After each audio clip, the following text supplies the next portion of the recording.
All right, ladies and gentlemen, welcome. Okay, welcome. 100% welcome, 200% welcome, 300% welcome. We have lots of fun stuff in store. There will be many hashes, desyncs. There will be many goofball moments. And it doesn't matter how silly it goes, because we have frauds on tap, on standby, ready to get this gaming going. For the next approximately 5 hours, I will be doing my best to manage the sheer number of frauds.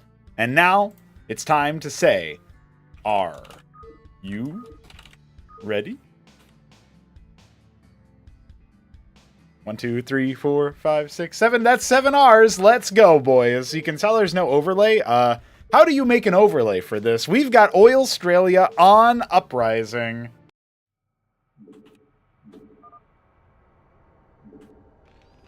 Holy shit. Did DBC just work? Alright,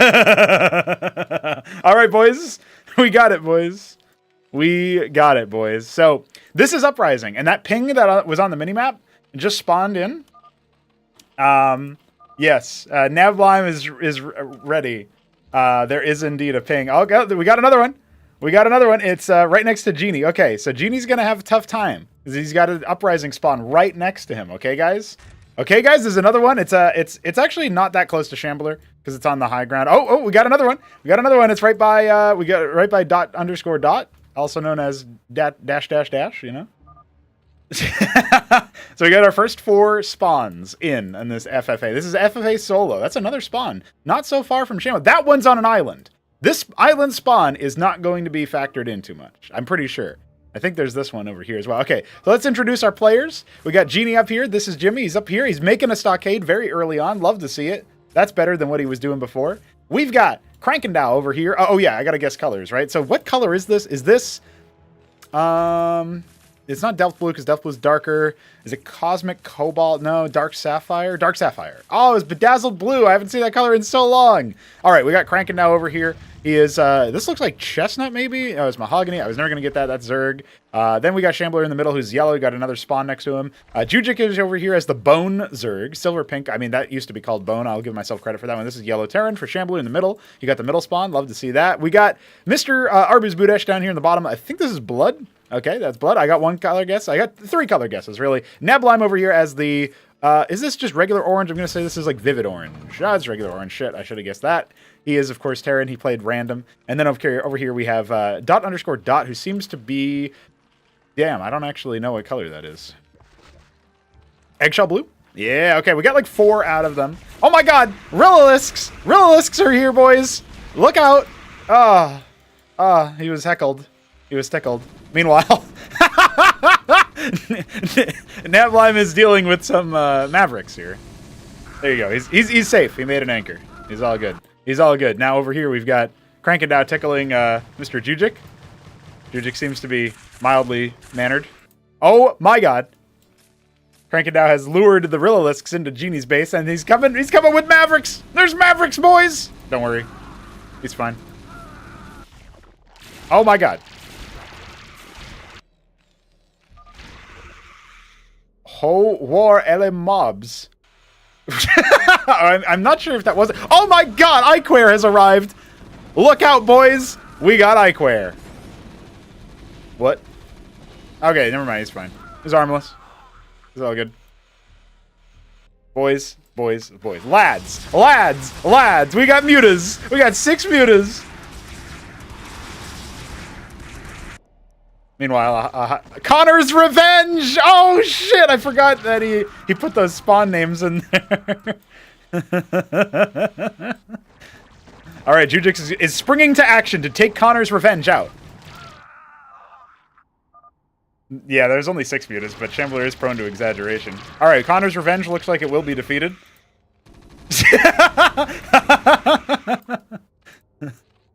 Oh boy. All right, I'm looking forward to this one, dude. I'm excited to what I'm seeing. Okay, looks like there was another Acantor. Connor's Revenge was put down. No, Connor's Revenge is still live, still active. The Rillisks continuing to heckle dash, who's playing as dot_dot. Oh, there's another spawn right there. Oh, here come the Mavs. They're fucking that watchdog up, dude. Oh no, Cranking now, you put another Zetacore there. All right, finally, Connor's Revenge will be brought down, theoretically. Oh, another Mason goes down. Oh, the Rolisks are they're sneezing. All right, finally, it's dead. Okay, the first camp has fallen. Oh my god! There's a West Skyfall. Oh shit! Watch out, dude.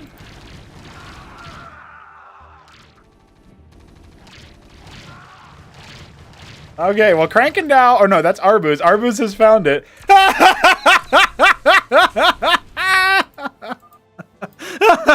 They're gonna need a broker and alliance, I think. Yeah, HF, yeah. Who will defeat the Star Sovereign? You're lucky. I don't think it'll glass. I could be wrong, but the last thing he wants is for the Star Sovereign to walk over his base, because that will potentially trigger the glassing. You can see it's currently busy sniping, you know, Mavericks and Clerics and the like, but he'll be okay. It looks like he'll be all right. Got a couple of Zealots. Shambler just filling out over here. More Rillisks. Don't worry, the Spraith is here to force them to attack. Oh no! The Star Sovereign! The Star Sovereign's down to the last health. Oh, it's gonna get close! Ooh, that was scary. Here come the Mutas. Here come the Mutas, boys. Genie is still holding out. He's playing a player versus AI game right now. G, what does AI do with Anthelians?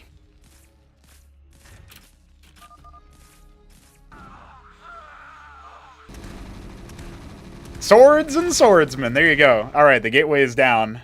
That's too bad. I feel like we only saw the one zealot. Assembly of Iquaria is here. Hell yeah, dude. Hell yeah. So there's a couple of different spawn types you can get out of these structures. Uprising, U-Rising. U-Rising? I saw a U-Rising in the chat. There's Connor's Revenge again. Oh boy. Good micro from Crankendow. He's returned to us on this holiday adventure. Love to see that.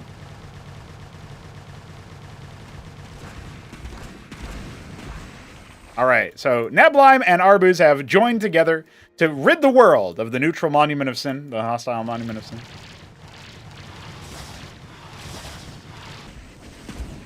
The first player on player violence has been discovered with no cancel on Arbuz Budesh's third base. He's only not taking his natural. A couple Legionnaires have arrived to get tickled.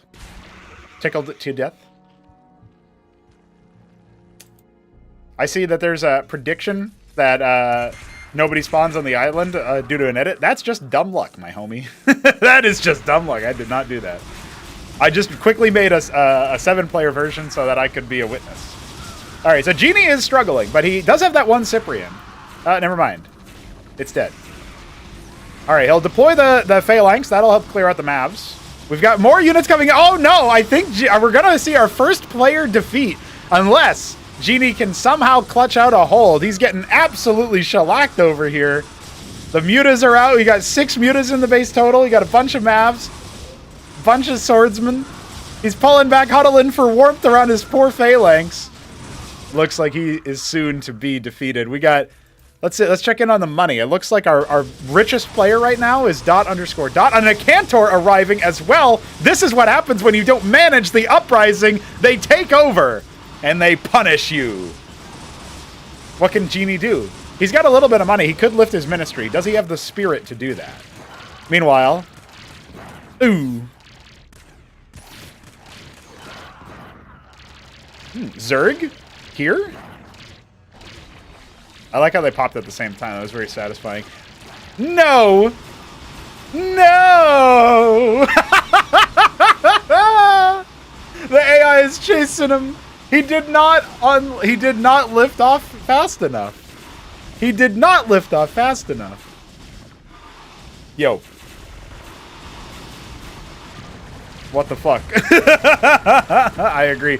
Crocodile versus Neblime. Or no, Arbuz versus Neblime. The Savant's out. The Savant and Matador is out. Dude, all we need is Neblime to play Terran. How you doing?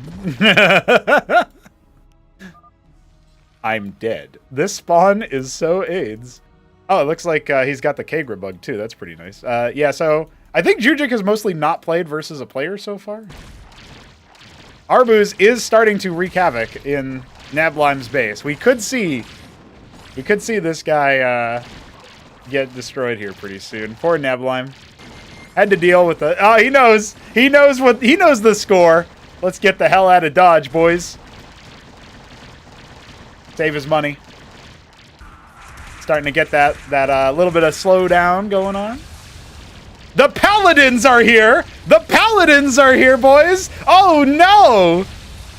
They're eviscerating Dot's very vital infrastructure. It's actually a good thing they're targeting that instead of his military, otherwise he'd be fucked. Oh my god, it's Necron's wet dream.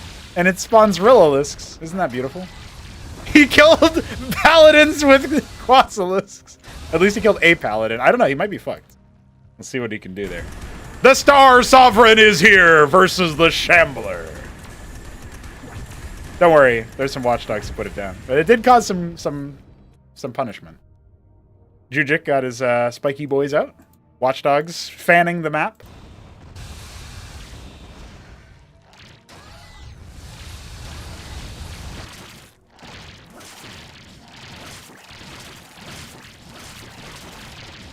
Another gateway will fall here as Shambler continues his PvAI adventures.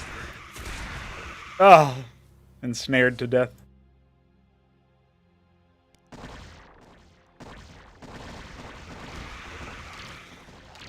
Zerg here, clearing out the stockade and the Nidus, and meeting in the middle. Hello. Meanwhile, oh, the Paladin he's after something. We're not quite sure why. He just really wants to kill the hatch, you know? Oh, he's after the Zeth. Ooh. Meanwhile.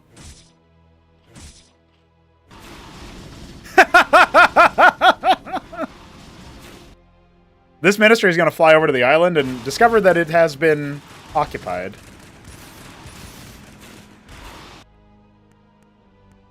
This is probably going to cause a big lag, actually. Too bad I can't do anything about that. Like, in the middle of the game, I mean. I think theoretically... No, actually, I don't really know. But I'm not really sure how you would fix that on a programmatic level. That's Veek's territory. All right, we've passed the 11-minute mark now.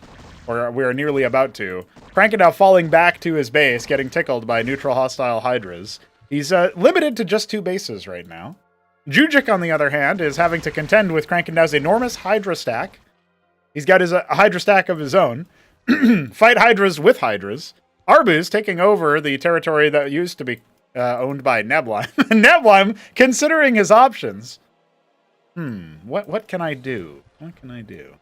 Another Akantor bites the dust. Shambler continues to fight the AI in the middle of the map.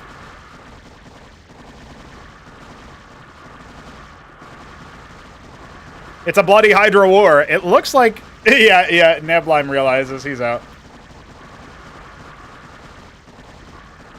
So that's 2. We're down to the final 5. With Genie being defeated. He's not in the top right anymore because he lost his last factory, so he's now a witness.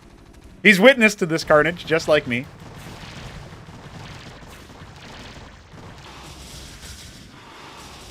Dude, Uprising looks fucking cool. Oh my god! It's not looking too good for Triple Dash. I think Triple Dash is going to need to consider his options here. There's another monument! The grief of all gods! Oh, for a second I thought it was about the glass. Instead, he's just after the Zets. Arbuz might have been in a headache otherwise. What's happening over here? Just Mavericks. Oh, there's some Zerg here. Eh? Alright, another Monument of Sin brought down. Dude, Triple Dash is definitely in some pain. He's making his Mutat Spire, but he has got no anti-air. He's gonna have to deal with the Akantor. And, of course, the Mute is standing on top of his hatch. Oh my god, another Star Sovereign is roving the map. Dude, look at all of the pale yellow dots on the map. Those are all, that's just what has been scouted, dude. The uprising is real.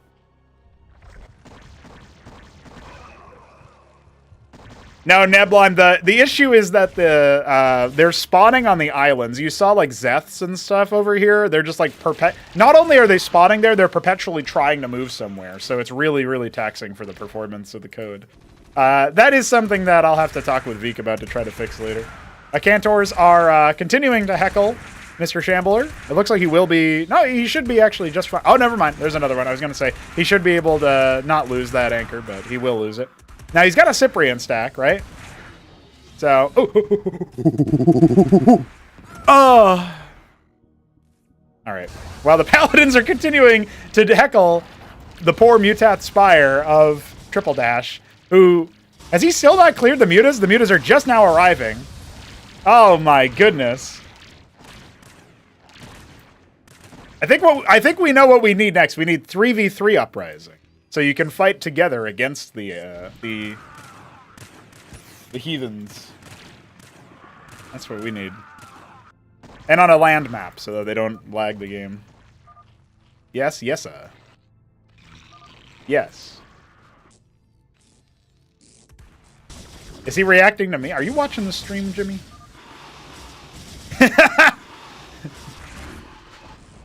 Yeah. He is winning.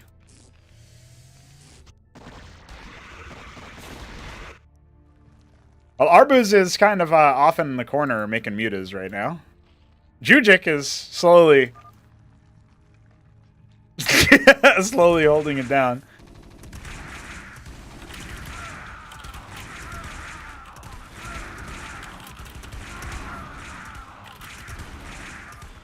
Maybe that will motivate Arbuz to take his flock of mutas to the islands.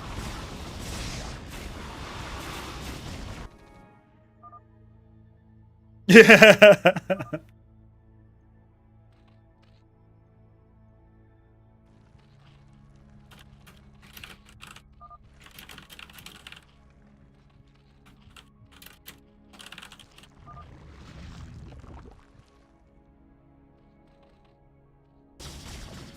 It appears that we no longer have a triple dash to play with here.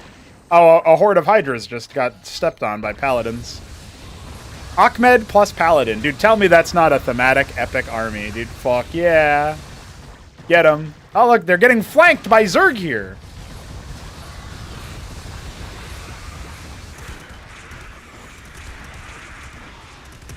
You don't win an uprising, you survive the longest. Yep.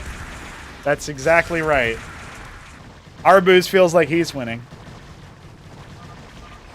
Frank cuckoed me. Am 3 out of 8 supply. Yeah. He's only got a few workers. He's only got a few quas. His last structure will be the Iral Iris, it looks like. He's got a lot of money, though. Oh, yeah, the mutas are roving through. They will end the last... They will end Triple Dash, I believe. The lag is going to heat up. So hopefully those mutas are enough to clear whatever the hell's in the top right island. Remember, there's the top right island. There's this island. There's this island. And there's this island. Now Arbuz has some mercy. He kills one worker and he's done with that from there. Never mind. He's just like, you know what? You can deal with that, Iral Iris, man. He's gonna scout out the Skyfalls. Now we're getting into the true Australian experience with this lag. You don't win in Uprising. You lag the longest. Yeah, Shambler's dead in the center, playing player versus AI the whole time. He's crucially not really been building like a force that can move out. Oh my god, he's actually lost a lot of Masons in this natural expansion. That's right, Genie, the Neblime experience. Dude. This guy's shit-talking you in the game. And the rest of the players have no idea what he's responding to because they're not watching the stream because that would be cheating, right? Here we go. Arbuz flocking to the top right, tailed by a a trio, a sextuple of mutas, and he's found the laggers! The dirty laggers in the top right have been discovered. They must be cleansed from this earth. Kill the dirty laggers. But you have not enough mutas. You have only 12 mutas. That's not even a dozen anymore.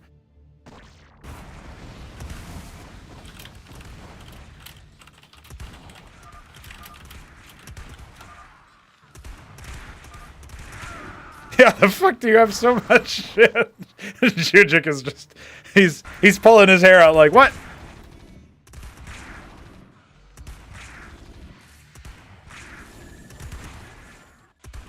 The bad news is, if you've... Come, die. Shambler's continuing to hold out. He's having his movie moment.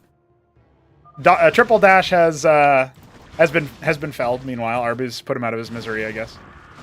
A couple of his Hydras getting popped by the Acantors. We do see Arbu's making more muta, but not that much more muta. He's actually got a lot of money. The secret to stopping the uprising is by holding domain over many lands. If you can colonize the lands, they'll stop spawning.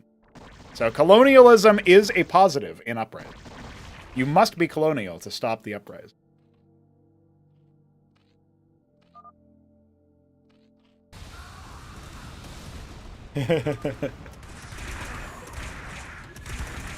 The Paladins have arrived. Luciferius's agents send their regards. Goodbye, Shambler. I can drink my coffee now.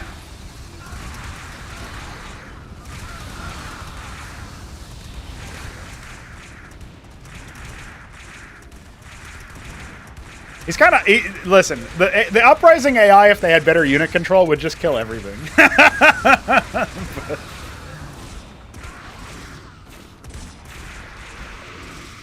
But you know what? It's pretty cool that they didn't.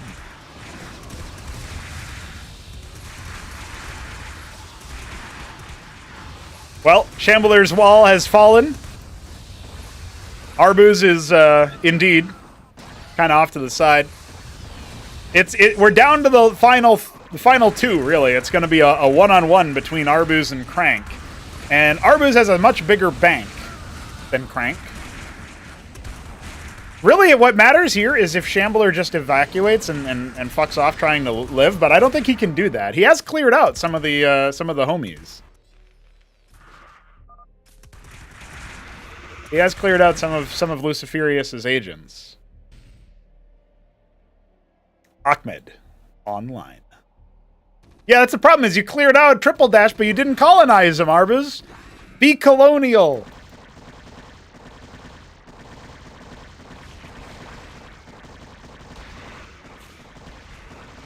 Frankenbauer scouts the area. Does he realize? Has he put it together? Does he understand the rules of the game? Be European. True. Got him. Here we go. Arbus has the flock of mutas out. It's only 18 mutas. Dude, Arbus, you can make so many more mutas than that. Arbus, you got like 2,000 minerals. Arbus, make some, be Protoss and make some vassals, dude.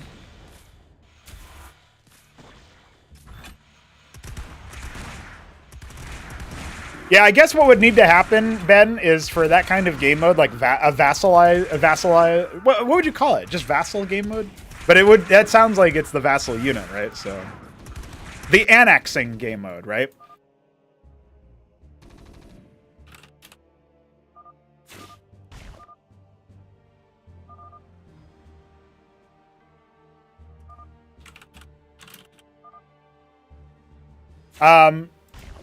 Oh dear. Arbus is exploring and has found the carcass of Jujik. I like how everybody's ignored Shambler. They're like, you know, Shambler's fine. Shambler's okay. He's doing alright. Everything's fine for Shambler. There's no worries. Void leg. Void them if you can. Shambler's okay. He's fine. He's only slowly losing everything he could possibly be losing.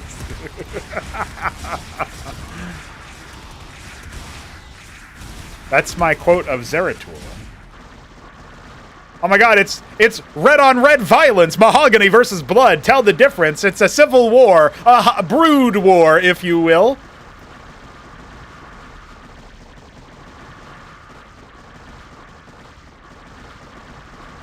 Arbuz has the greater Hydra stack.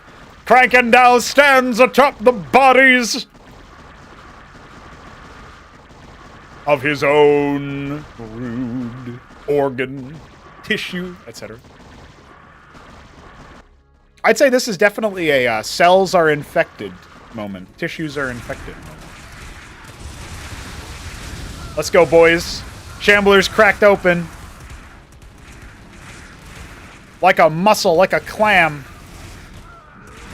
Oh. Ooh. What? Why did Arbuz say that? Did he see something? Maybe a horde of circuits or something? I'm wondering why he decided to do that. Maybe he just now realized Shambler's in the middle of the map and he can come help. Oh my god, dude! The barbarians are in through the gates. Whoa!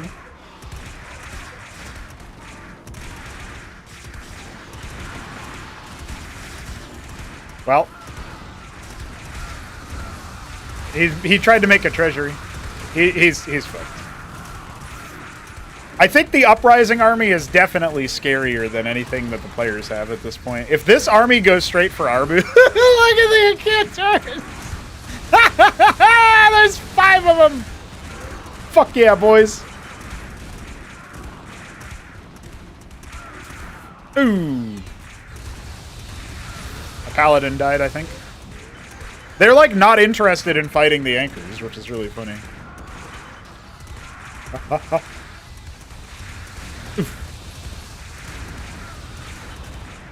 I've never seen somebody face tank with a Cantor before, but that's fucking incredible.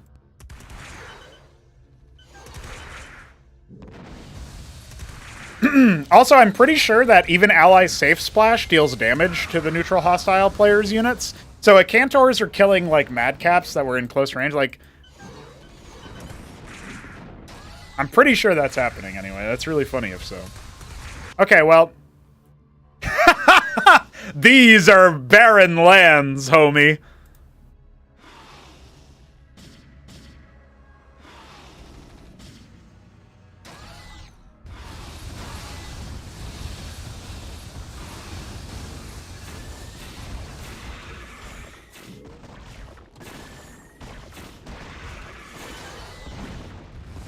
Yeah, you can see the ally safe splash also deals damage.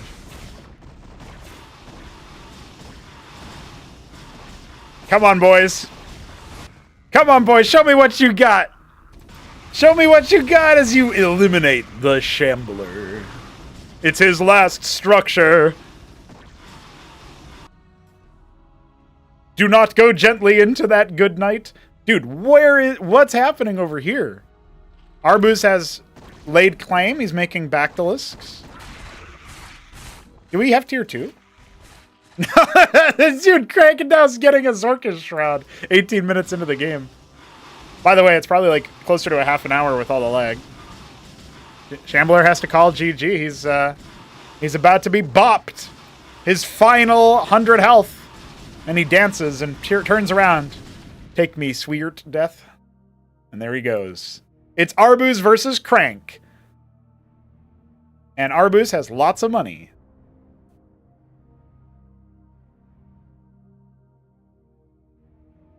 Yeah, dude. I don't know what the Zerg are gonna do. Ooh. Caught just in time.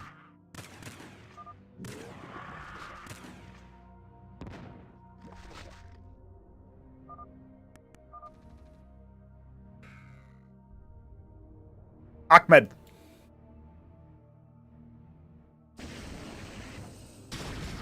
how's Arbuz ever get attacked by AI? Meanwhile, in the middle of the map, there's a fucking horde of them.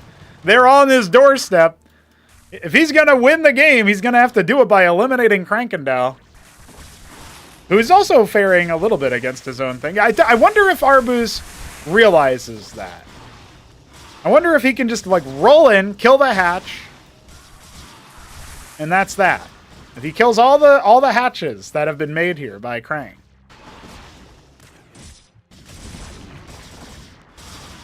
The lag has reached its apex. It can lag no further. But please don't try to prove me wrong. I'm trying to just build hype, not actually get a laggier game.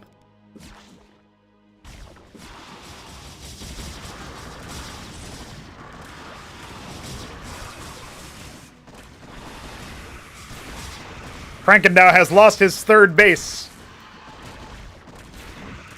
The uprising continues. Arbuz is losing ground. They are descending upon him. His Hydra hordes will not be enough. The minimap is a dark and terrible place as Arbuz attempts to push out from his ivory tower. The Shambler has been cracked open and tossed aside. Through his carcass, a new era shall rise up.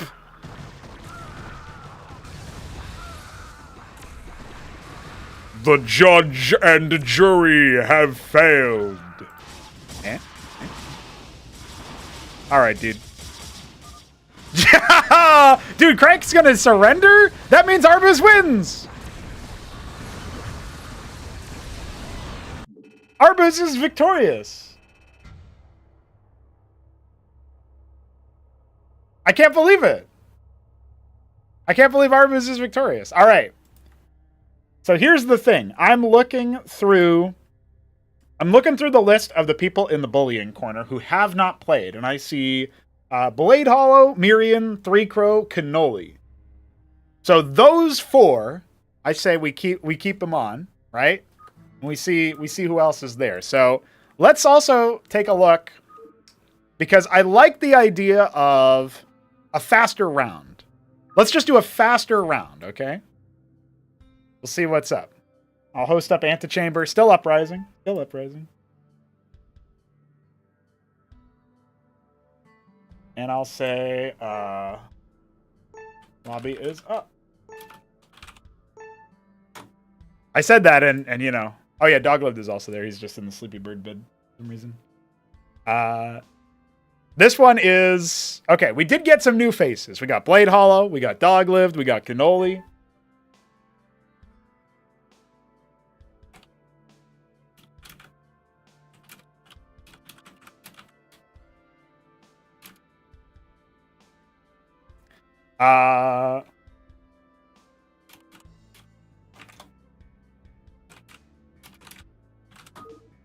Rico is looking. Okay.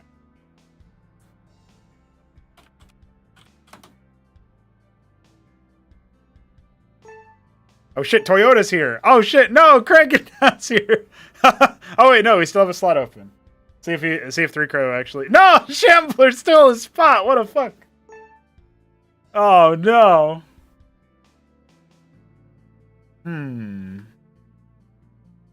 Okay, what do you say? Let's see. Crank lasted longer last game, so I say Sham has to back out of the spot.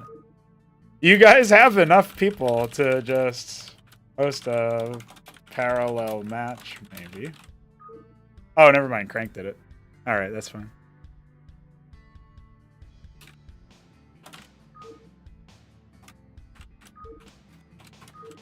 This is another solo 1 versus 1. Oh, okay, he's gonna obs, that's fine. R. I need 2 more R's. I need R from Doglived, and I need R from Toyota, it looks.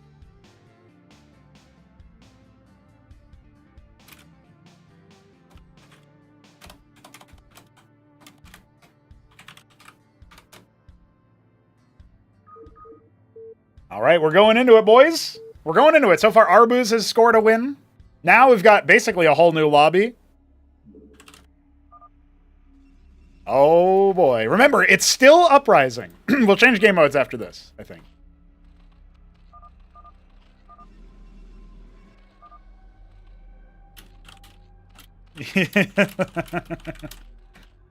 XD.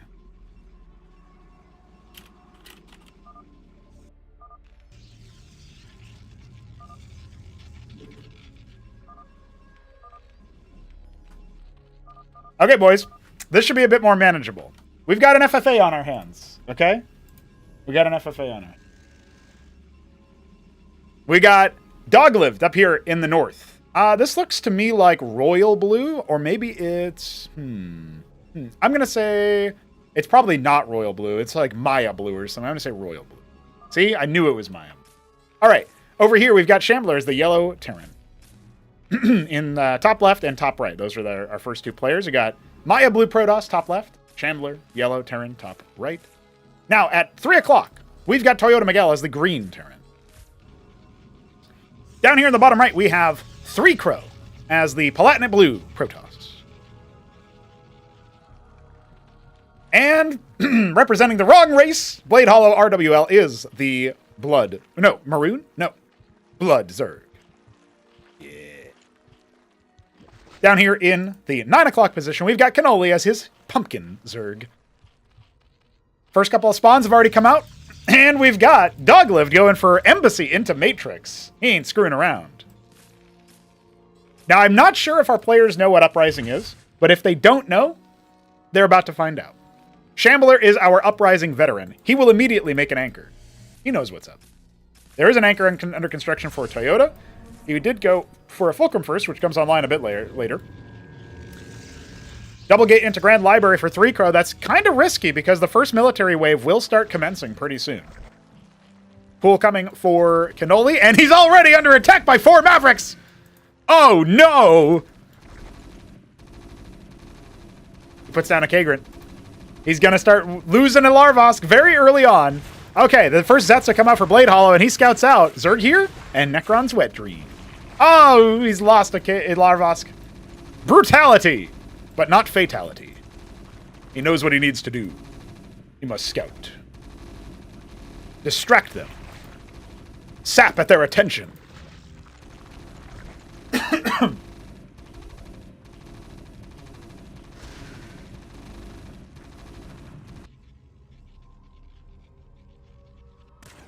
I just saw out of the corner of my eye that there are madcaps. All right, well, killing 2 Larvosks is pretty bad. But he didn't lose... I think he lost 1 worker? Oh, no. Oh, no. Blade Hollow does not have any anti-air. And these do not time out. So he's going to get fuck-sword, I believe is the term. I Fallen Ecclesia speeds the Zealot's ascent into the Madcap's arms. The Uprising is here. Couple of dead Mavs. Classic. Palladium on the way here for our Shambleman. He will not forget a second time. All right, Rogue Gallery has been the opening. Very, very defensive build over here from Dog-Lived. He hasn't actually been tested just yet. There we go. The Quas are out. Oh my god, there's more. Now, they are still busy heckling this Kagrant, so at least there's that. Now, 3 Crow is slowly massing up enough of a force to just deal with this Uprising for once and for all. 4 more Mavericks have arrived to replace the ones that just died horribly to static defense. Ooh, they snipe a worker. Not ideal.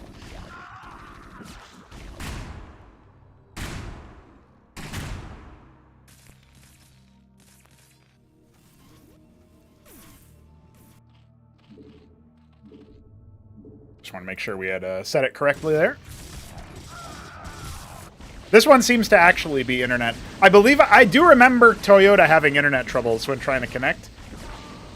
But it also, I mean, I haven't vetted the connection of Blade Hollow, so I don't actually know how good his connection is by comparison. I know he's played with Neblime, so it can't be too bad. The Uprising, not quite staunched. There was a few pesky Zets, and now here come the Rillisks. Oh my god, there's 8 of them. The Mutas have arrived. But the Madrigal is here. Blade Hollow's Quaz, accept an incoming round of Zethicors. He's got 7 workers, and it's at 4 minutes into the game, so that's really good.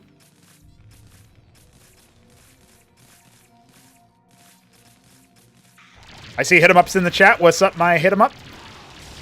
My hitta? Sky Mass. The Spraits are here. The workers have burrowed.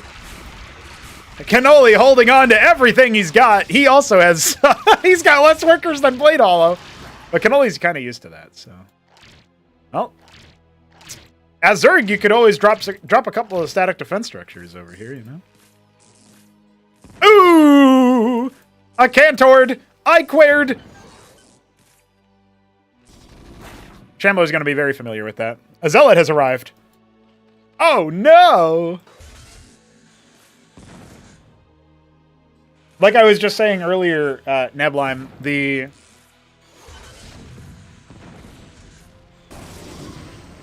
issue with this one must be a network thing. Like, the actual players are having a tough time of it. Oh my god, and a Cantor has arrived and shatters the first pylon and first matrix there. Good shots there from the AI. Got a couple artisans over here harvesting Vespene.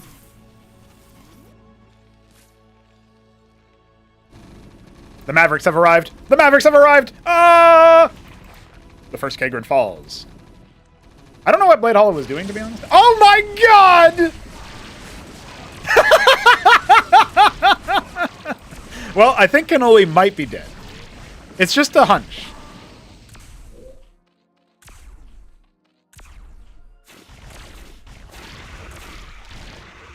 He doesn't realize yet, but he could just attack the... Oh, no, the realists are here for support. He could just attack the Star Sovereign, but he's going to be doing no damage at all. Yeah, okay, he's figured it out. That's his only production structure. Cannoli just got BM'd so hard. He's rebuilding his hatch off to the side. He will not die. Now here comes Three Crow clearing the way. The Cyclops running away. Each player has some personal AI to try to defend themselves from Artisan stealing the gas from the natural. Ooh. A Spraith is on the way. If Cannoli is lucky, it won't get targeted, but it looks like it will indeed get targeted, because that would have been some really nice extra DPS onto this Star Sov. Ah, Zets!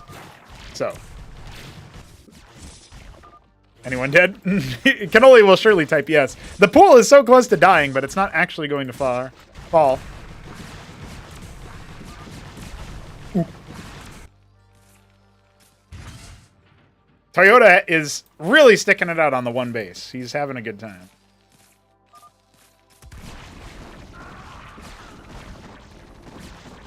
The question is, do they hunt down that hatch or do they go somewhere else? I'm pretty sure they'll hunt down the hatch.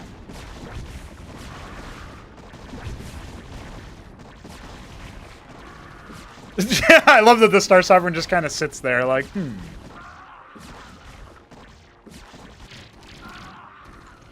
No, his pool died! Oh, there are fates worse than death. Here come Mutas.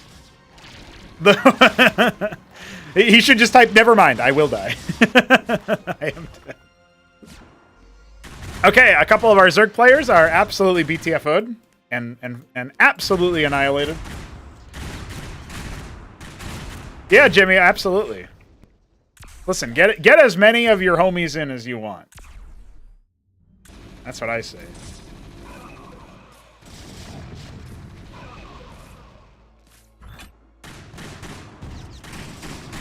I think we'll take a break from Uprising. Up next, we're going to do The Turning. That's my thing. Or Massacre. I wonder which one I would want to do. I didn't know how many people we would have, right? So, that was definitely one thing. Another Star Sovereign. My gosh. He's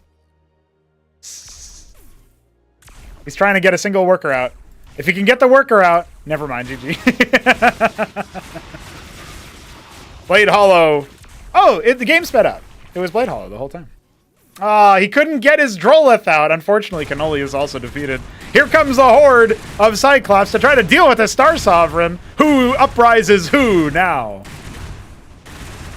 Someone else died first. Yeah, there you go. Cannoli's sitting pretty. Phalanx is doing a bit of friendly fire here, but Shambler continues to hold on one base. Ooh, he's trying to get his ministry up. Suddenly, not used to how fast the game normally runs, Three Crow is diving away. The Star Sovereign arrives to get cleared up by the Vagrants. He's found a sky mass behind his mineral line. That'll teach you to distance mine. Build a goddamn nexus there and colonize that shit. Battle is joined as Three Crows, Heralds, Ecclesiasts, and Zealots do their best to stay alive forever.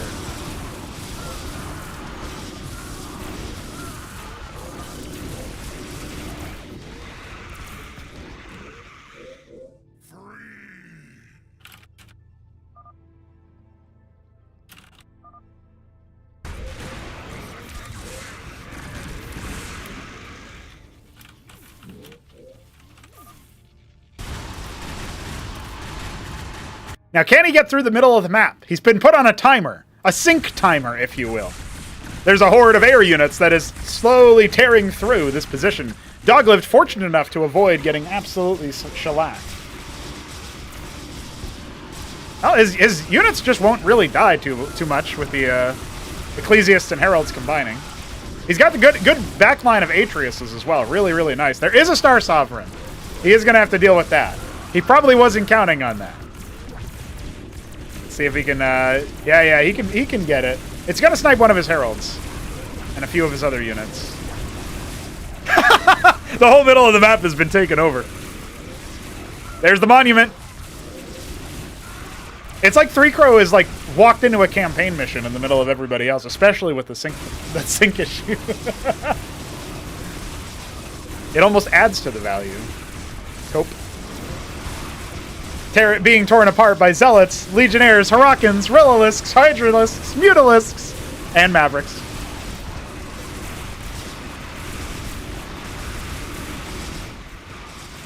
Another. Star Sun. Don't worry. As this place is taken, I'm pretty sure that Doglived will find a new victim soon. One that is not AI controlled. Okay. So we can tell he's the one who's out of sync because he's got so much money. I mean, maybe he just has that much money, but I assume he's actually doing stuff on his game.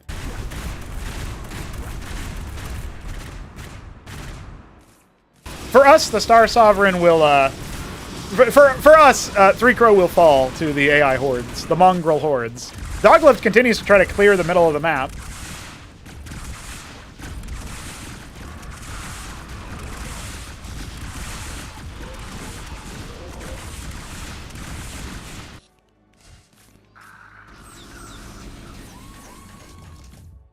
His Artisan revealed where Shambler's force was. He still has a good number of units.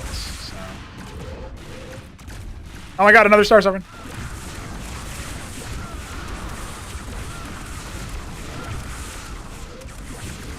He's sicking it with his Panoptus. It's not a terrible idea, but he only has 4 of them. And he is taking some splash damage from the intervention missiles. Oh, it was tagged onto his Exemplar. Okay, never mind. He's realized the folly of his ways.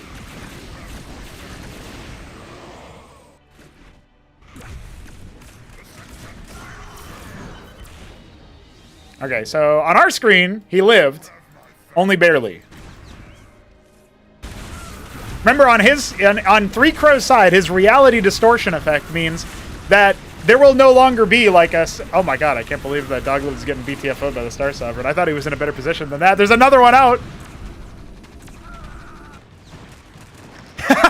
Dude, look at all the progress Doglived made. He cleared out this whole area, but it still isn't enough.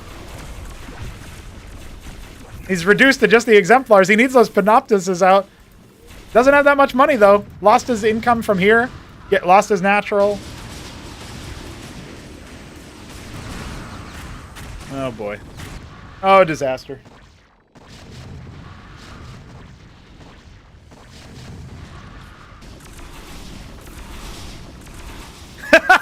What can he do? Okay, he's being reduced to just... He's got 2 Star Sovereigns after him, dude.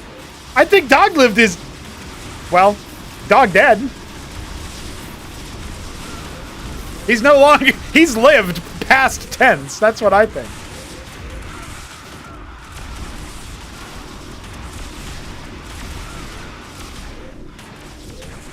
The Panoptises were being kept alive quite a bit by the Matrixes there, but now the pylon is unpowered.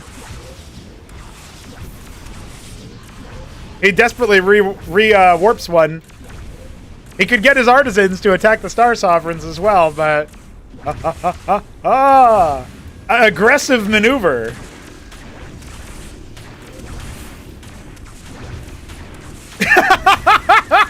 The spin move. That Panoptis is apparently dodging. Oh. No way! Doglip just got glassed, bro. Oh my god.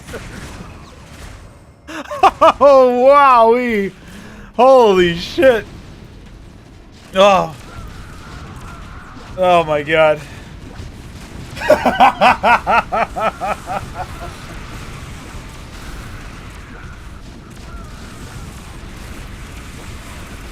I think, I'm gonna be honest, guys. I think Three Crow's dying in his reality too. He's keeping his screen in the same spot as what we're seeing. And I think the reason for that is because the other players in his game stopped doing stuff, so the AI ran them over, and he's the only one left. He can't be quite the only one left, because then he would just be victorious. But I'm pretty sure he's fucked. You know, we know he's long since fucked. But my god, dude, the Star Sovereigns! Here come two more! Shambler, your days are numbered, my friend.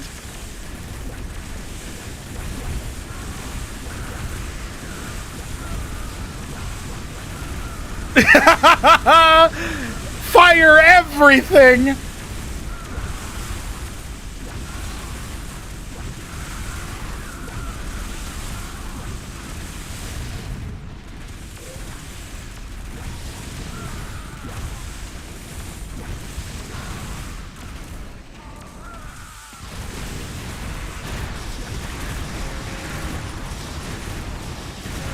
Apostles have arrived.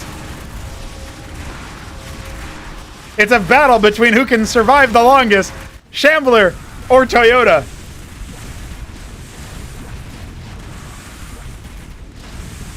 Oh, okay, he got it. He got it. All right, I think on Three Crow's reality, he was victorious, I'm guessing. Oh, he's reclaimed a few things, but not the Star Sovereign.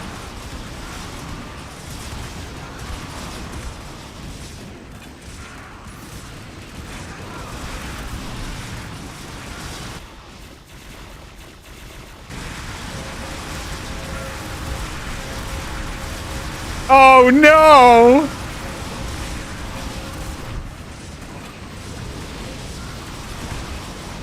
I like that it does a little spin.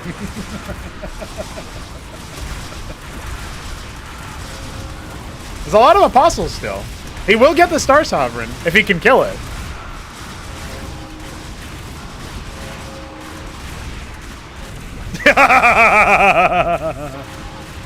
Yeah, he's got it. The capital ship is back, and it's changed allegiance. Toyota. He's got himself a new car.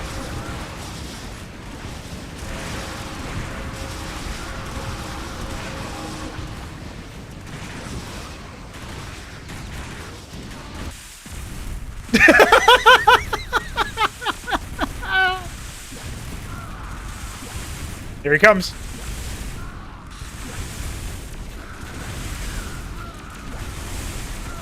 I like the spitefulness of them targeting Masons in a time like this. Off it goes. Gazithalors! I never see these units too, that's so epic. Even though Toyota's got his frontal force that he's constantly using the heathens against him, there's still a lot of units coming in and wrecking his shit from the south, so I think he's still doomed. But is he more doomed than the Shambler?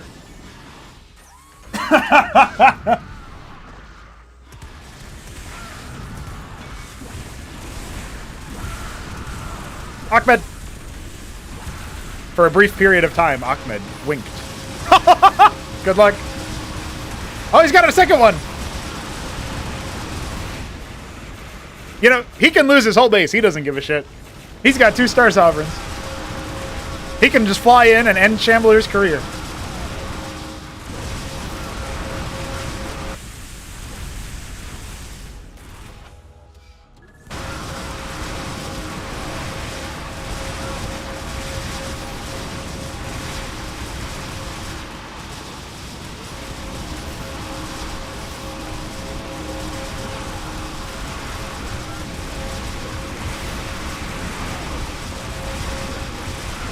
Toyota is doing his best, man. He's got a lot of mutas, 27 of them. He's keeping his bio online as well. Dude, Toyota can kill Shambler. Shambler will lose. That's a 3rd Star Sovereign. Hey, look, a 4th one in the making. He's turned the tide. He's trying. He's desperately trying. Now, maybe? Yeah, there we go. Oh shit, he's got to watch out for Paladins, though. Paladins, I want one.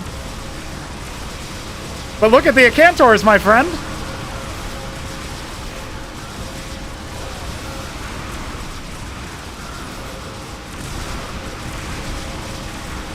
He actually lost one of his apostles, like, permanently, I think, in that fight. Yeah.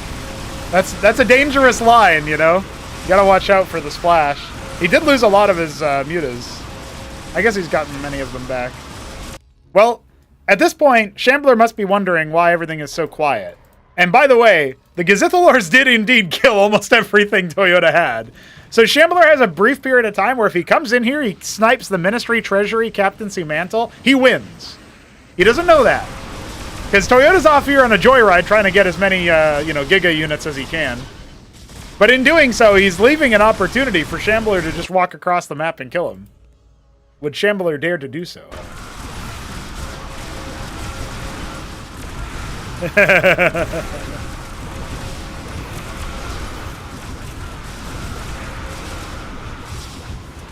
Oh, he wanted that Star Sovereign, but his Apostle ran out of things to shoot. Oh, maybe not. No, he's just getting Zeth. He's like, this sucks. Give me a Star Sovereign. There we go.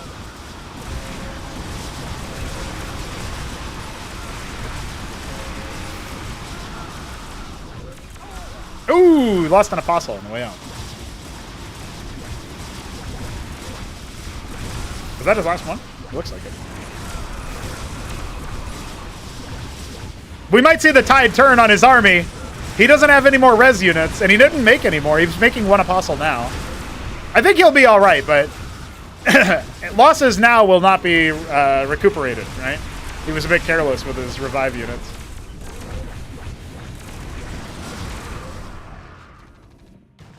They will eventually whittle him down.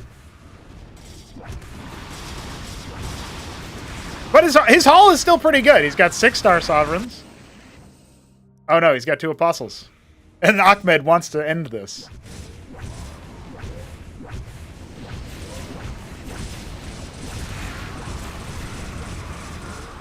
Oh shit. Legionnaires versus Apostles, if he can actually, if they stay alive long enough, that could be pretty bad. They're not actually attacking the right unit, though. Like, some of them are, and some of them aren't, you know? He still has a couple of Cyclops in there. Gotta watch out for friendly fire, of course, but... There you go. Alright. All is right with the world. He's got Apostles.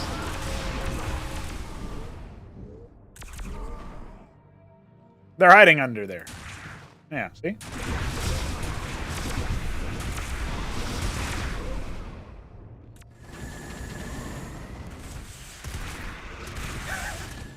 Shambler is so shook, dude. He's waiting for the Star Sovereigns to arrive. Little does he know, they'll be in a different color. Oh shit, Paladin Splash!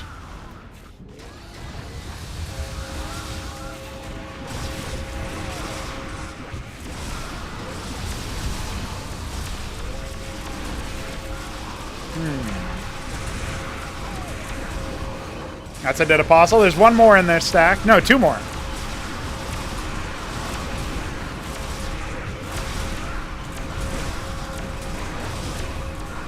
He's just doing his... He's like... Wait, did he actually lose too?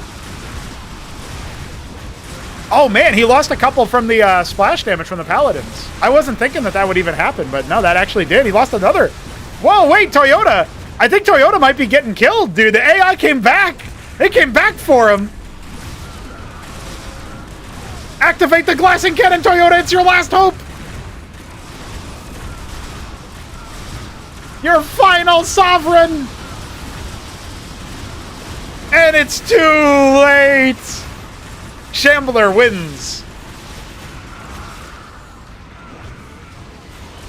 Toyota, he flew too close to the sun, and it looks like Shambler will be just fine.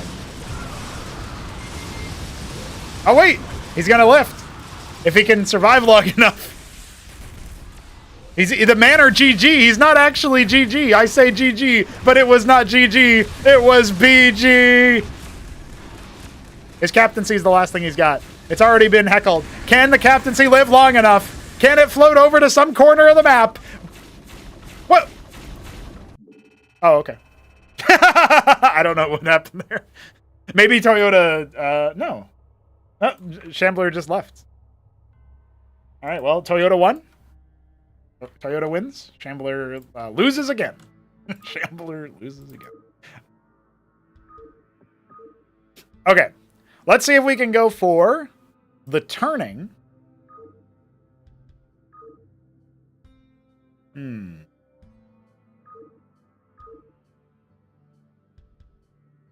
don't have that many 3v3 maps, but I want I do want something like, you know. All right.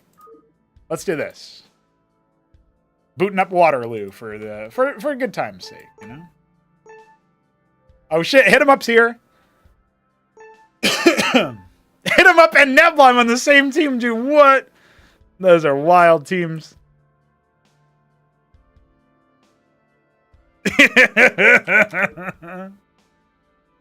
Holy shit.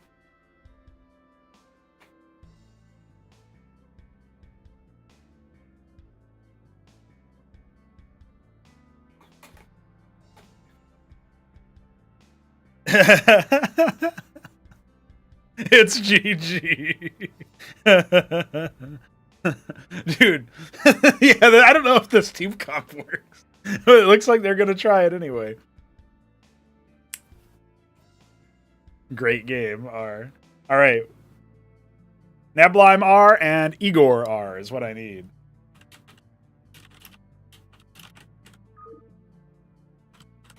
Yes, this is all on release. Latest release. Make sure you've got your latest fraud launcher. It should be fraud launcher 2.2.3. You can grab it from the... I guess I can just go ahead and...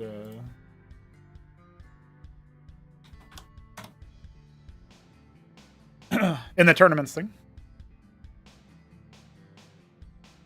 Is Neblime ready? Did he ready already? Did I miss it?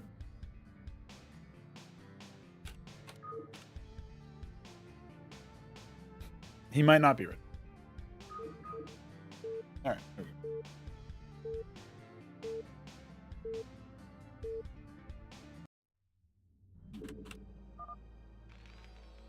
Okay, boys. Genie will be the brown. Is this a different brown? This looks like saddle brown. No, this was just brown. Fuck. I haven't seen normal brown in a while. He's the brown Terran. Over here we got Jujic, the silver pink Terran. And over here we got Igor Manul, the eggshell blue Protoss. Down here. Oh shit. It's hit him up. As the orange Terran. Oh, that was vivid orange. Down here we got Neblime as the Japanese violet. Oh no, it's dark lavender Zerg. And down here in the bottom left we got Triple Dash as the red Zerg. Alright, I guess like 3 out of 4. Or 3 out of 6. We will be getting to some UMS later, but for now we're just we're gonna be watching some silly. So this game is the turning. This game mode is the turning. The turning adds any non-worker unit that dies will come back as a zombie later in the game. Neutral hostile, roaming the map.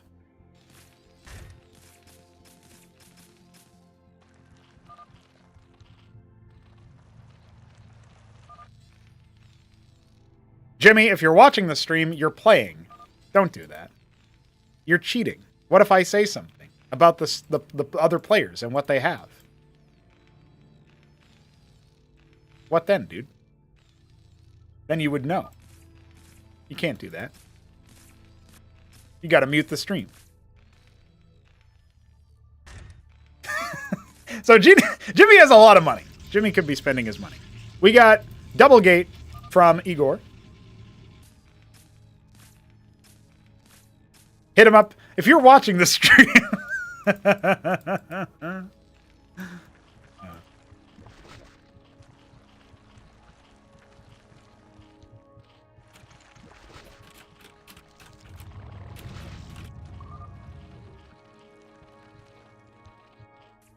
Neblon going for the double Larvosk. Hit him up going bio. He's going bio only. It's me 3 game ever. Dude, you got 2 gate. That's pretty good.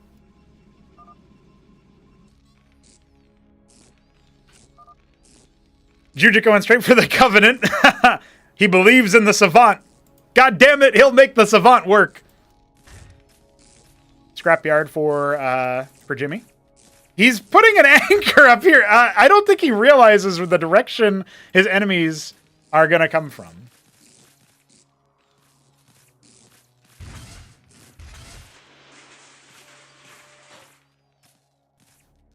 Looks like Triple Dash will be scouting out for his team. Ah, losing 2 mines to them. There's the first zombie.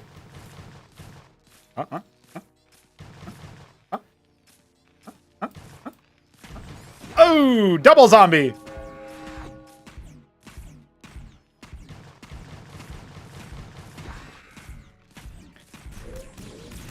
Oh my god. I don't know what happened over here. It looks like some bio.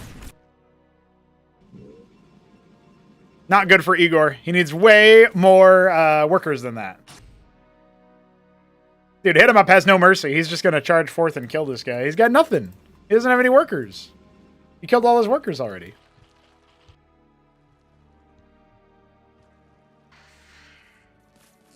All right, Blackjacks in the anchors. A great defense.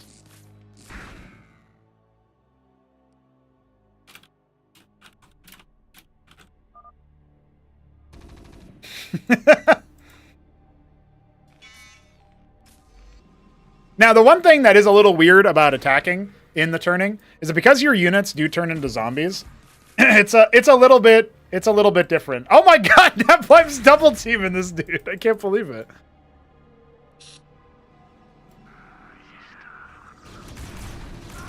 Now what does Igor do?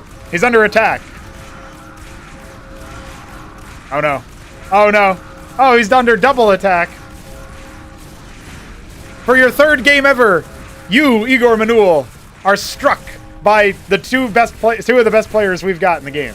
Good luck.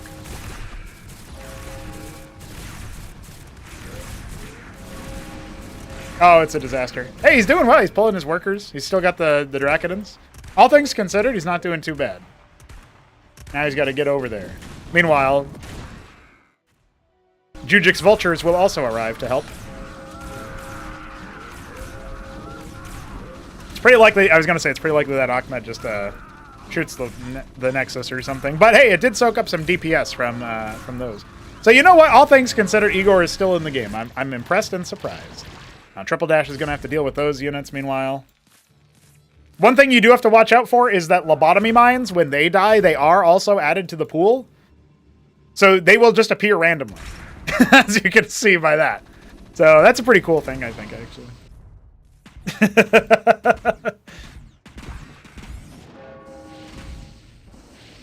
Ah, one of his fallen workers. No! No, Ahmed, stay away.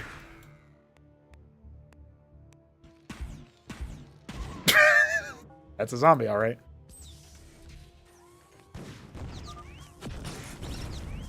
WTF.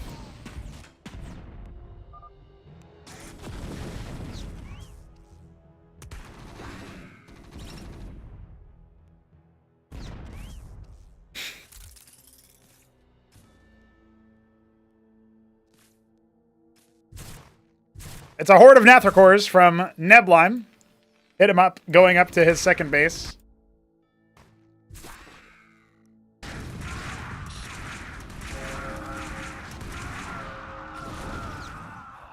It looks to me like Jujic. No, there's no apostles. That's a savant, you goofball.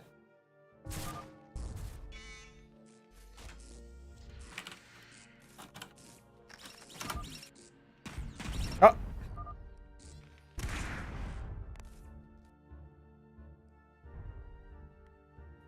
Neblime says go. He's got his Zets coming in. On the back end. They're going to dive bomb onto the savants. The pincer is real, but the phalanx, it's getting so many frags. Here comes Genie. Here comes Genie.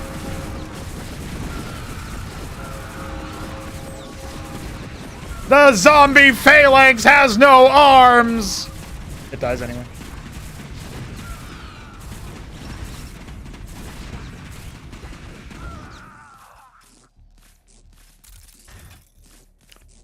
Remember, the more units that die, the more zombies that spawn. So over time, it will get to a pretty significant number.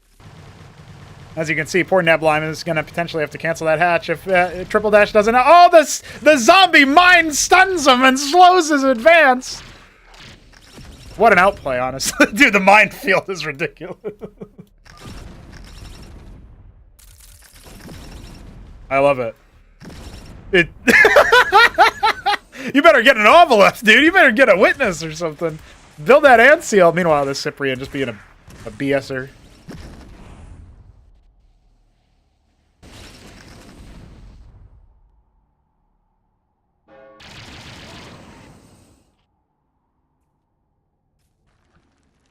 All right, Neblime is taking a very forward base in the middle of the map for some reason.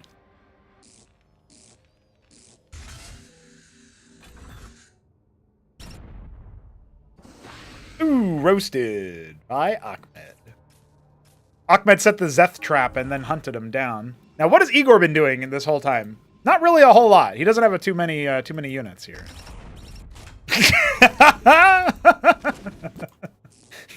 The mine's continuing to cause him grief.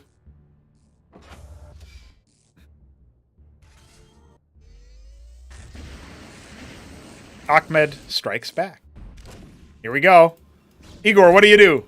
Igor, what are you up to? Igor, you gotta watch out. Igor, your enemy is running up into your mineral line again. Oh, never mind. Hit him up wasn't too intense there. Igor could definitely use some more workers. I'll say that much. Oh shit, the savants are turbocharged! Jujic's prophecy fulfilled. Here comes the golem. Some more action elsewhere on the map. Oh, looks like, yeah, you can see Igor. He's trying to get some assistance there from his Terran allies. Oh, the savants! The savants, they're on full power! Get! Oh no, he's attacking a gateway. Oh, he lost his power.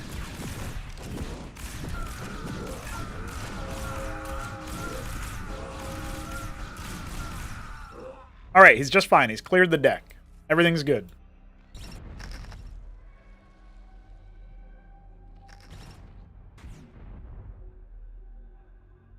Dude, Triple Dash has a lot of money, okay? He's got a lot of cash.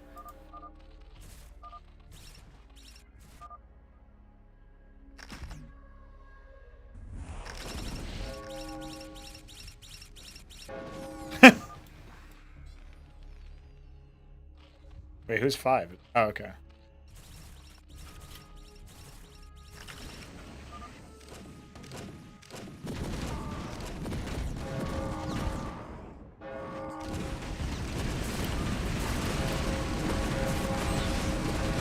Here we go, big engagement here as both Hit 'em Up and Neblime try to charge forth to disrupt Jujic's sieged position.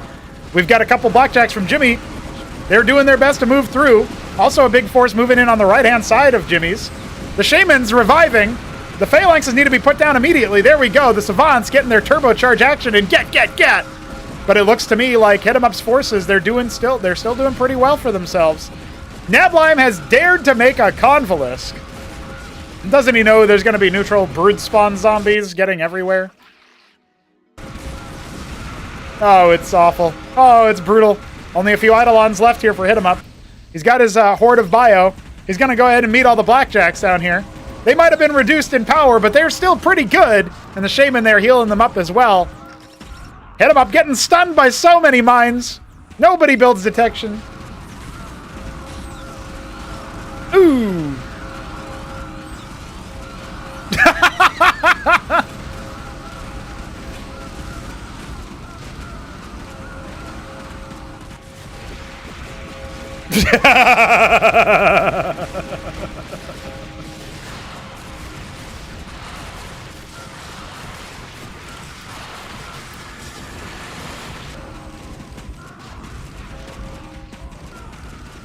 Hey!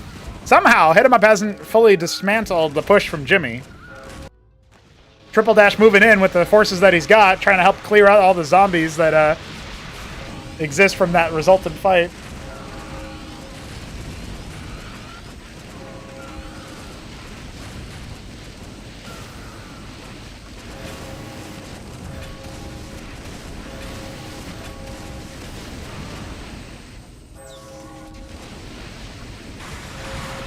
Big force coming in from both of the Zerg players here.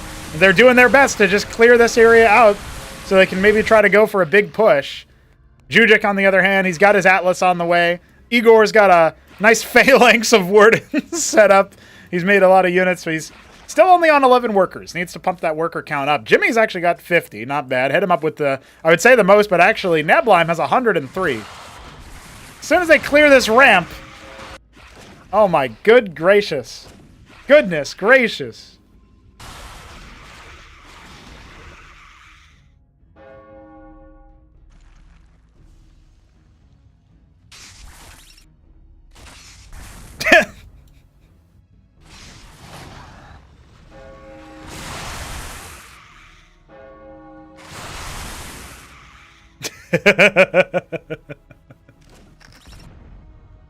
All right, Nablime putting a forward hatch.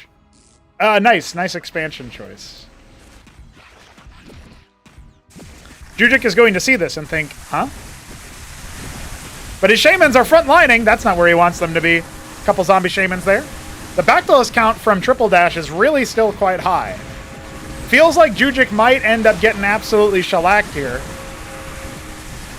Where's the response? Where's the second army from our Jimmy player? It looks like after his army got cleared out by Hit 'em Up, he never really was able to remake much. He's got 23 units. I'm not quite sure where they are. Ah, Ovaleth from both Zerg players. They know what's up. Oh my god!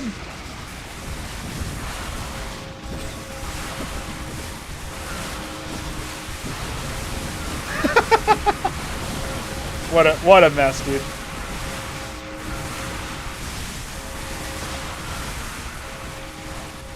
All right, Jimmy's grabbing his force and moving it forward. Still got a couple of backs from Triple Dash. We got plenty of Mavericks and bio, miscellaneous from Hit 'em Up. He's embracing the zombie hordes. Needs staggered layers of phalanx to try to deal with this, and nothing on the high ground helping Jujic out. We got plenty of phalanx from Jimmy this time around. Just a ridiculous amount of money as well. Let's see. The force for Igor could come down here and, harass, heckle the base from Hit 'em Up. Igor not necessarily going to be too helpful right now, it doesn't look like. He's stalled his movement and instead of helping his allies, who are somehow, against all odds, desperately, barely holding on. I don't know if I can tell you exactly what's going on right now. And if I could, I don't know if you'd believe me, but I believe that Hit 'em Up and Nablime are slowly being forced back as Blackjacks, Phalanxes, Madrigals galore. And now, with Igor coming in from the back, we could very well see a bit of a flank onto their position. But it looks like their macro machine is going to be predictably too much.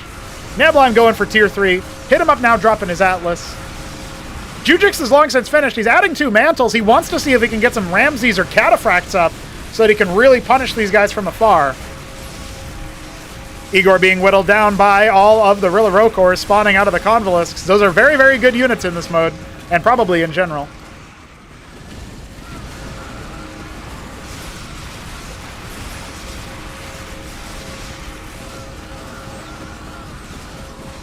And maybe, just maybe, with the Eidolon stack over here and nothing to snipe them, they might have been able to make it through. Bunch of zombies and a couple of random Nablime units keeping Jimmy engaged off to the side. And now hit him up charging the ramp. Got to deal with the Wardens and the zombies. Zealots coming out of these gateways. Igor's still on 11 workers, by the way. He hasn't made a worker in a long time. Jujic now going to have to deal with the might of Hit 'em Up's Eidolon army. As they've made it up his ramp, stormed the gates, and I think they've put an end to his antics. Yeah, I don't think Hit 'em Up and Nebulum should have been on the same team in retrospect, but come on. It was absolute insanity, inanity, goofy, ridiculous. It's exactly what we had hoped for.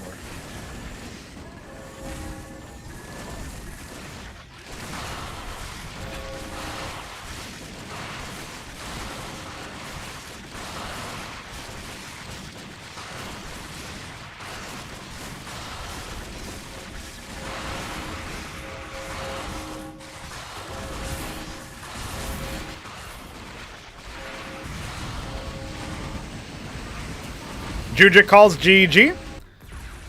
Igor barely holding on his side of the aisle. Seems likely that he'll soon call GG as well.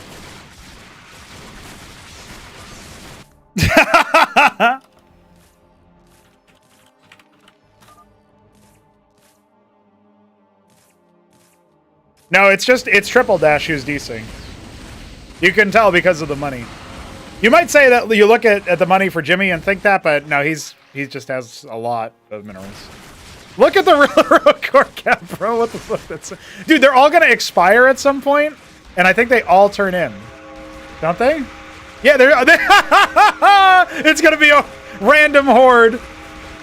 WTF? The Taloses are trying to build sentinels. Oh my god, there's so many! Hit 'em Up is clowning on it by building sentinels in his base with so many Talos, you can't snipe them all! There's too many sentinels! Oh, Hit 'em Up, where's your APM at? Nablime getting every tier 3 Zerg structure imaginable!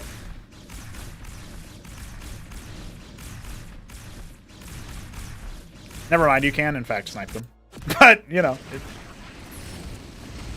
I don't think that's necessary. Yeah, Hit 'em Up having units in all 3 players' bases is exactly how I expected it.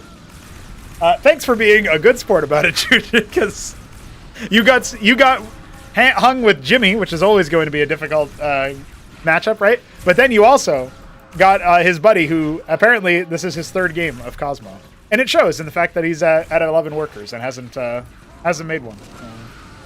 But hey, there was some silly shit. And honestly, there was a period of time where you guys had, like, some tempo, which was pretty surprising. So hats off. Trust me, guys, I got this, he says. He's got cataphracts. They are pretty good. Yeah, that's why I typed in chat, I can't believe Hit 'em Up would do this. Not only that, but Hit 'em Up and Neblime pincer attacked Igor. Literally the guy who had not played any games of this before. Like, that's like, that's literally like, maybe I want to try boxing, and then you get in the ring with, like, well, actually, this shows me I'm out of touch. I don't actually know who the best boxer is. But you get in the ring with, you know, prime Mike Tyson or something, and then his buddy, you know, insert other prime boxer here. Fuck, that's not a very good analogy, because I can't be specific. Maybe I should try playing NBA, and then it's prime Michael Jordan and prime Magic Johnson.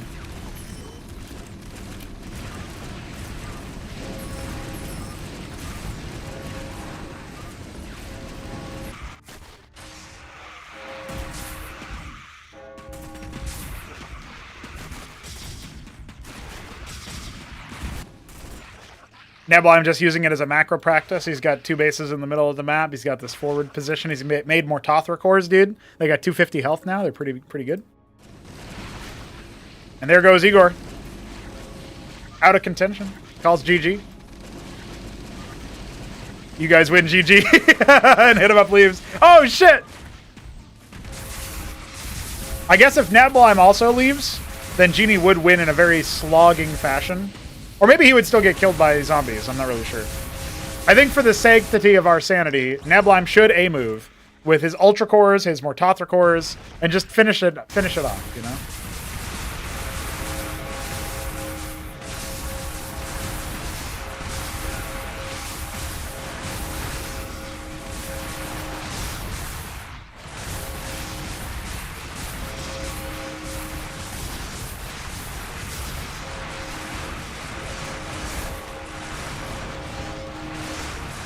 You can't stop the Ultra Core. It has 500 life.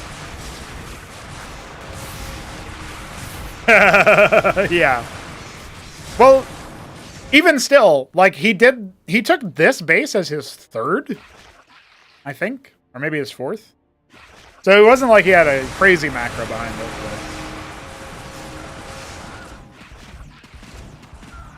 it. He's slowly clearing out the Eidolons here. Then they turn into zombies, even the neutral ones.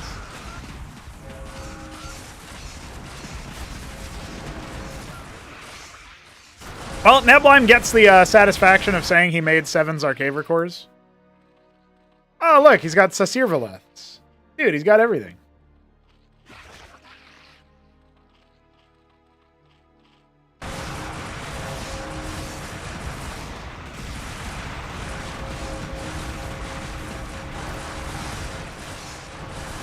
Zerg here. Zerg everywhere.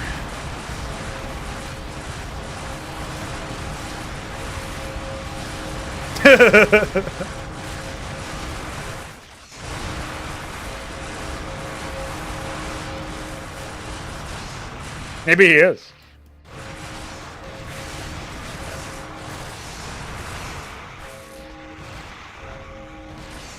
Annihilated. Honestly, I just thought that was his normal gameplay. That might sound rude, but have you guys seen it? I sure have.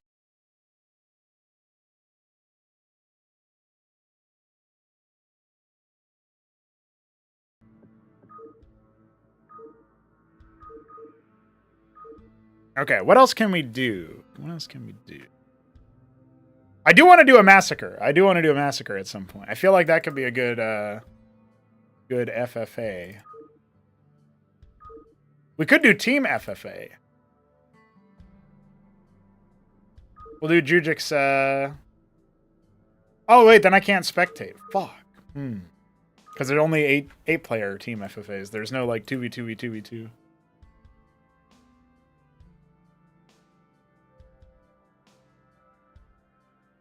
Yeah, the mines are pretty, I feel like they might be... Like, they're cool, but they you know, they do force detection, basically. I think the zombies will only spawn in areas you don't have active vision of, though. So I think that's a thing. But I could be wrong about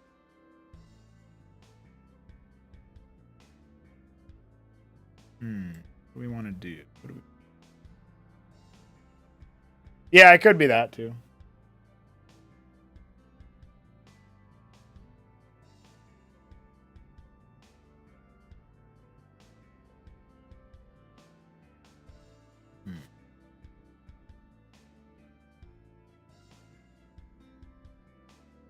How many people we still got? How many homies we still got? Do we have enough to fill up another lobby? We'll try Antechamber again, but it's Massacre. That'll be PvP coded. We'll see how many we get, because that also dictates it. If we only have, like, enough for a 4v4, I mean, if we only have enough for, like, a 2v2 or something. Okay, yeah, it looks like we got the people. Mode error means you're not in double brain cell at the beginning. You can pick Crown Link or Crown Link DBC.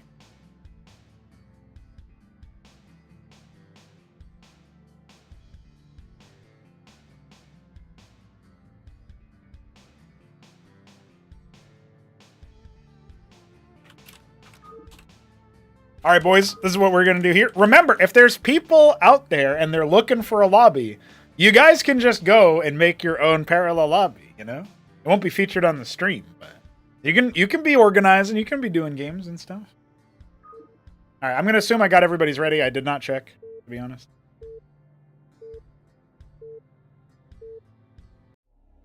Hopefully that's enough. Hey, look at that. We don't even need to DBC it or increase it. Okay, let's get ready to check out our players here, ladies and gentlemen. Okay.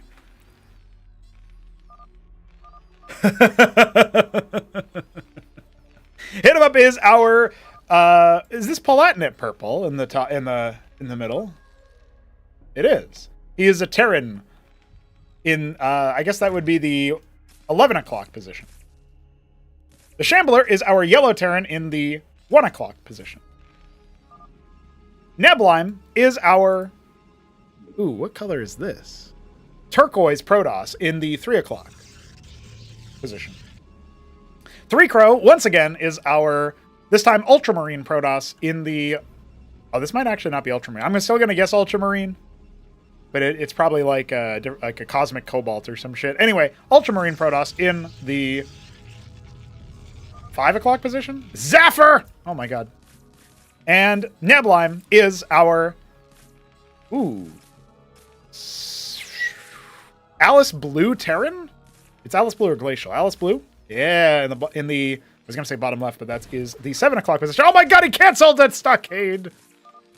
And Arbuz Budesh is our I guess just brown Zerg.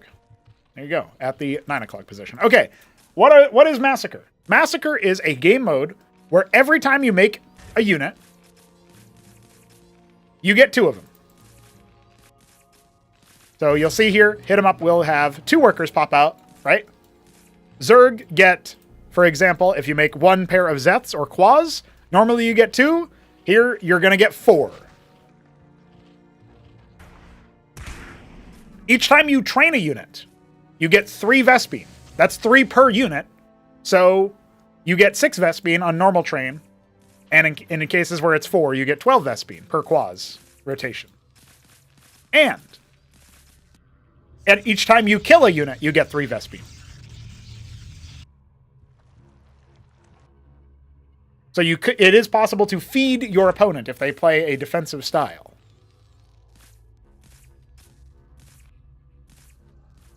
Hit 'em up will be taking an expansion as well as Neblime. Oh yeah, earlier I said Neblime was the Terran. That's actually Toyota, Miguel. Toyota already has his treasury up. This is good meta for treasury, because you're going to have so many workers off of just 1 ministry that you can afford to grab that pretty easily. Now, Three Crow has his own idea of what's going on. He's going to go straight for Mass Vassal and Mass, I don't know, Zealot? Legionnaire? We'll see what he wants to make out of the Gateway.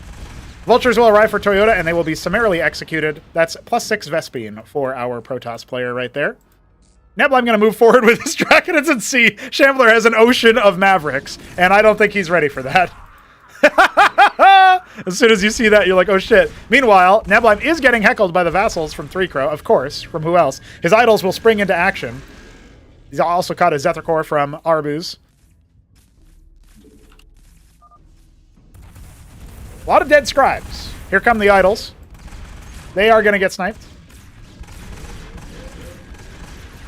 That's another dead idol. Shambler thinking about attacking. Instead, he goes in to hit him up, who has his own Bioforce. It's a nice spread from Shambler. Falling back, but there's Cyprian anchors. You can't fight those with only Mavericks. Trust me, I've tried. Vassal still terrorizing Mr. Neblime here, and Three Crow floating a lot of money. Definitely needs to get back home and get some stuff done. Worker count favoring hit him up and the Shambler in the leaderboard. Of course, I spawn with you. That's right. On Antechamber, you've got these like 2 bridges that kind of split you from the rest of the map in the top and the bottom, right? Well, in this case, the right side and the left side are split behind a bridge, but otherwise connected to the main landmass, so a little bit different there. Vassals continuing to cause some heckling. However, the idols are doing their best to try to do some spread damage. He's putting a warden down, but it's a little too late. Three Crow's just going to snipe that one down. And Neblime. He is looking worse for wear. He has not canceled either of those wardens. That's minus 300 minerals. And +6 Vespene for Three Crow. Big force coming out for hit 'em up. We're going to have a bio showdown. Living up to the name for Massacre. NESS BDB points out there are no native gas mining. The only way you can get gas is by making units and killing units. naturally lending itself towards very silly gameplay. Now, a bunch of Zealots are being loosed from Neblime, and they're going to run straight into Toyota Miguel's force. Our Reserve player has mostly been left alive. However, Toyota is having a network problem. We'll wait to... Yep, he's still in the game. He's just having it. He's just having a moment. A Canada moment in Poland. Now, these Zets can just absolutely rip this base asunder. Neblime's Zealots just fall back and allow Toyota to do what he will do to distract 3-Crow. Meanwhile, we do have Idols and Draconins, Wardens galore. Remaking his workers is not that difficult. You can see Neblime still has more workers than 3-Crow, who has executed Toyota's military force as the third base has been torn asunder by the Zerg. Big force fighting from between the Shambler and Hit 'em Up. A big team battle, plenty of Cyprians charging through and wrecking havoc on those Mavericks. There we go. Turn around. The turnaround is big. They got a little bit too close to the sun.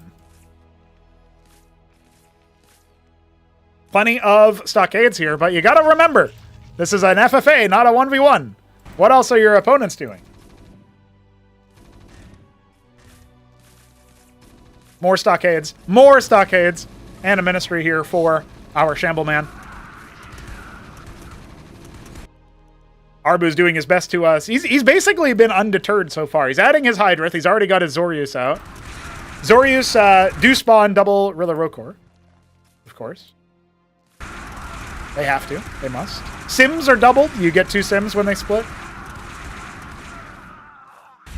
Here come the Vassals. They are going to depower. Or no, they're not. They're still a pylon over there. The Warden's doing their best to just kill these things, but it's taking a little bit of time. No engram. 1 idol goes down. A couple more idols go down. Now here comes Zealots from 3-Crow to try to do a pincer maneuver at the same time as the Nexus engages. Toyota giving us some tactical lag. Oh no, it was Neblime. Neblime had a Canada moment. Somebody dropped him.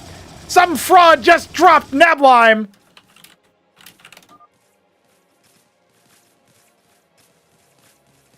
I can't believe this.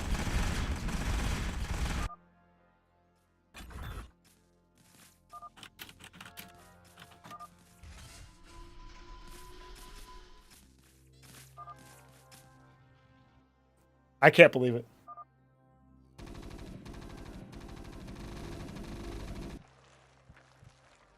I'm glad Lundier has his own name in parentheses. That's helpful. In case I don't know who he is. Lundier? Lundier. What's up, dude?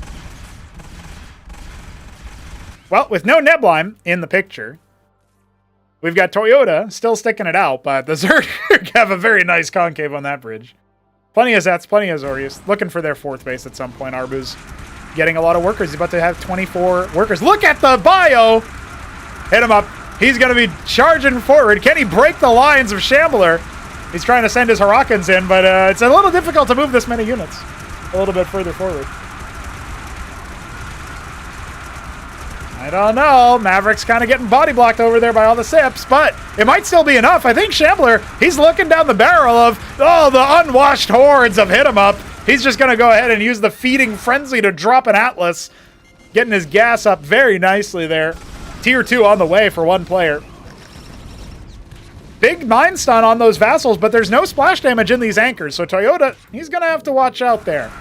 At the same time, we've got a Ministry doing its best to try to block the shots of the Sips so that the Mavericks can get some action done. I don't know if it's going to be enough. It's absorbing a lot of punishment. It will be brought down eventually, but is it enough time for those stimmed Mavericks to turn the tide? Shambler, he does his best, and I think he'll just narrowly stay alive in this fight. No more meat shields there. And now Arbu's descending upon Toyota. His new car was in that last game. This one, oh no, he's driving a beat-up sedan. It's a absolute junker. Arbu's descending into the anchors. It's going to punish that Polak. Hopefully that's not a racist term. Hit 'em Up is just massing a ridiculous amount of bio.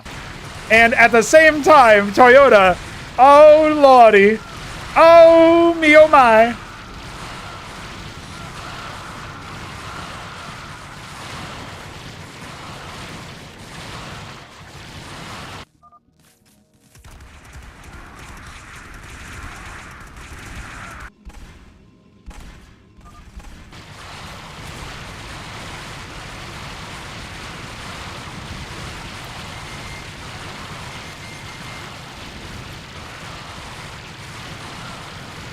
Utterly annihilated. Eviscerated. Eaten. Tier 2 starting for Arbuz Budesh, using the Feeding Frenzy as he proliferates.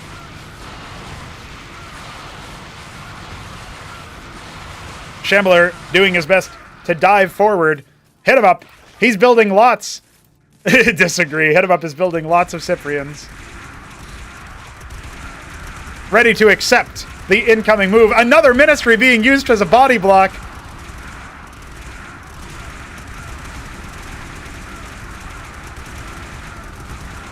I think it's safe to say Toyota's absolutely shellacked and dead. Three Crow is continuing to look around here. He's scoping it out with the vassals, you know? I don't know. The total surround there from Hit 'em Up's Cyprian stack. He's crushed the Ministry. Shambler trying to do some play-by-play. Couldn't. Ed can't on my end.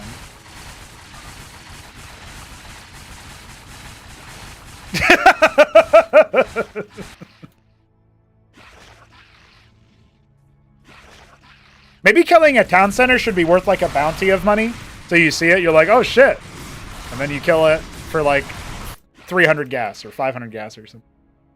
Dude, the Zerg is too much.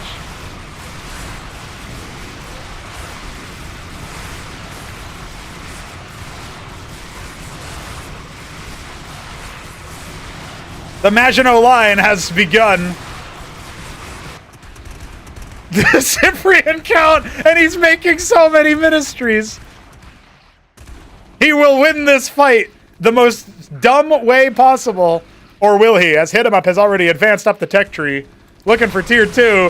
Three Crow and Arbuz in locked in heated battle as the vassals continue to heckle. I think the zealots are slowly being eaten alive. They're getting surrounded, the formation collapsing up north. Meanwhile, we've got the ministries. They're getting hit hard by all the Mavericks, Madcaps, and Cyprians. The Apostles will continue to keep things alive, or will they? One of them has been sniped already. There's one in the south.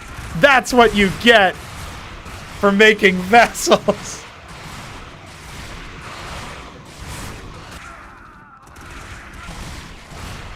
It's the sheer number of Zoryus that Arbuz made, I'm pretty sure. Zoryus can be a bit of a laggy unit, unfortunately. Oh. I think Three Crow may have crashed. Oh, no. That's Arbuz. Arbuz may have crashed.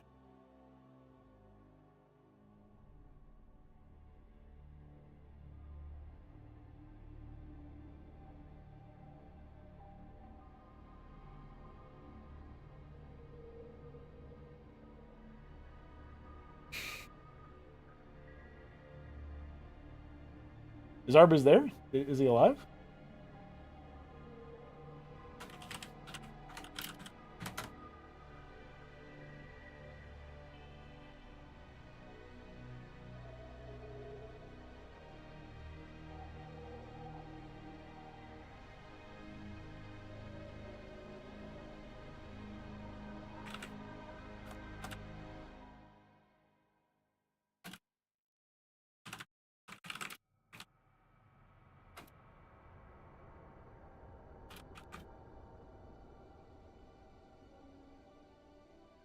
When somebody has a drop window with everybody else, I think that means...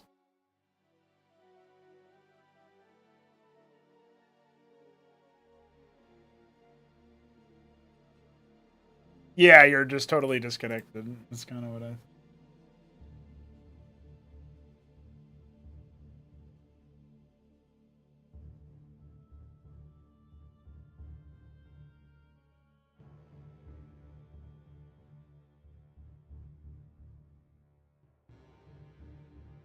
All right, boys.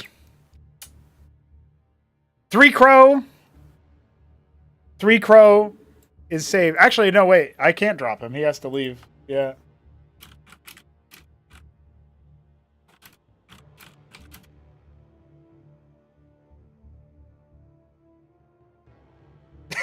So...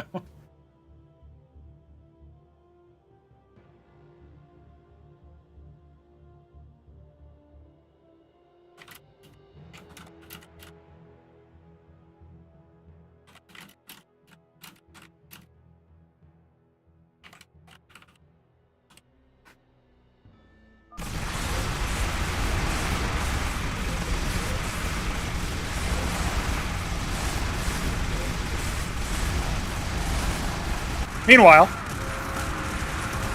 the Ministries will be of no use versus the Madcaps. Versus the Cyprians, yes, but not the Madcaps. The first one falls, the second one allowing the other Cyprians to step forward, absorbing the shots, but only for a moment. And now Shambler continues to struggle to advance. Does he have enough? There's still Apostles here, but they can't really get to the point where they're fighting. He pulls back. Toyota's last Ministry. He's making a new one. The Scourge of Arbuz has been removed from the game. Okay, well, Hit 'em Up's still going to be struggling over here. Spending down all the money he can. The sheer number of Cyprians, it's going to be pretty difficult for him to clear this, I think. He's got to lift his own Ministry and counter the silly with silly. The meme with meme.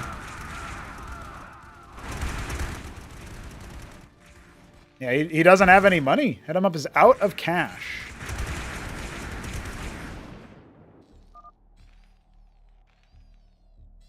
Yeah, Hit 'em Up might be out of sync. Or maybe he'll say that so that he can save some face, you know.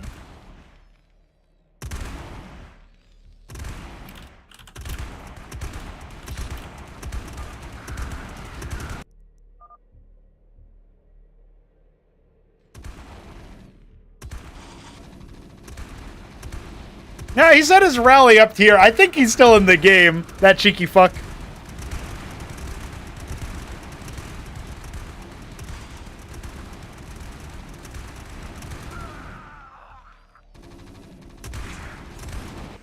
Too bad nobody bothered attacking Shambler in the meanwhile. That would have been funny.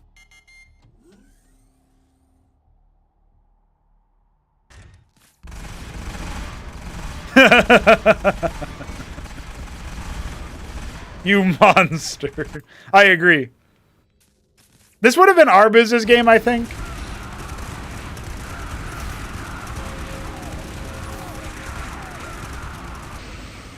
Ahmed.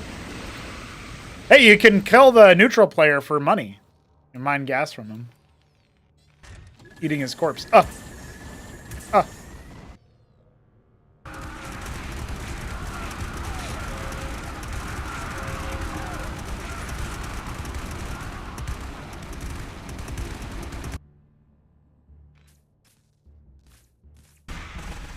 Well, with Hit 'em Up eliminated from the game, he's now going to be able to see the true might of Shambler's empire. Drigo's got a pretty big force here of ground units. He's gonna lose that Nexus. Toyota finding a way to get a little bit of revenge.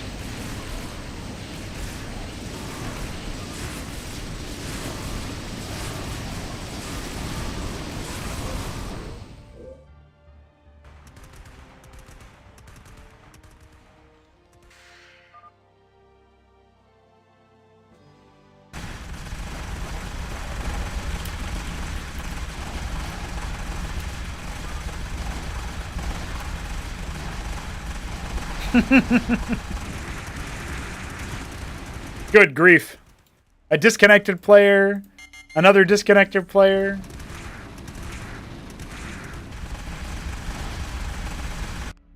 The real massacre was apparently the netcode.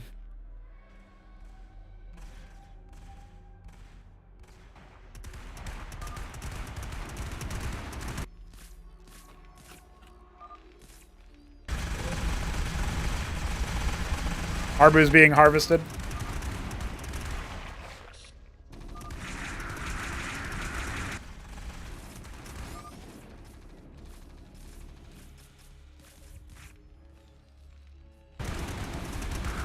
Toyota floating to the island is very dishonorable. Will Shambler ever find him?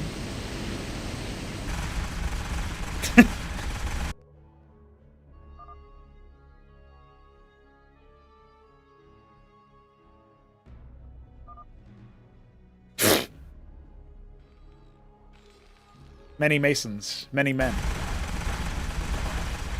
Many men wish hash upon me. Oh my god, Toyota! His ministry's burning! It's over for Toyota. Shambler versus 3 Crow. And I think Shambler is going to win.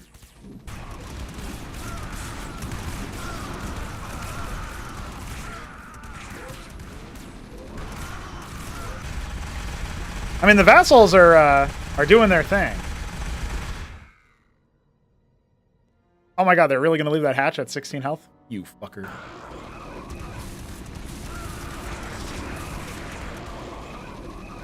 No micro on the front line here means I think Three Crow's forces are just going to end up dying.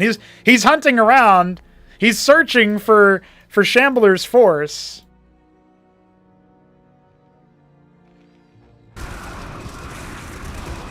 He's chasing ghosts. What a massacre indeed. Oh my god. 75 vassals. That's a lot more than I thought there were, actually.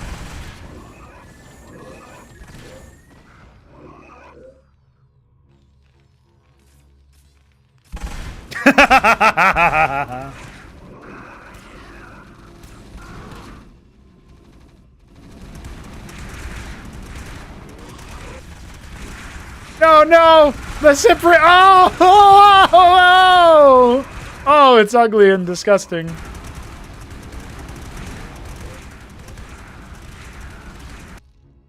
Yeah, I think it's safe to say that Three Crow is not in our reality either. Eviscerated and destroyed. Antagonized and annihilated. This was the most cursed lobby for sure.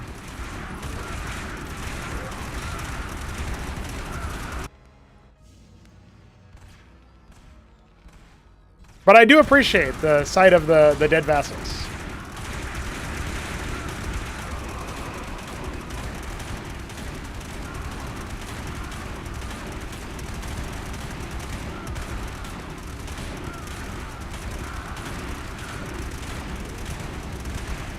You gotta at least type out, I don't know, dude. Well, I was still connected to the winner. The true winner. The real winner. Shambler gets one under his belt. It's totally not dubious or questionable.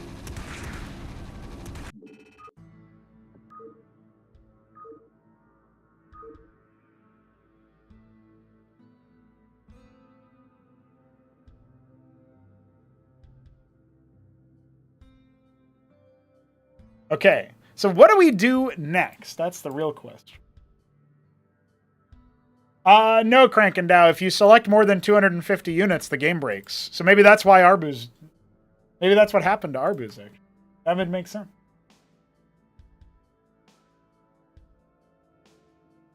Especially on Massacre, right? 100% makes total sense. Okay. What else do we got? Omnipresence? Omnipresence, hello. Omnipresence.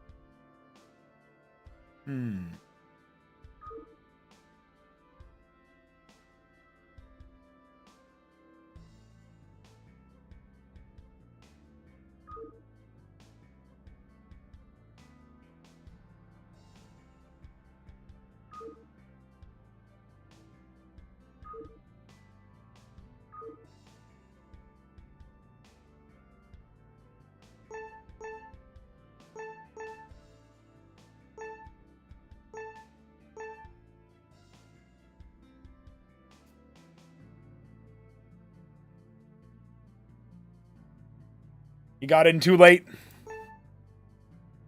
You got in too late, boys.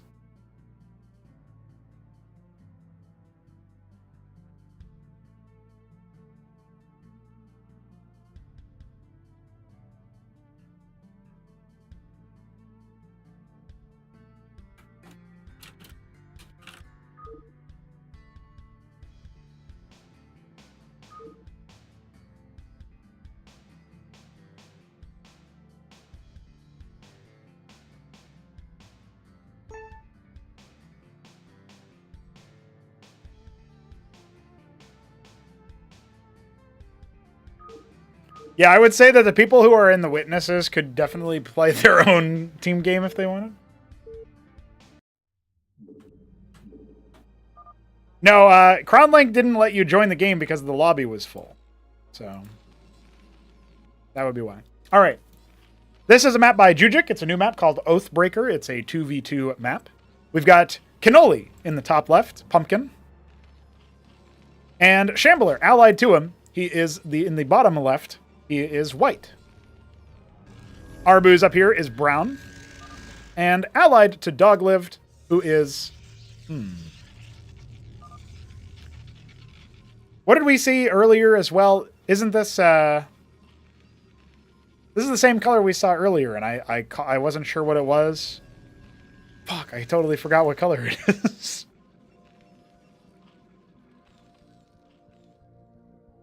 Was it Maya Blue? Okay. I got it, boys. So...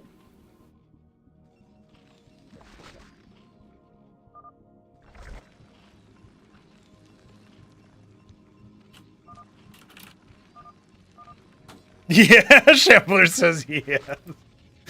That's funny. Okay, so basically in this game mode, you start with an Omniveil. It can train workers and spawn larvae, and that's it. You get to you're able to make masons. You're able to make scribes, and you're able to make droleths from the larvae, of course, right? So it looks like Doglived is not very interested in the Zerg part yet. In fact, Arbuz is also playing as Protoss. So far. It's like Protoss dominant. Cannoli is going to go ahead and grab a Warden at his ramp, and otherwise benefit from a Larvask. Whereas it looks like Shambler is more in mind to take it Stockade Gateway.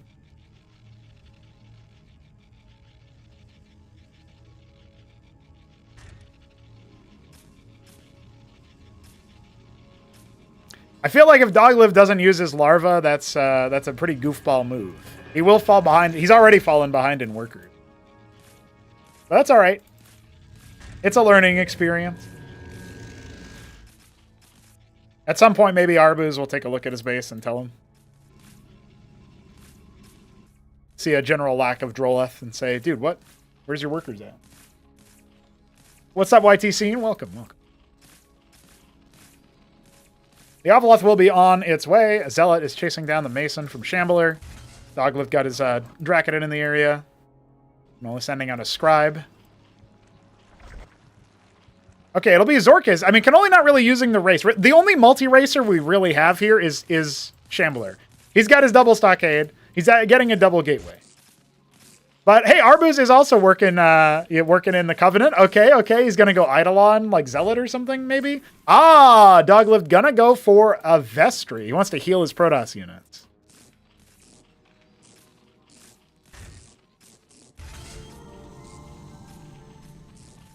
Okay, well, production has fallen idle for Arbuz, who is not making workers at the moment. Zavaleth scouts that Cannoli is doing Cannoli things, and will now scout his opponent. You can see Shambler using the Zerg for mining and for building a hatch.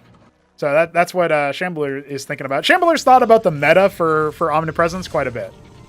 So, well, Arbuz's Zealot is getting killed by a Warden. Arbuz, no, you're Zealot. No, Arbuz. Oh, it died.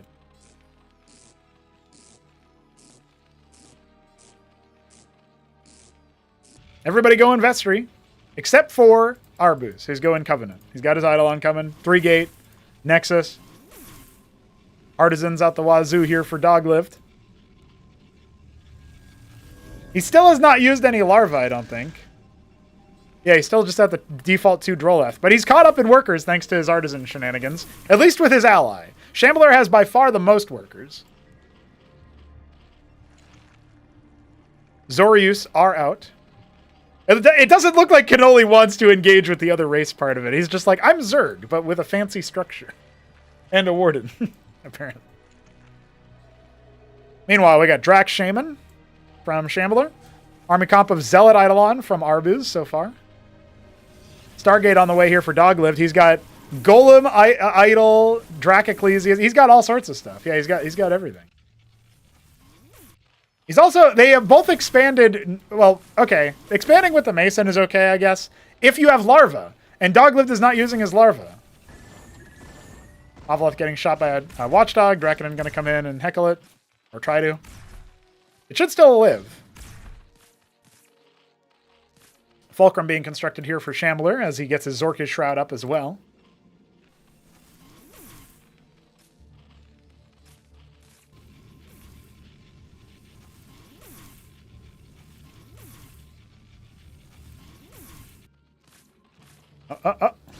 Oh, no.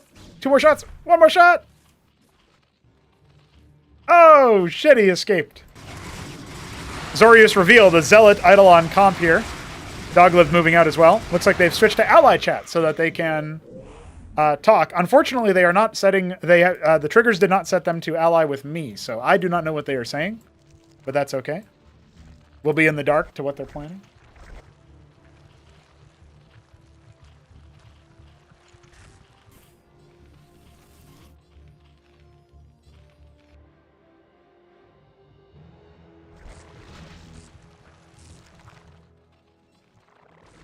Six Gorgor cores are on the way for Cannoli. They did get recently buffed by, I think, 30 health. Up to 250 now. They will be tanky boys. Shambler's got a pretty good looking army, but he's going to be dealing with everything all on his own right now because Cannoli's Zarks or Gorgs are not actually on there. Now they're going to come and try to clear the Zealots. Ooh! The Enchanted Gorgor core with the Fallen Ecclesia speeding them up. Very nice, very nice. Still, I think this is still favoring the East team, but hard to know for sure. The Gorg's now on top of the army. Healing out of the Shaman's really helping out for both sides right now. Ooh, can they actually break through? It looks like no. It looks like they will be held at bay. The Eidolons are only at 4 count right now. No focus fire really coming out there. Avaleth for... That looks like it was Shambler's Avaleth got killed. And so, our intrepid Eastern team will fall away. We are at a walloping 10 Gorgor cores. And it looks like they are... Unfortunately, it looks like that bug with the Gorgor cores having or flingy units benefiting perpetually from speed boosts is like back for Gorgs specifically or something. Or maybe it's just something that didn't get cleared specifically for the Ecclesiast. There was 2 buffs there. There was the speed boost from Zorius and there was the speed boost from the Fallen Ecclesiast. So not sure which one is which, but that's well, let's see if the Eastern team ends up getting bopped by that. No defenses here for Arbuz's base. He's gonna be caught out here pushing out. Despite seeing the Gorgs, right? The Gladiuses are out. They can maybe help out a little bit, but... Oh, boy. Arbuz is getting shellacked. Looks like he's going to try to fall back and use the workers that still live to mine from his natural for now. Shambler moving out. Phalanx... Couple Dracodons, couple Zorius, more than a few Zorius, and a couple Shamans. Dogliv, on the other hand, wants to try to stab forward while that's happening. When you lose your Omniveil, you can't get it back. Oh, dear. Well, that's a disaster. He still has a Nexus, so he can make Protoss. But he no longer has access to Terran construction or Zerg construction. If his workers die, that's it. Let's see if he can hold the attack from Shambler and from the Gorgs. It feels like Dogliv, he moved a little bit too far out, didn't really force a retreat from his opponent, and now he's got to pincer the attack from the Shambler. It should be a good wipe in favor of the East team, but remember that Arbuz is flattened, economically speaking. He is rebuilding a ministry. He does still have... No, he does not have a Zerg worker. He does not have anything. Also, he sent that in full chat, so the team knows. Team knows what's up. I thought that was a pariah for a second. I was going to get very excited.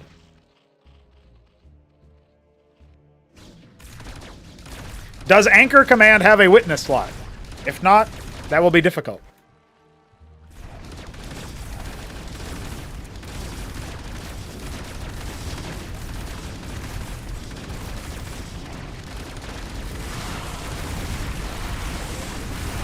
It's still a pretty deadly force assembled by Dogliv. There is a single Madrigal. For anti-air, I feel like Cannoli doesn't have a whole lot. He's going to have to scramble his Gorgs back. Ooh, this is a really difficult force here, I think, to break through.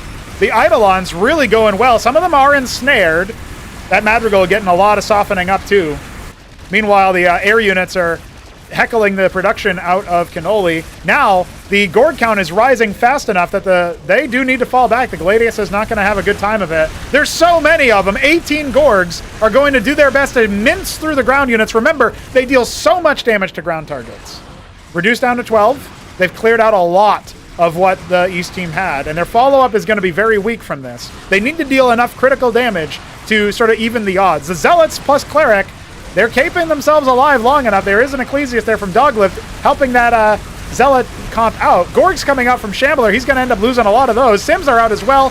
Drakenon's doing their best to focus him down. Gorg count really starting to fall here. Shambler decloaking those Eidolons with his Gorgs. He's going to dive onto them and clear them out as well. And it looks like the East team's attack force has been broken. There's a big one coming from Doglift. He still has all the Gladius. Felt like maybe he could have made something more out of that fight if his reinforcements were a little bit faster. But Arbuz, he's down to 17 workers. He has not recovered his economics. You can see a couple of the land effects coming out of Dogliv's Stargates now. He's kind of defaulted back to just mass Protoss. He's not really using any of the racial combos.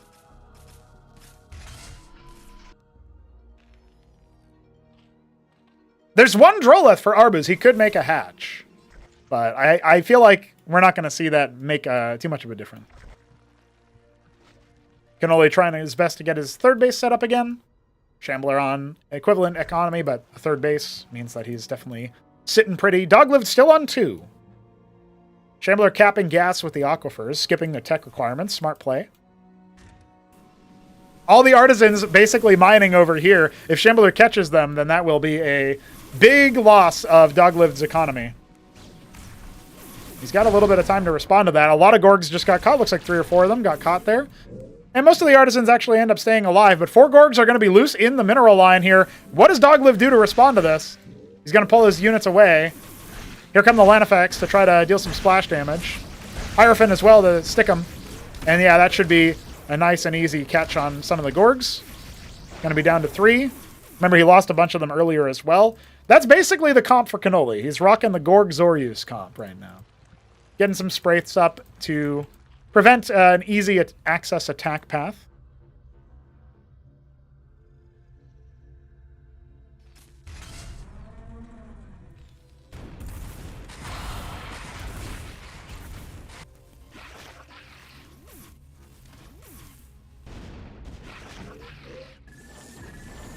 Whew, 15 Gorga cores. I don't think Arbuz can hold this. He's going to need his allies' help. And now the land effects, they're disrupting the ground force, but they were mismicroed. They're beautifully pre-split earlier. They were definitely mismicroed a little bit there. And losing out on his anti-air splash is a big deal. The one Madrigal doing some good splash damage to those Gladius is going to bring one of them down, but will eventually be taken care of. It's just a matter of time. Those add-ons could have been disrupted or self-destructed, but it's not to be. 15 Gorgs still wreaking havoc. It looks like Arbuz is basically dead.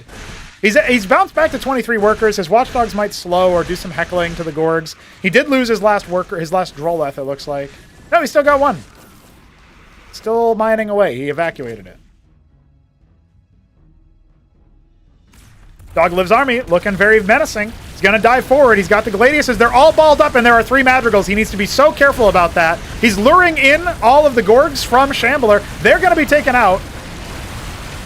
And it looks like, to me, like this is going to be the last stand for Dogliv's army. He's crushing it on the ground. Absolutely spanking them. Shambler struggling to make it through. He's calling for help. Dogliv's army too strong. His Madrigals did not focus down the Gladius. Oh, here comes the flank there from 14 Gorgs. Remember, that's not nothing. But now they were not in sync. The Gorgs need to wrap around, see what they can do. The Vagrant's doing so nicely here. And that should be it for the Gorgs. Dogliv might have just muscled his way through. Maybe the best strategy is to ignore the extra races and just go straight for Vagrant Gladius. Just lean in to the truly OP race. Lean in to Protoss.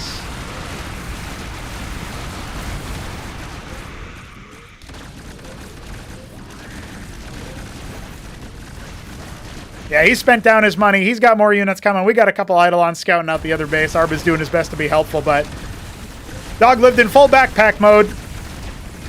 Arbuz absorbed a lot of pressure. I just don't think that Protoss force here can be destroyed, dismantled by what Shambler and Cannoli have.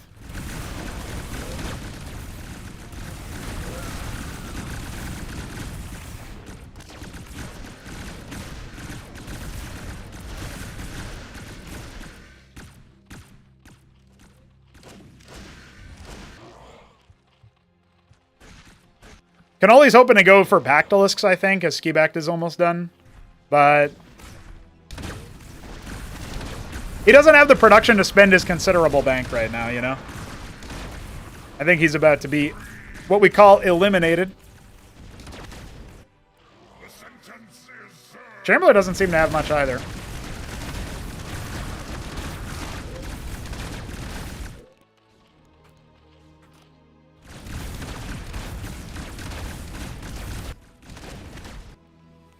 Triple Dash said that Arbuz was apparently desynced, but I didn't get it. Sorry, he says. Oh, shit. They're calling it looks like.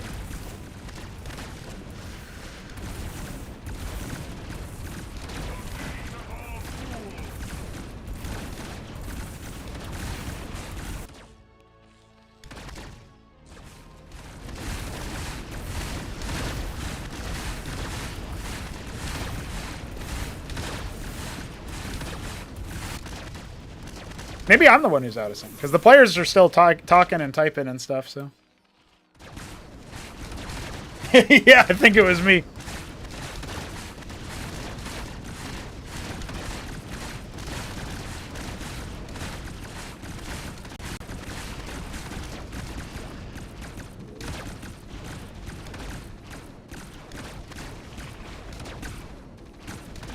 Oh yeah, it's definitely me. Cannoli is basically dead, though. I'll switch over the obs view here.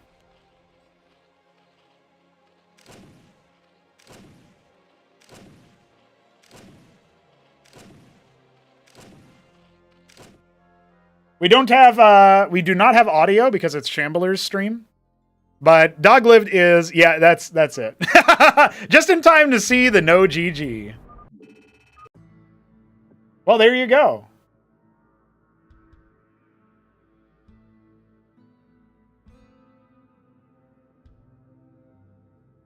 Yeah, we did get to see a couple aquifers earlier, by the way. There were 2 aquifers by Shambler pretty early on. So, that works out. Alexander not in DBC, I can't believe it. What else do? We got a lot of people still. People were saying Anchor Command. I do not have the latest Anchor Command on Oilstralia, and I don't know if there is a witness slot for that.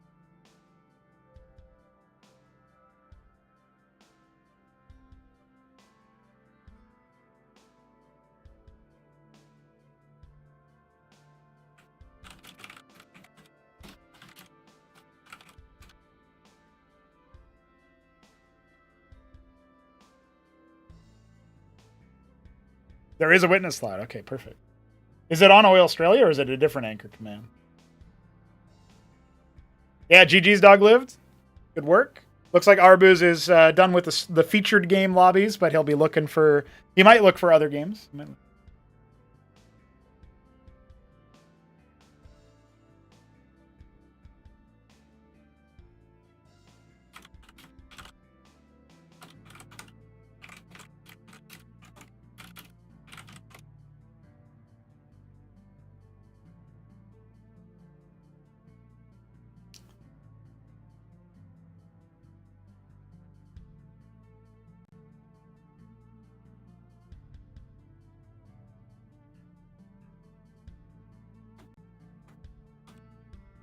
Looks like 3Crow just sent it to me.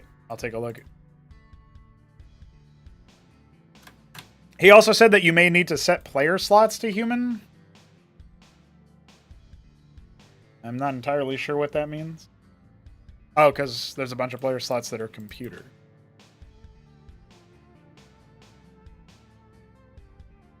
I see. It's 6 player. All right. So I set the player slots to human, and I will now throw this into the UMS category.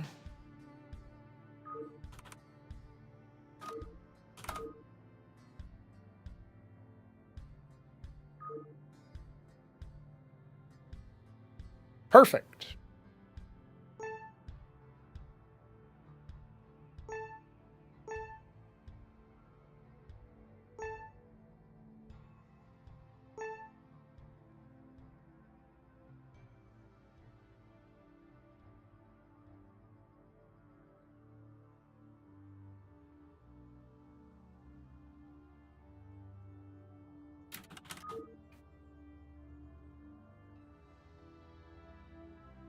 I also just want to silly Zerkalo. I agree.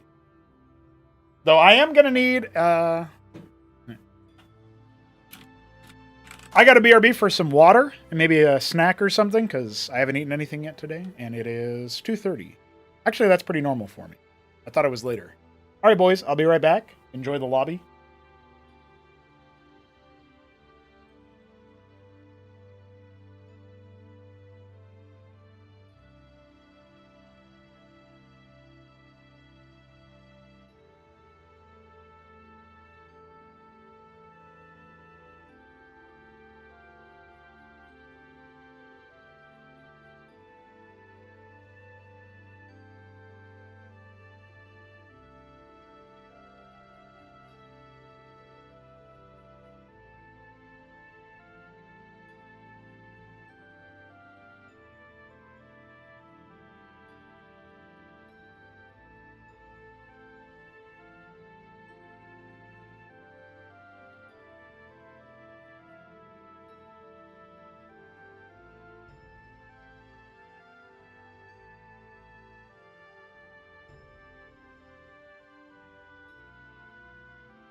What up, homies?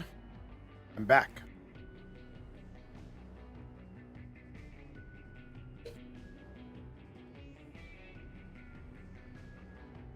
We got 3 R's from Hit 'em Up, Nebelheim, and 3 Crow. Need Genie, Toyota.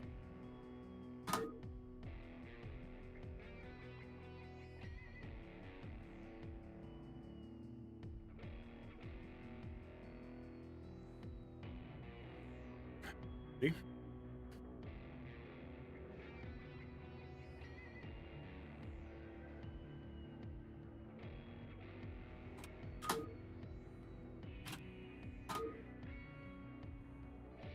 Where's Toyota?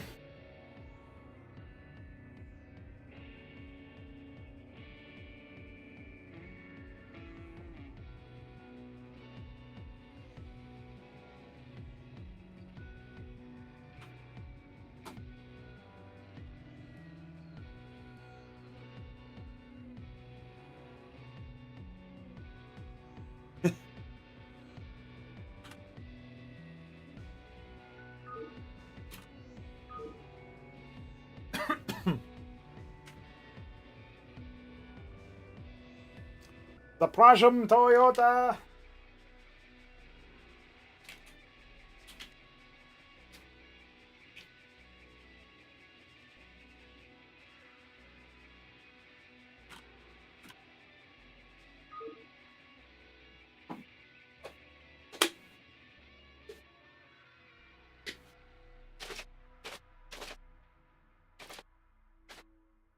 Okay, good.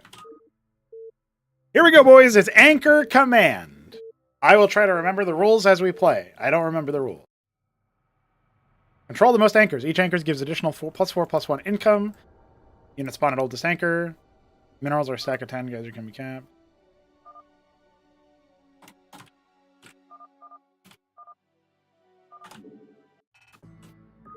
Apparently, we have to remake on that one.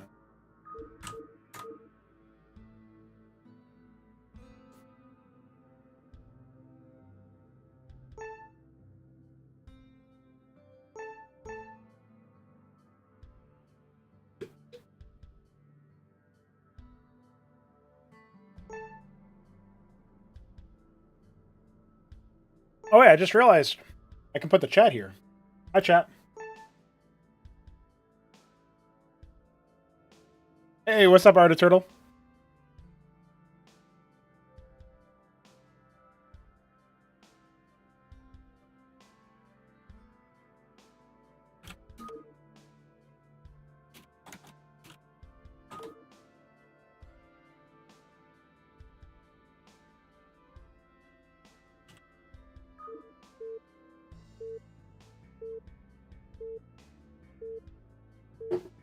What up, Alexander?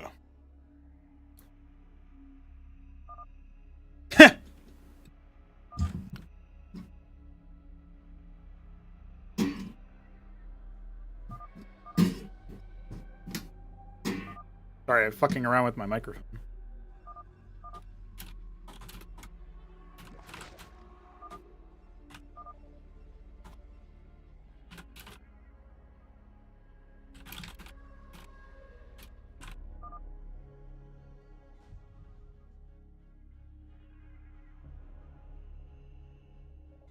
Oh. Okay.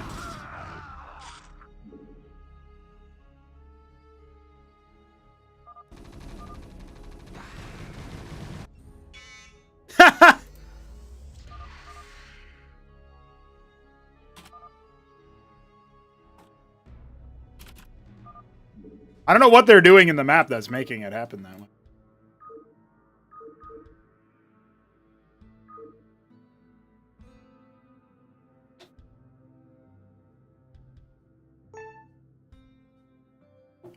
What mode would you guys like me to play in competitive, other than competitive?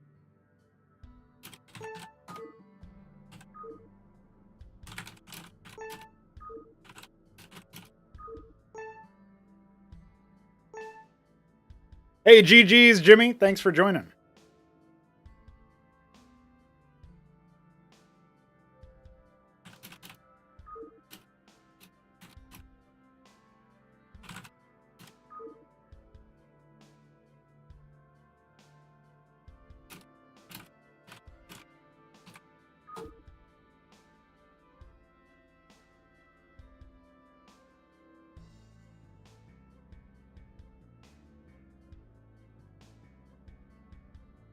You have to create add-ons manually via a trigger. It doesn't attach automatically. I don't know if we can fix that. Hey, we need +1. I'll see if anybody wants to join it.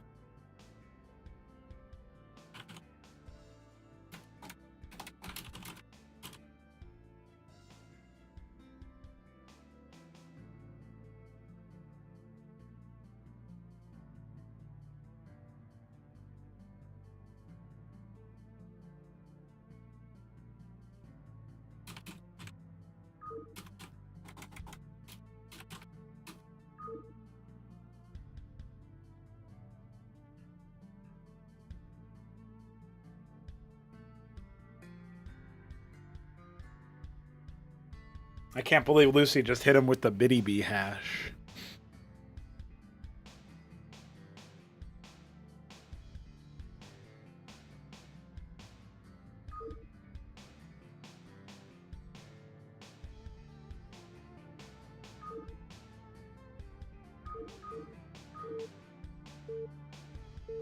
I don't know if it'll last that long, Beaver, but don't worry.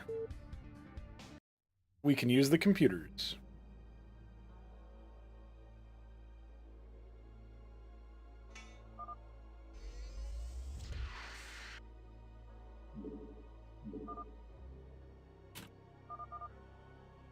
Eh?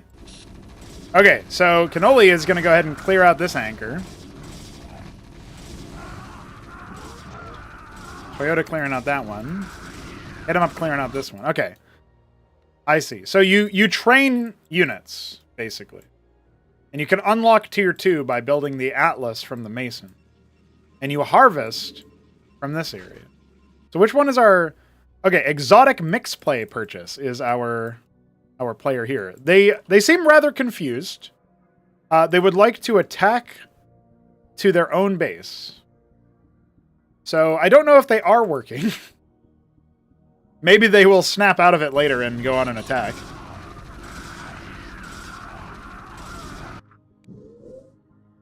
Looking around for any player-on-player action as looks like Neblime going for Zerd. This has got a blackjack out. Classic. Yeah, D&D will be streamed. D&D will be streamed. That is starting at 8:30. I would probably... I'll see if I can scramble to make like a quick and dirty secondary YouTube channel for that to be streamed on. Since I was planning on making a second channel anyway for that sort of thing.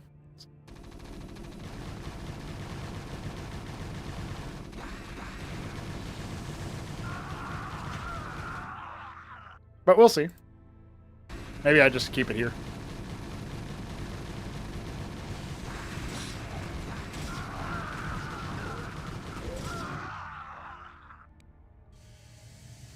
Looks like indeed exotic mix play purchase is. he's doing stuff. He claimed a single anchor.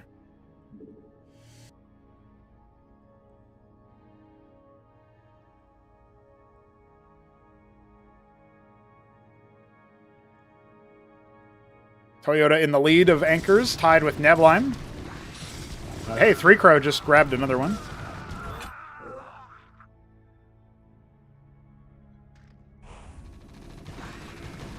Ooh, Neblime lost one. I didn't track who stole it from him. Oh, I guess it would have been, yeah, it would have been Hit 'em Up who just did it. Okay, okay.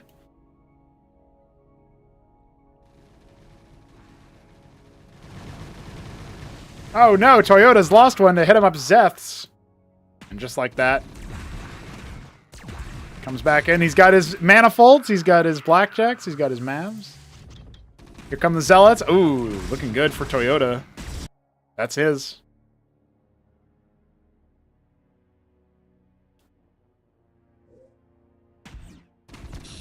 Three Crow has now revealed the exotic mix play purchase.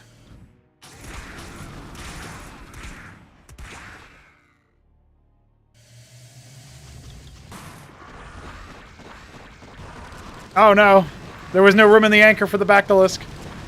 Neblime strikes back. He's gonna have the lead.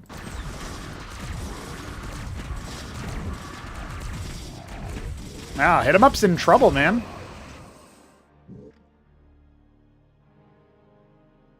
His lodestone is under duress.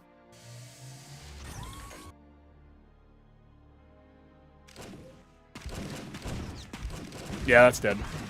If you lose your lodestone, is the game over for you? No, I guess not. But Toyota's ganging up on him over here. I don't think he's going to be able to hold on to this. That's it for Hit.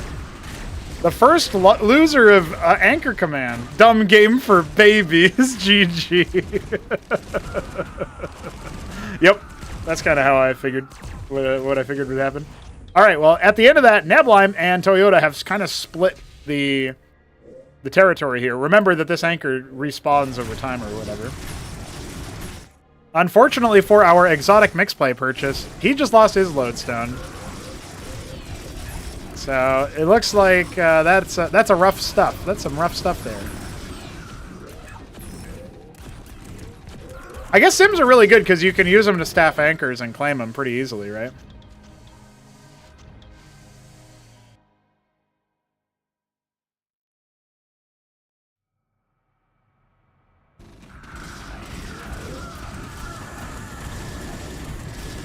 Ooh, he should have kept that alive so he could split all his sims.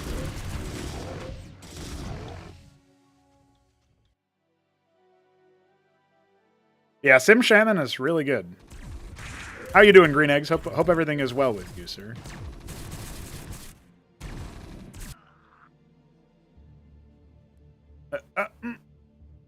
Toyota's internet. Oh, it's Nablime's internet.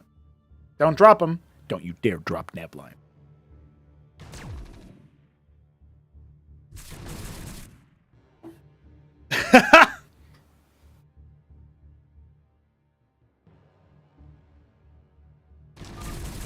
Ah, fuck. That guy was in the lead.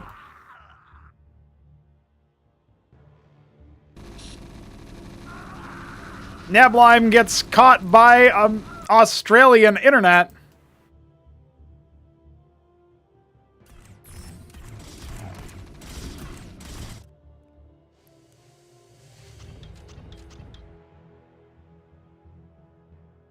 Our Terran homie is kind of sucking right now. Our AI homie. He is not taking over the map. He is not conquering the universe. All right, so who are we down to then? I think Cannoli actually is just out of sync. Yeah, Cannoli's totally desynced. So it's just between Toyota and 3Crow.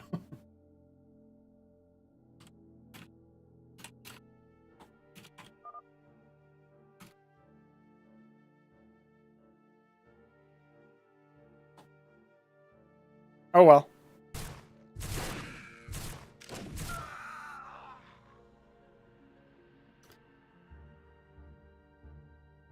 Yeah, we called for the Winter Warriors and said, hey, +1 for Anchor Command, but we didn't get anybody who's showing up. So.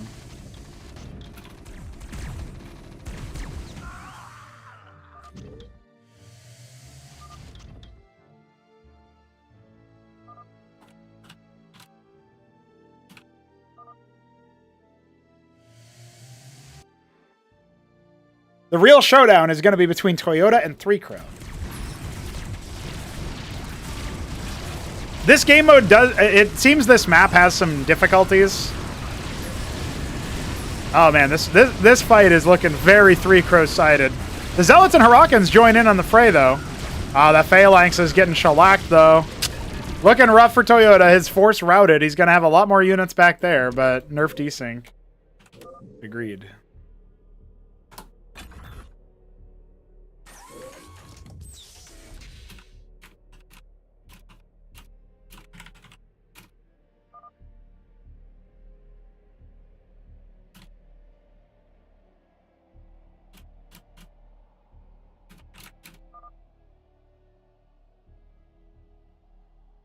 Buff DC? No.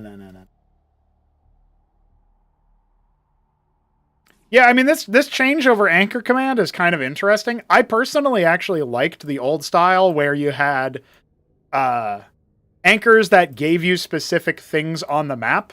So that certain... Like, this anchor could give you, like, a gateway. Or this anchor could give you an argosy, right?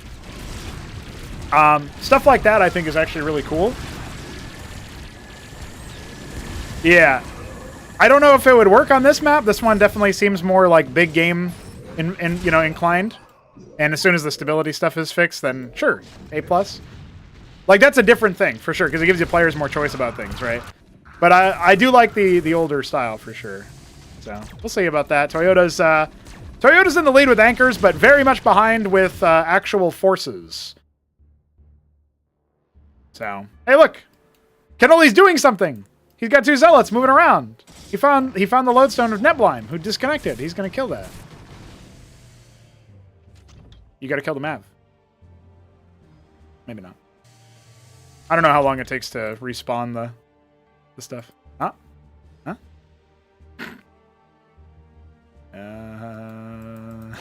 If you don't kill it, I don't think it'll respawn.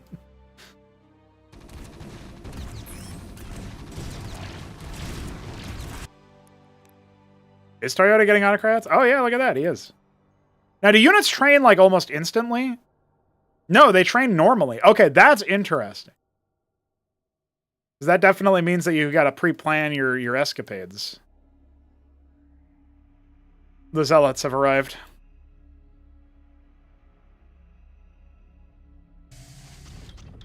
All right, well, Three Crow's big-ass army is starting to move up. It's going to clear out yet another anchor.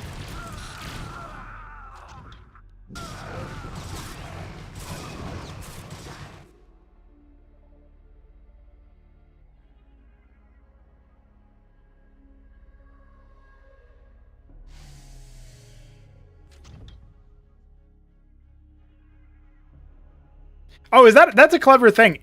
Oh, never mind. If when the units get moved to the anchor, they should play like an unload sound or something. That would be pretty neat. Looks like Three Crow forgot where he is. Oh, I see. He wants to siege the lodestone. He might change his mind when he sees this big-ass force over there.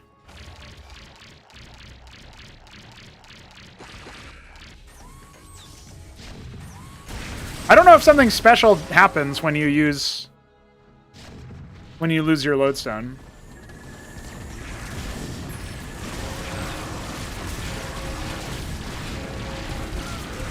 Well, that was a short-lived option for Three Crow to do something with.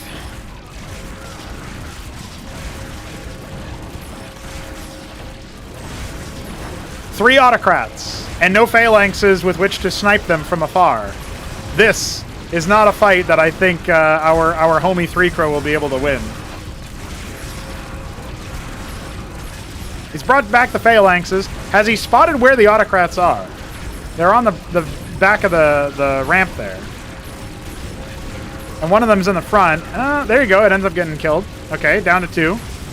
He's actually, you know what? With the Sim Shaman. The Sim Shaman is held out. Holy shit.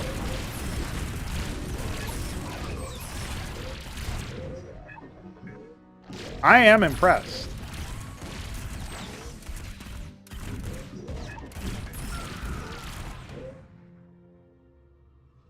Very cool stuff. Now, I'm pretty sure the Terran AI, by the way, even though they're still... They're still mining, so I guess they're still in the game? I guess they're making units and they just get deleted or something, because they... I don't know. Not sure what's up with that.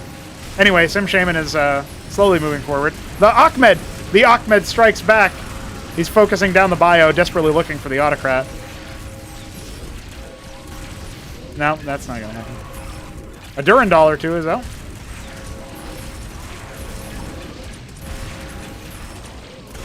I think Three Crow really made a mistake by blindly chasing after the force.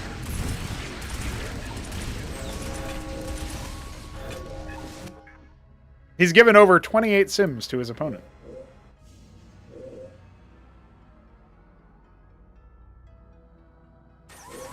Yeah, so the AI won't use the gateways, lattices, larvasks, etc. I guess I should try to build like some kind of AI that actually tries to use the multi-race stuff. You know? I don't know. Maybe it would just be more sane to have Veek try to do something a bit different. Dude, this is a pretty deadly looking force as well. Three Crow has his army. He's building up quite a few things. Okay, he's got what, 4 mutas he's hatching. He's gonna have, I think it's oh my god. He's kind of cocked himself here. You know, with this anchor all the way down there, doesn't that feel like he should have like maybe taken one further close or something? You not having control of which units your stuff spawns in is probably really difficult, yeah?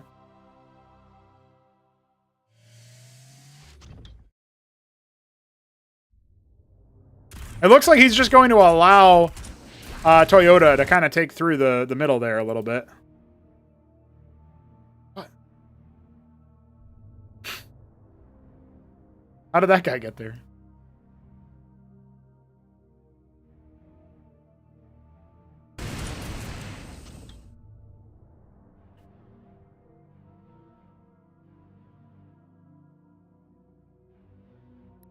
Yeah, maybe we can explore that, too, a little bit later on. Okay, I see what he's doing.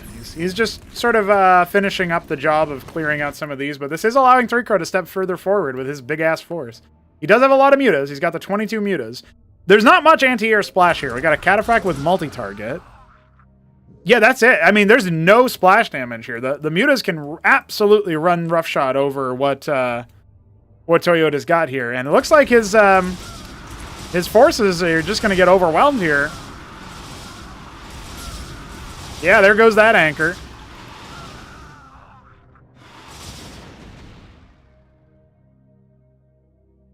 Oh no, a couple Cyprians still spawned there after the anchor was killed.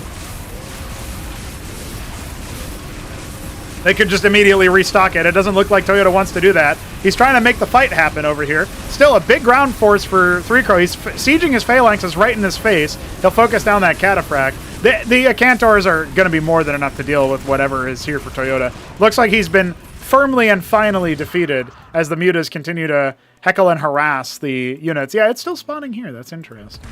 Feels like that is... I don't think that's supposed to happen.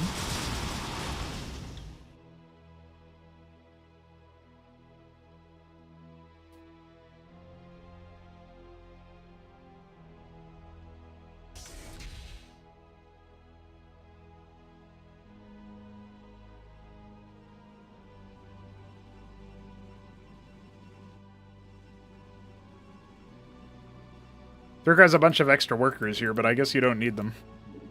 Oh, never mind. There's fucking ridiculous amounts of minerals there. You could definitely use them. Save me! Save me! The autocrat's stuck behind a bunch of Sims.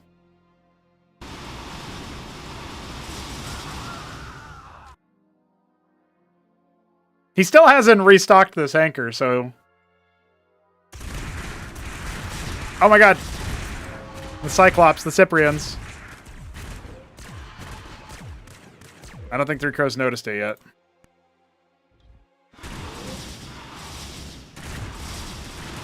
I guess at this point he'd just assume it was retaken, but... That's a bit goofy. Okay. So he's got 12 mutas. That's still a good number. I don't know, dude. 3Crow's got a lot of money he could be spending. What's he going to do with all this money? What's he thinking? Okay, he queues up a lot more mutas. I guess he was waiting for the Vespine. Yeah, he's going to start spending down his mineral bank.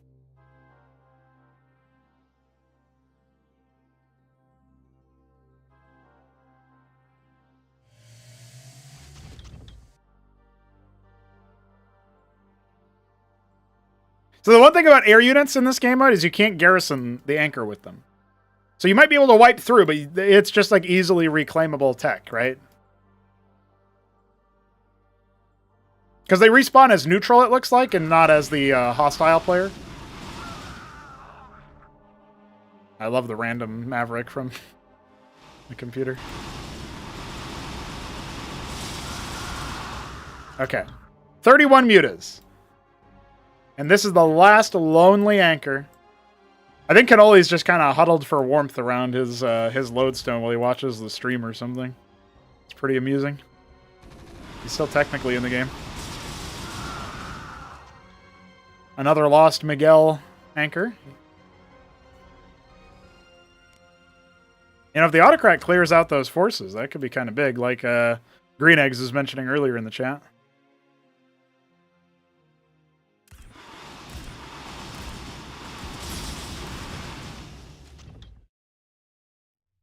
Yeah, Cannoli is a busted AI. Alright. Toyota's getting kind of heckled over here. There are some splash damage units on this position. Gonna help out very, very nicely. But he has lost the stuff elsewhere. 3Crow, what are you doing, my homie? My Krigga? My custom trigger user? You just lost all your mutas. What is he doing? Oh, no. Okay, he still keeps most of them, I guess, but that's still bad news. You know, if he had just moved them away and hit this anchor here with them, he could have actually cleared out the reinforcements. As of now, though, his ground force is still really strong. I don't think Toyota is going to be beaten back at this point, you know? Rather, I don't think 3Crow's ground force is going to be beaten back. I think he's got this. He just needs to mass it up a little bit. He found the spinners.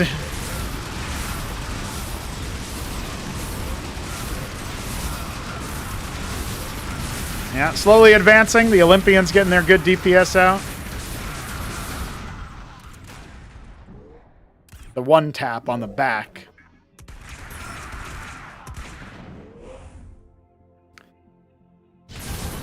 Ooh.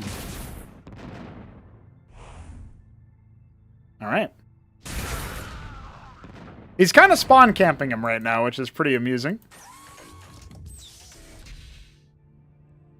Yeah, Toyota's making a couple more units, but they just keep appearing here.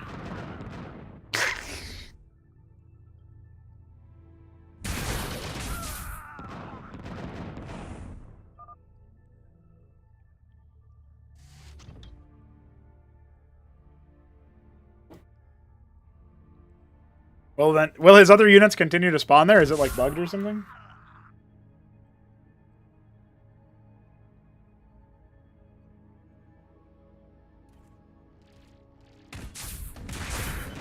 Yeah, even though he just took this anchor, it's still spawning him here, so he is getting turbo cut.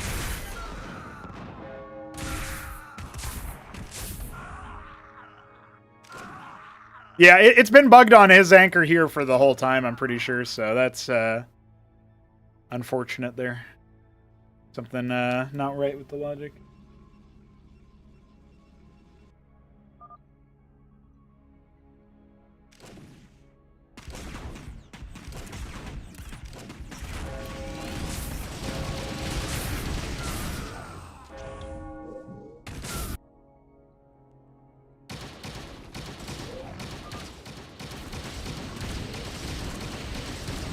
Also, I don't think the computer was defeated, so...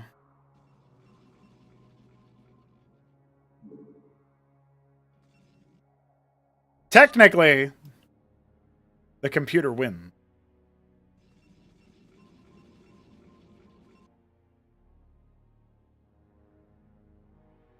All right. Well, that's it for me. I'm out from that one. Very I do think that there's a lot of potential in that. Looking forward to seeing it overcome its bugs and issues. What else we got? A conceptual win, just like conceptually being Giga based.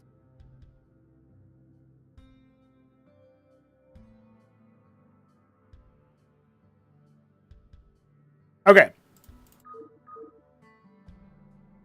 So what do we do next? What other options do we have?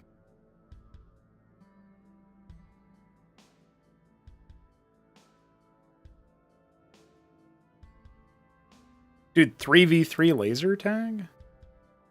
Team Micro Arena? But, okay, Team Micro Arena, but on Massacre. Eh? Does it even work on Massacre? I kind of want to find out.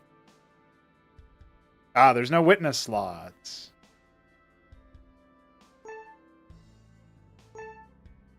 Yeah, I did do an Oil Australia on Uprising. An Oil Australia, or yeah, I did an Uprising Oil Australia. All right, let's see.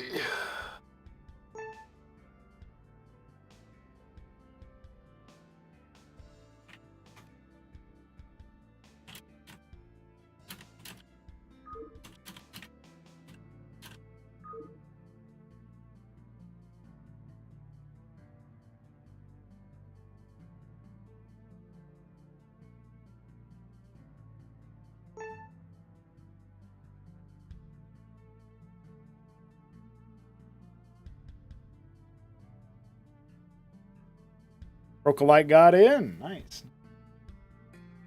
Looks like we'll be remaking with the new version, but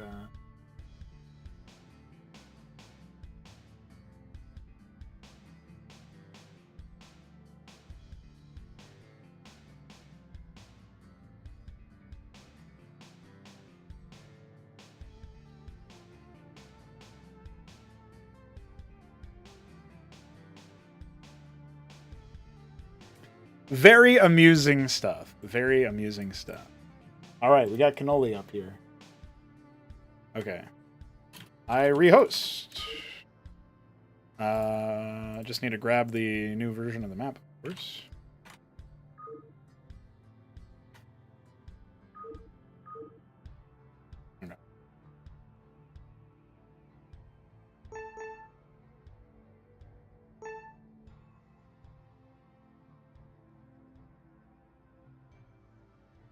What do I do with the host priv again?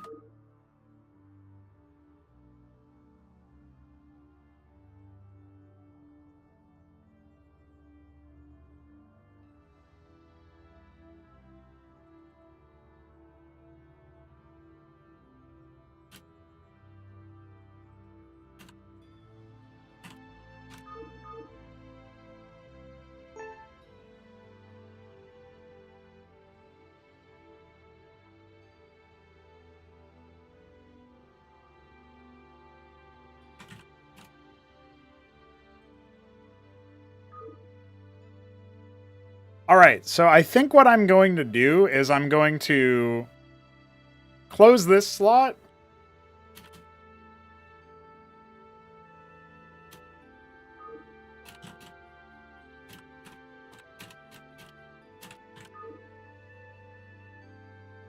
And I just won't play this one.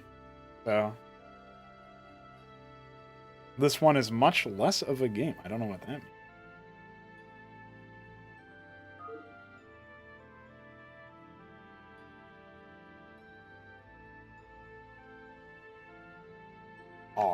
I suppose.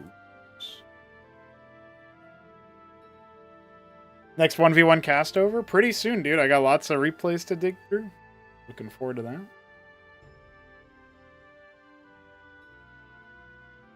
Let's see, what do we got? We got RRRR. So we need Toyota and Arbuz.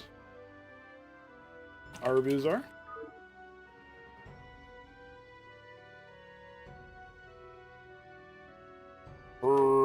Okay. All right, boys.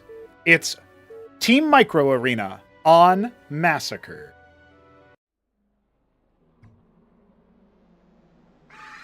Well,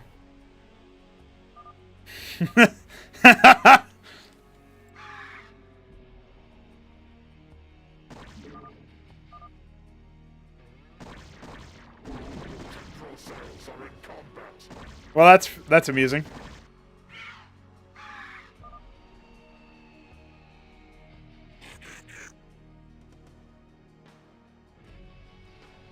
What does this do?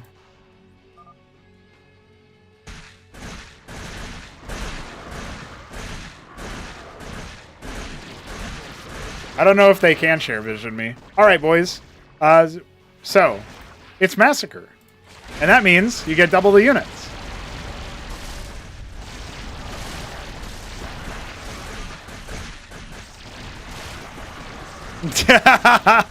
Shambler going for the early victory. He's just trying to hit the Nexus there.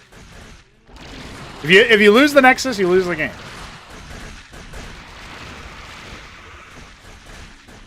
Crocolite is, I don't know if he's fully grasping what's happening here. 3 Crow is off to the side there. Well, that was a brutal annihilation. Oh, I see. It's a group of them?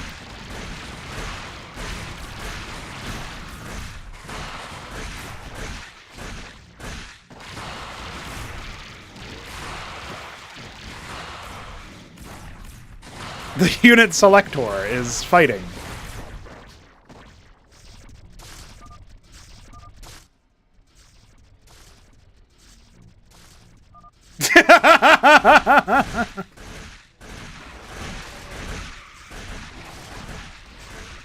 Yeah, 3 Crows at 0 APM. He's just kind of chilling. Dude, no way! Dead Crow. Okay, well, 1 Nexus kill, yeah.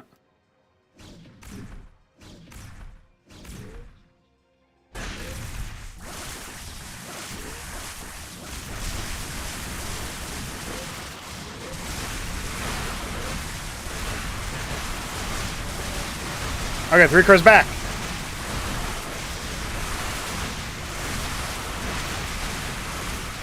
Oh shit, Toyota's in with the top rope. He's got all the Quaz and Zeth and Vorv diving onto the back line.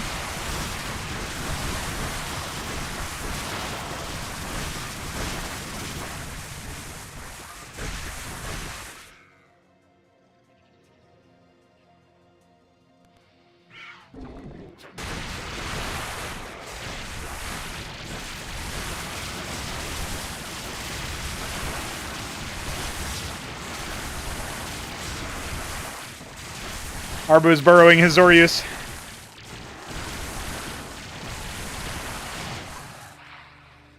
Oh, I see. He removes his own units so that he can switch into something else. Oh no! Crocolite is frontlining with Bactylisks. I don't know if that's what you want to do with them, but you know what? That's okay.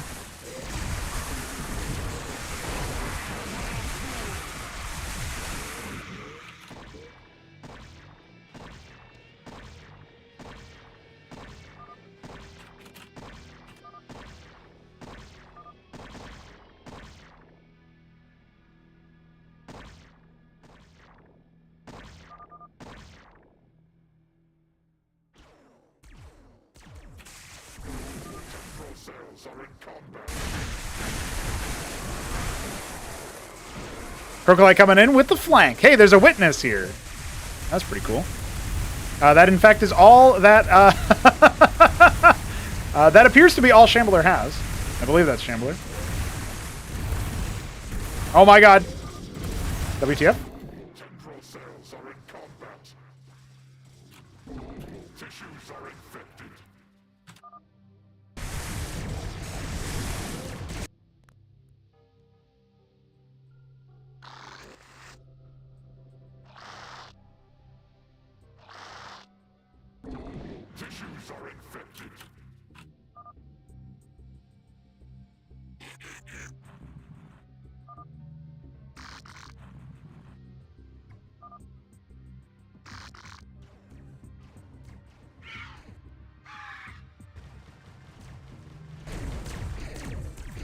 So it looks like the bottom team is going to win. That's what it seems to me, as they were still figuring things out. That's funny.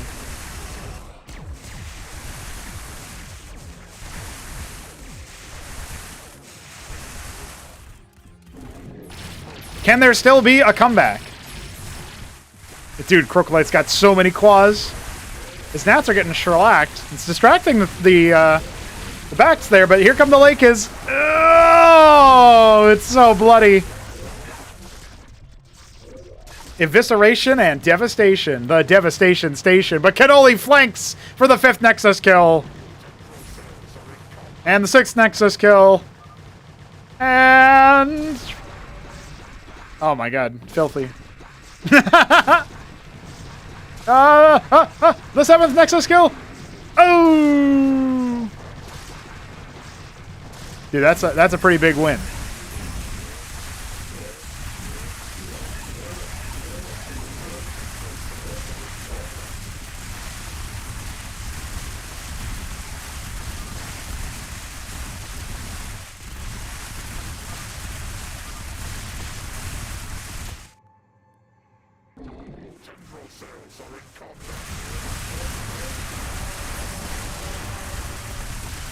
Oh my god, can they get it back?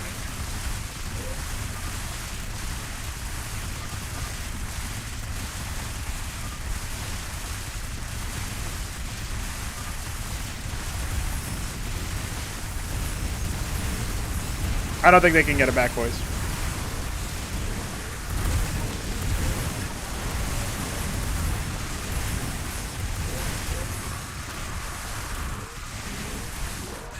Well, they're still standing.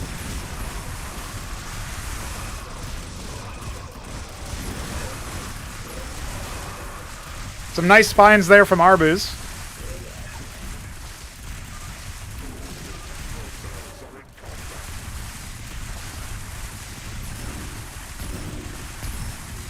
Oh, I just noticed it's not by teams, it's individual. So Shambler has 3 kills. 3Crow has 1 kill. Arbus has 1 kill.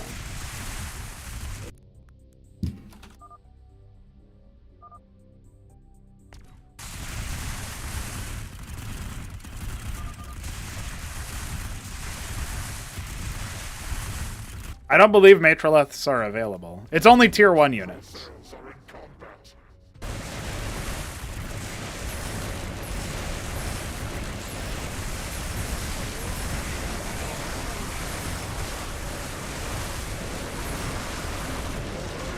Meanwhile, 3Crow accidentally bug abuse.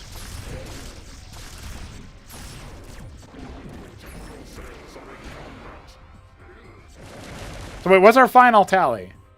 7 plus 2 plus 1? Yeah.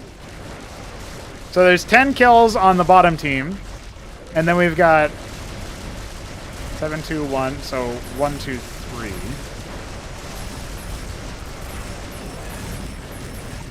Yeah, so right now it's 10 to 6, and I think, I don't know, it's looking pretty rough. Okay. Yeah. Bottom team has 10 frags, so.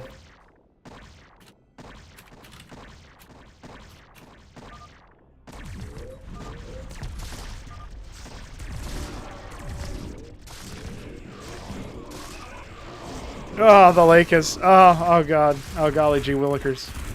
Oh my god.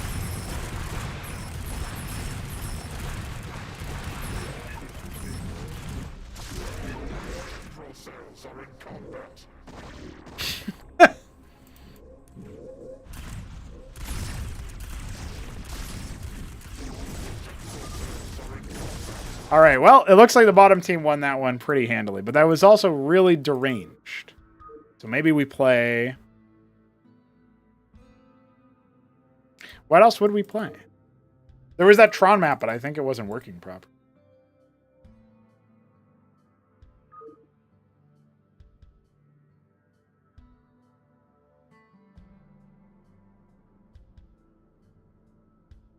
Okay, I say I'm going to make a version of BGH that has a witness slot, and that'll be our last game, because it's BGH, dude. Huge ass 8-player FFA? I guess we could do. I guess I could play. But what game mode is it? Do we do competitive? Or is it Massacre, Turning, Uprising? These are the 3 good game modes for this, I think. For FFA.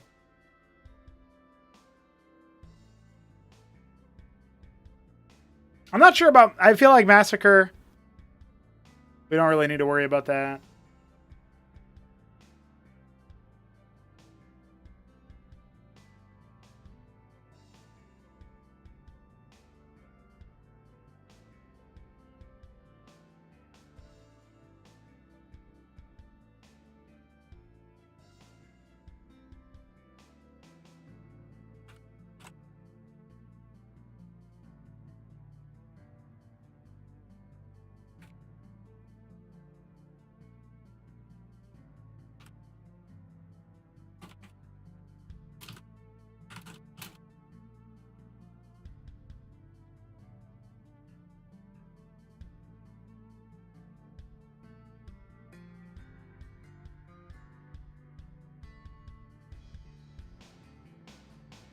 Oh, wait. Hold on. Canoli says Dark Ages. I guess I'll add that to the list as well.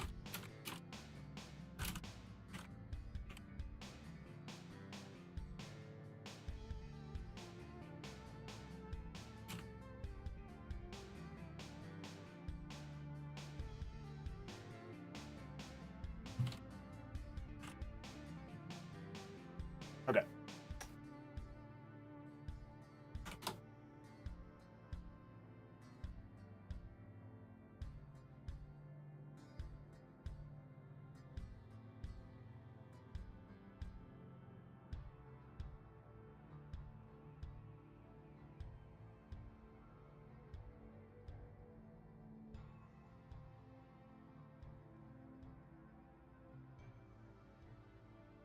Dark Ages fixed to allow envoys.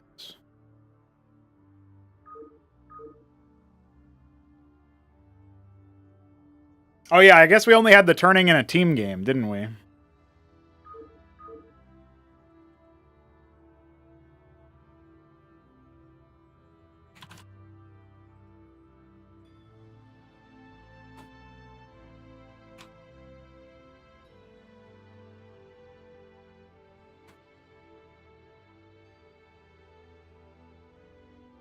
I have to update Dark Ages to list the right thing.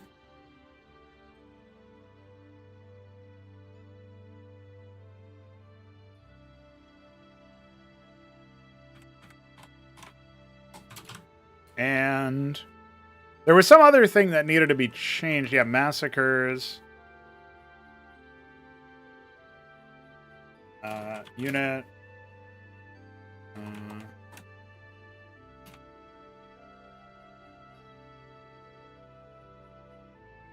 You get twice many units.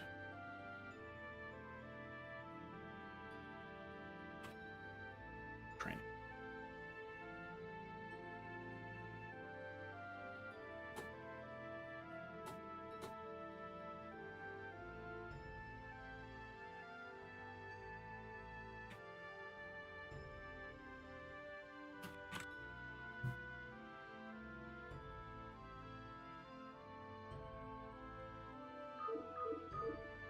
I'm going to quickly test if Dark Ages lets you do...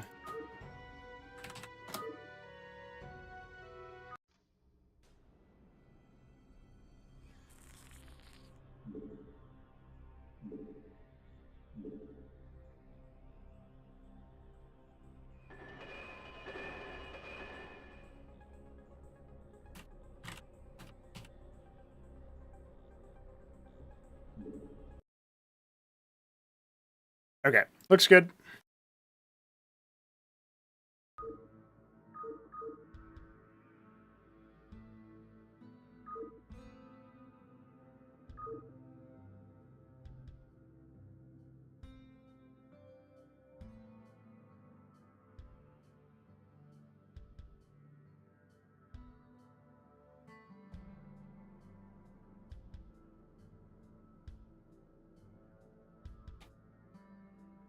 I'm going to quickly open up a witness slot on Big Game Hunters, because that's epic.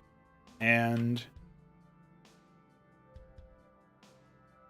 that will be what we play on. I'll check the results of the poll in a moment.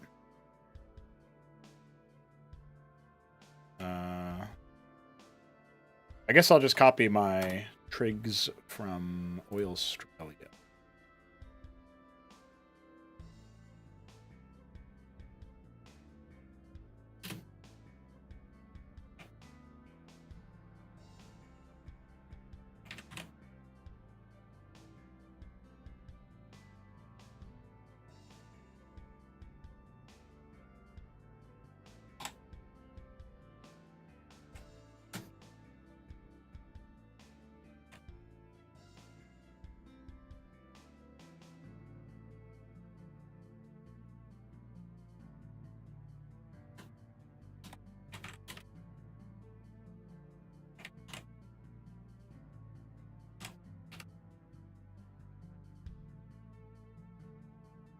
All right, seems good.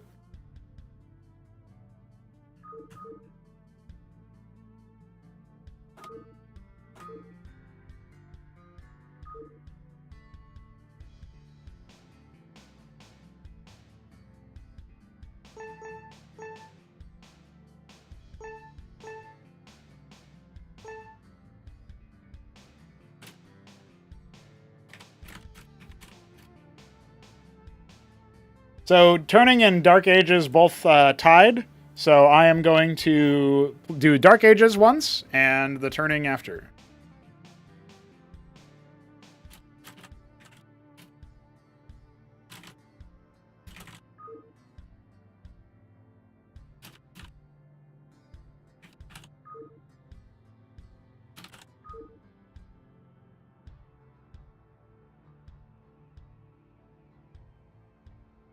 Yeah, we did have we had 2 Uprising FFAs. They were pretty fun.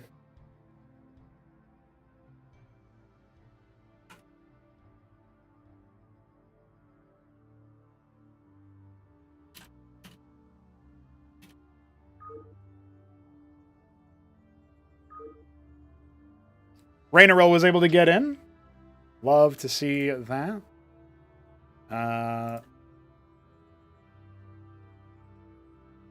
Yeah, V7's idea. Well, no, there's still armor.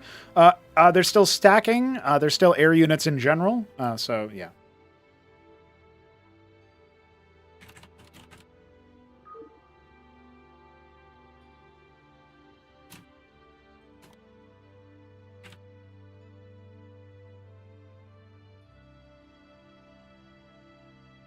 We got 4 out of 7 readies. I need Shambler ready. Dog lived ready. Who else? Cannoli ready, yeah. Okay, good.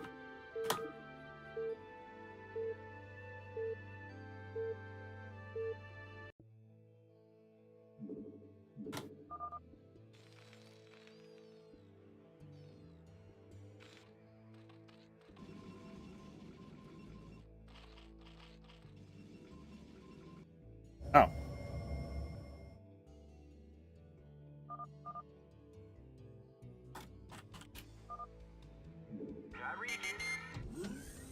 Orders received.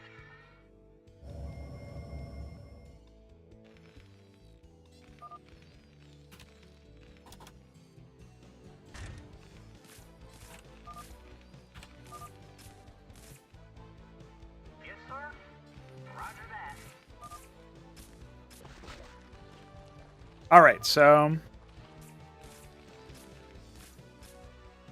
what are we going to see out of our homies? That's the question. We've got Shambler, the white Terran in the top left. We've got Toyota Miguel, the Palatinate purple Terran in the 12 o'clock. Or Tyrian purple, apparently. We've got Raynaril as... Ooh. I saw this color earlier, didn't I? Is this Zephyr? No, this must be Cosmic... No, Dark Sapphire. Hell yeah. We've got Cannoli, the Pumpkin Zerg. Around 9 o'clock. Or 3 o'clock, rather. 3-Crow is the... Ooh, is this Celadon or Asparagus? I'm going to say Celadon. Oh, it was Emerald. I was wrong either way. Protoss on the bottom right. Arbus Budish is the brown Zerg at 6 o'clock. And over in the bottom left, we've got Doglived, the Maya Blue Protoss. And I spawned in the other spot. Affirmative. Affirmative. Orders received. Affirmative. Affirmative. Affirmative. Orders received. Roger that. Roger that. Affirmative. Orders received. Right away, sir. Orders received. Orders received. Affirmative. Right away, sir. Orders received. Right away, sir. Orders received. Right away, sir. Roger that. Orders received. Roger that. Roger that. No, I don't think Veek actually enjoys Dark Ages more, I'm going to be honest.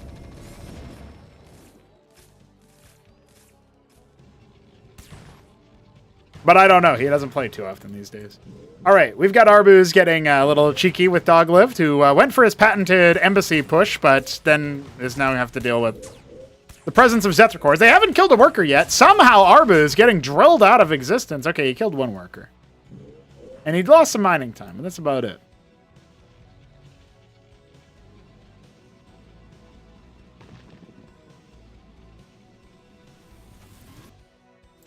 Some mines getting cleared here. Toyota going to be dealing with Shambler as his next door neighbor.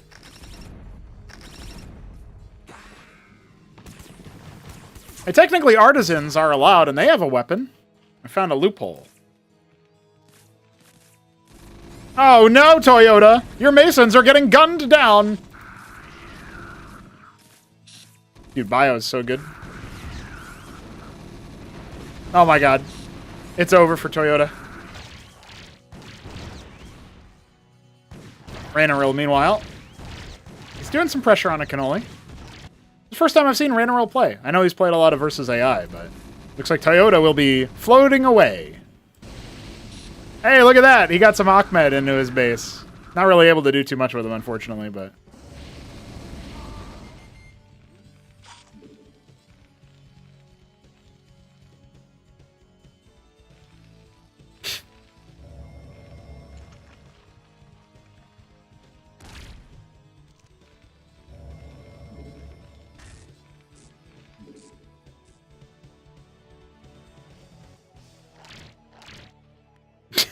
Okay.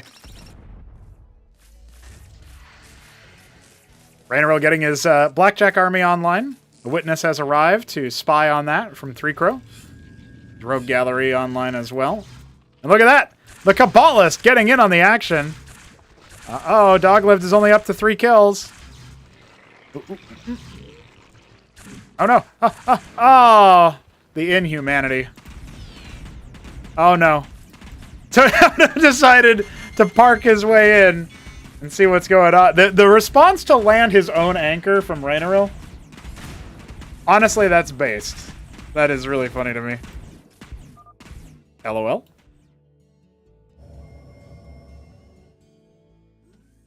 The witness is next to me. I'm also a witness.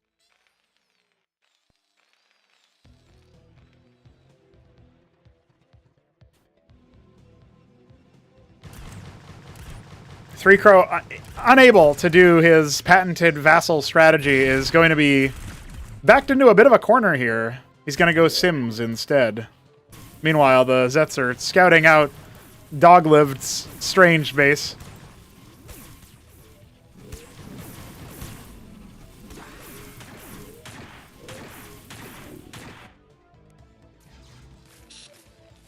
Ooh, heckled by a Kabbalist. 3 Mason kills, not bad. No, I don't think it plays for itself exactly, but oh my god. Toyota, he's still in it. Shambler hasn't noticed yet. I like how he waits for that one to land and then he's like, shit, I gotta get out of here. The Kabbalist? No, oh. Ooh! Ooh! Ah, BTFO'd. Could have maybe teleported out. Ray, please. That's my last ministry. Wait, Toyota literally can't do anything. He has no money. He can't remake a Mason. Oh, heartless. Rainerell charging forward to really put the hurt on that ministry. He's not going to let him off the hook. Meanwhile, Big Zerg Force attacking in Doglived's front. He's been doing his Kabbalist cheekeries, but though that's the last pile. That was a mega Artosis pylon. There go the gateways, the rogue gallery, the embassy, and the matrix. It looks like the zealots are still going to be enough to deal with that. Hydra's on the front. Canoli's got himself a nice little situation here as envoys have deposited many an idol and a simulacrum inside Arbuz Budesh's main base. And that will be a dead hatch. Oh, there's a charlatan in there too.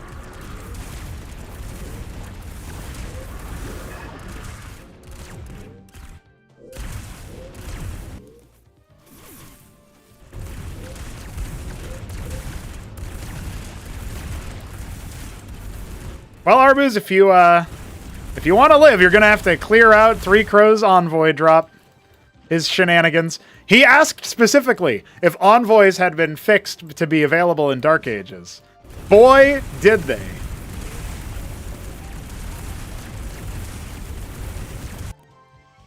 Shambler's got his army. Rainerell's got his army. Wait, Toyota does have a Mason. What? How did he do that? I can't believe it. He's still in the game.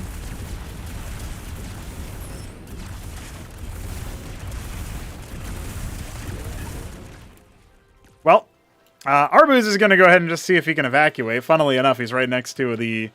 No, Toyota, don't repair it. You need money. Ah, golly gee willikers, Batman. Dude, wait, no way. Arbuz is going to scout it with the Obeleth. What's he going to do when he sees this?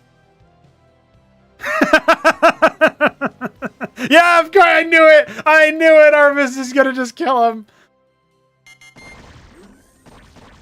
His last hope dies with that Mason.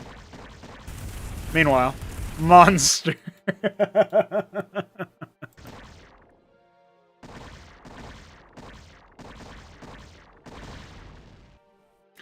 Well, an envoy with an Acantor is moving pretty deep into territory here for Shambler. Ah, there we go.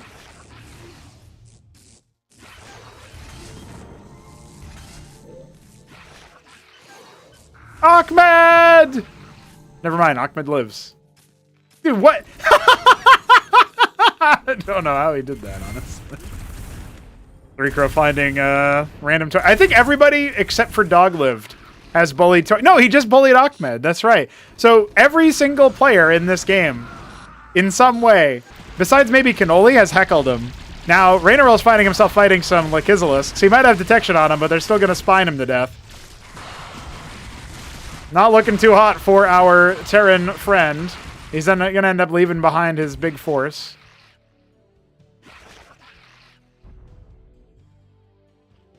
Toyota's still hanging on for dear life with his floating stockade and fulcrum, just trying to see if he can outlast and thus claim an extra point or something. Oh, no. Oh, God. It's still alive. Fight it. Fight it. Rock him, sock him. No, he's got scooped out 3 health on the Envoy. Oh, my God. Red Earl's been pinched. Oh, dude. That's a Talus. Oh, no. Ooh, shot down. Dogliv not going to get away with that one. Looks like the anchors might hold versus Cannoli. Shaman's deployed to detect. Good move from Rainaril there. Man, he's really struggling to get rid of all the Rilla Rokors. He needs to clear out these Lakers. Remember, you can't target when your unit's inside the anchor. Oh, dear. 4 Goliaths on the way to see if they can do something. Meanwhile, Dogliv has found where Arbuz is, you know, moved to, and Arbuz immediately. All right. You know, Rainaril calls GG. He's not interested in floating off. He will technically be the first player to die, but another, I believe, Envoy drop. No, Arbuz leaves first. Okay, it's Arbuz out first, then Rainaril, I suppose. Cannoli getting creamed by the drop from 3Crow. Rough stuff here.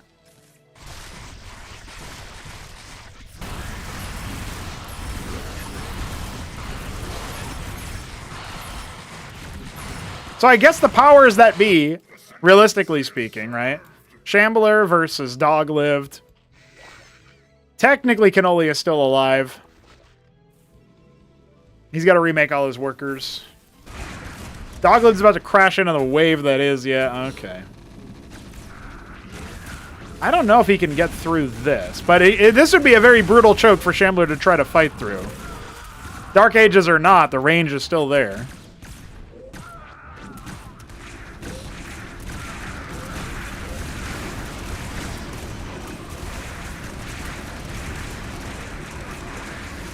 Not looking too hot there.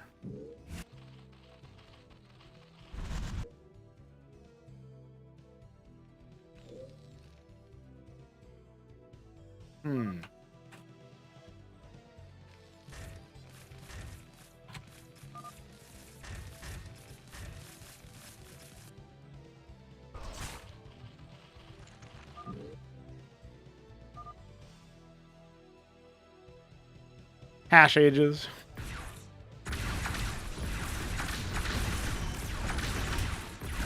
This is the thinking man's Protoss Defense Force. I do like that 3Crow just has his idle workers here, like, you know, no worries.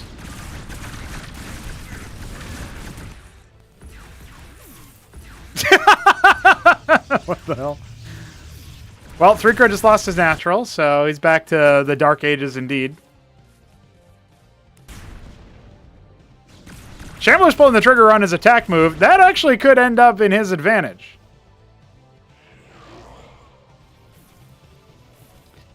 Does 3Crow have what it takes to hold if Dogliv decides to move forward? I'm not so sure. Cannoli and Dogliv getting shorn away by the Shambler. Good moves there. Oh boy. I don't know if Dogliv's sentence truly has been served. He's got the Architects out, but they're getting shellacked. Yeah, DBC has a pretty intense latency, but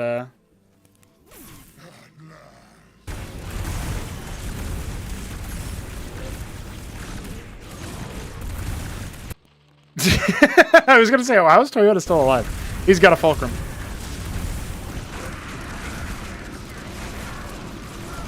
I think Shambler's just gonna wipe Dogliv here. He doesn't have that much. The Envoys are empty. Architect's getting absolutely immolated. Yeah, Dogliv has to call GG. His force has been held on the other side. Shambler's bopped him. Shambler, despite desyncing, might be able to just walk over 3Crow's position here because 3Crow's got a lot of money, but not a lot of units. And Cannoli is still technically alive. He's actually massing Sycralisks, of all things. I guess he just wants to clear out the Antseals. There's not that much splash damage from the Terran. You know, he's got some Cyprians or whatever, but... I don't know. Scortreth's up and running. There's a lot of Terran units. Dude. Now, if Shambler actually uses all of them is the separate story, because remember, he's not in sync entirely, so... Let's see what he can do. Zorius, the Lakers, need to get burrowed and get crack-a-lackin'. Here come the Sycralisks to try to chew through that. Oh, no, there go all the ant seals. Shambler is just going to move through this wall, it looks like. He's doing all right there. His Eidolon stack is still really quite deadly. Oh, no, he doesn't have vision on those Lakes. A lot of his Eidolons are going to get got. Shaman's still doing its best to heal. It's only one of them, though. Yikes, dude. This is rough. Yeah, that's going to be... I think that's going to be the extent of his forces.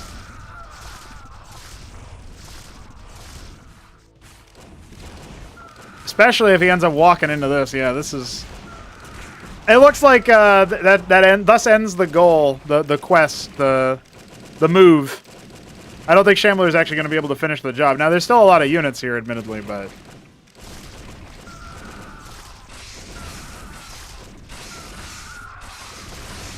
There's nothing that can follow that up. Shambler has no other forces he can move through there, so... He's got all these units. He cannot use them.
Yeah, I know. If he didn't have such a cost-efficient army, then Cannoli probably wouldn't have stopped Shambler from winning, because Shambler still had such a dominant force. But now Three Crows built up. He's just going to step on Cannoli and end the dream. And Shambler... He just doesn't have it. He's currently pushing into Three Crows base. He'll leave the game once he clears that out as well. But the real champion, the survivor, Three Crow. All right, we gotta do turning next. Oh my God, Goswellets, 29 of them. Cannoli gonna move across the map and see what he can snipe. There's still some idols over here. No engrams though. He's going after the Nexus. He's going after the Nexus. Oh my God! Oh.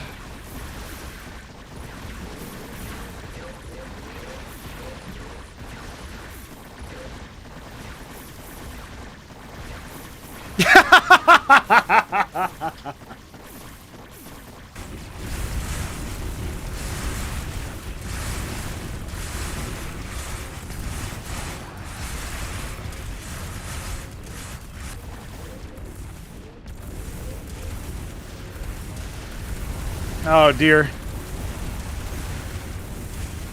There's a sudden Zerg infestation in your base. Well, that's a wrap.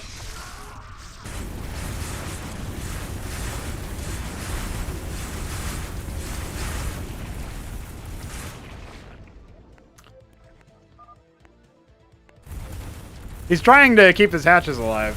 It's not quite going to work out.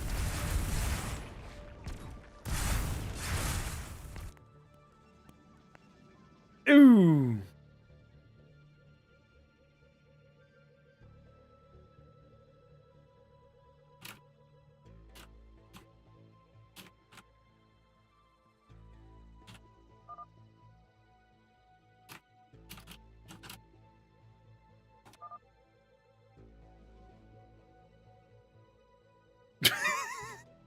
What an look at this.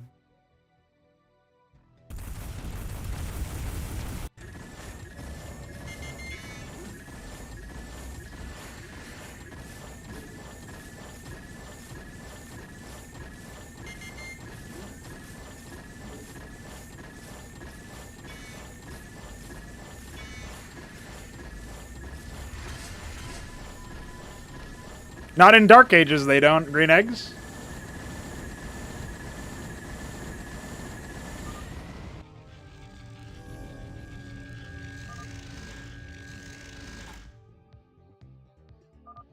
All right. GG, boys. 3 Crow wins that one. Easy clap. Easiest of claps, actually.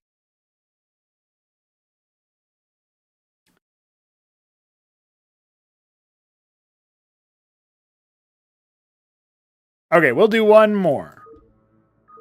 Oops.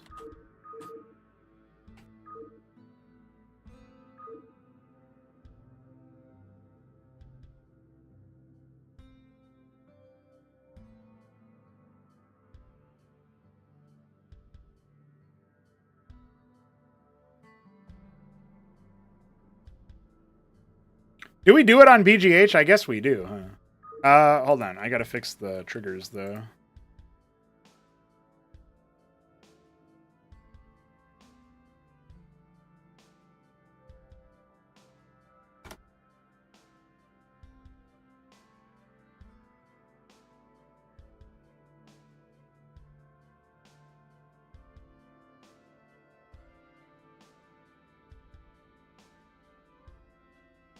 Okay, and then I just need to set the player settings for the witness slot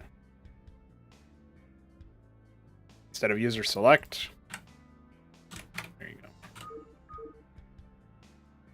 Okay.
I knew I was forgetting someone. I didn't want to have him feel left out.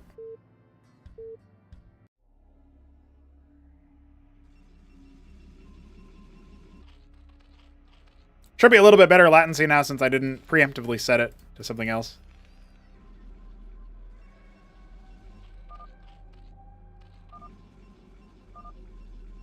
So we have 3 Crow in the top left as the Palatinate Blue Protoss. At 12 o'clock, coming in with the... Ooh, is this... this is Eggshell Blue Zerg. It's Triple Dash.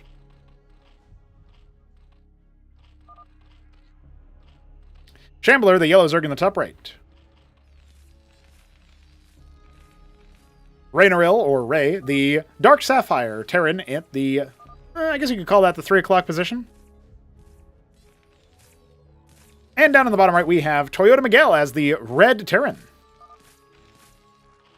Followed by the Arbuz Budash Protoss, actually. He looks to be dark olive? Light olive. Well, I was half right. And Cannoli, the Pumpkin Zerg. Man, so close to the full correct gamut of 7 color guesses. So it is a double Warden start for 3 Crow. He intends to do something cheeky.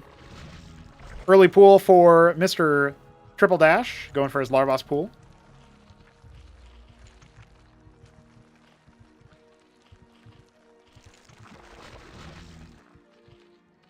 Looks like Shambler going to go double Larvosk before pool. Ah, Bio out of Raynaril this time.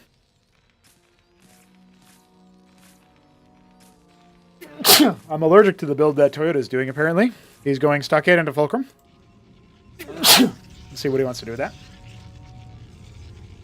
It's a double gate from Arbuz. Oh, you know what? We have Triple Dash instead of Dog Lived for this game. That's not quite the same thing.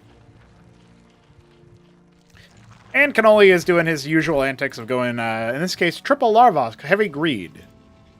Ah, interesting. 3-Crow would like zombie lattice, zombie vassal to be a thing. Whose Maverick was that? Toyota is adding zombies to the pool.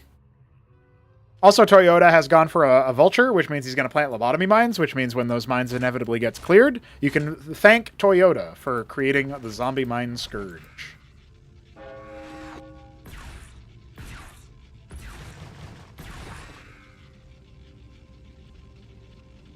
It'll be simulacrum. Interesting.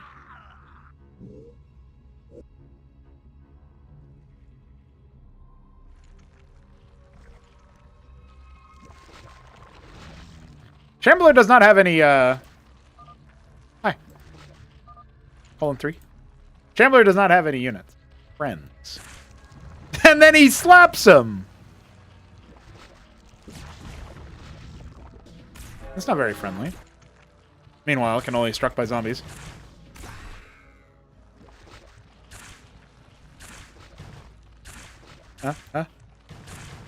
Ooh, narrowly avoids death. One more Zeth hit. And that would have been a zombie Droleth in the mineral line.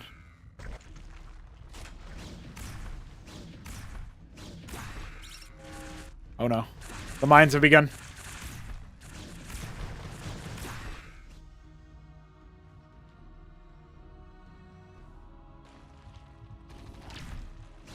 Ah. Perhaps I should have made some units, he thinks.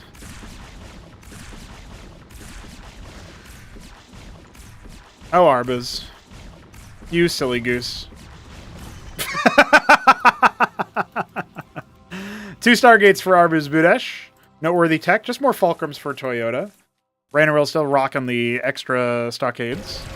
Bit of a fight over here between Triple Dash and 3-Crow as the Sims begin to zombify.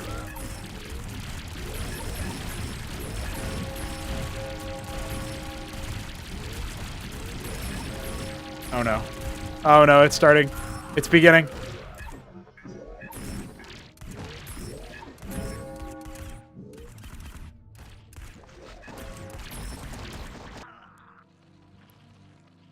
Good luck with that, guys.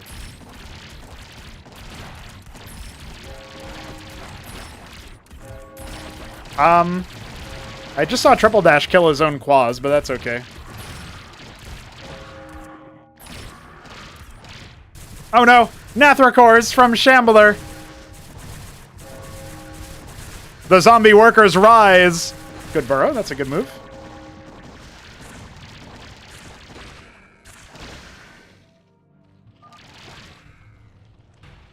The unsmiley face, indeed.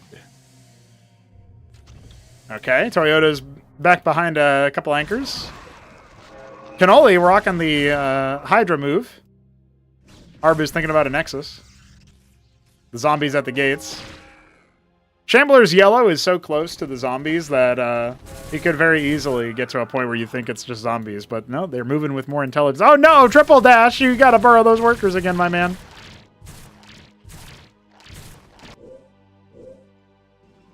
They might try to heckle 3-Crow, but he's got a fortress over there.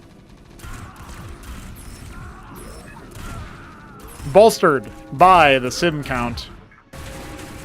Yeah, he's trying to go after the Matrix. Spoiler, you can't do that.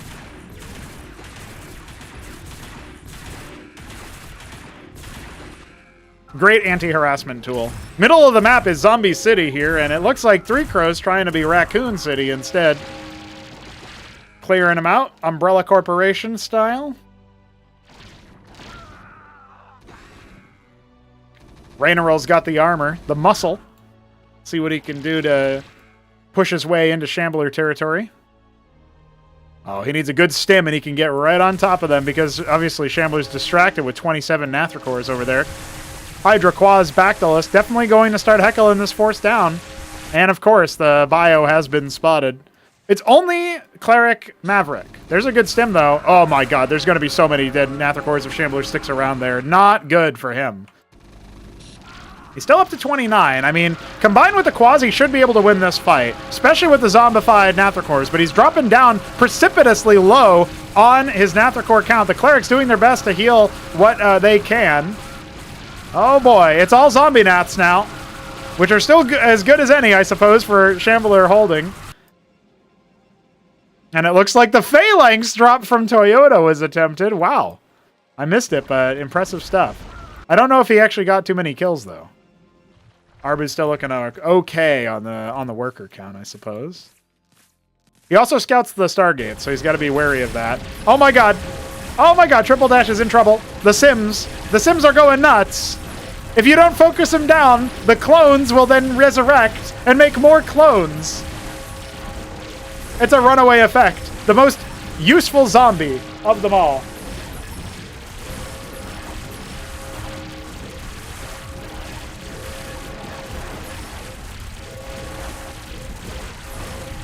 Shambler. Question mark?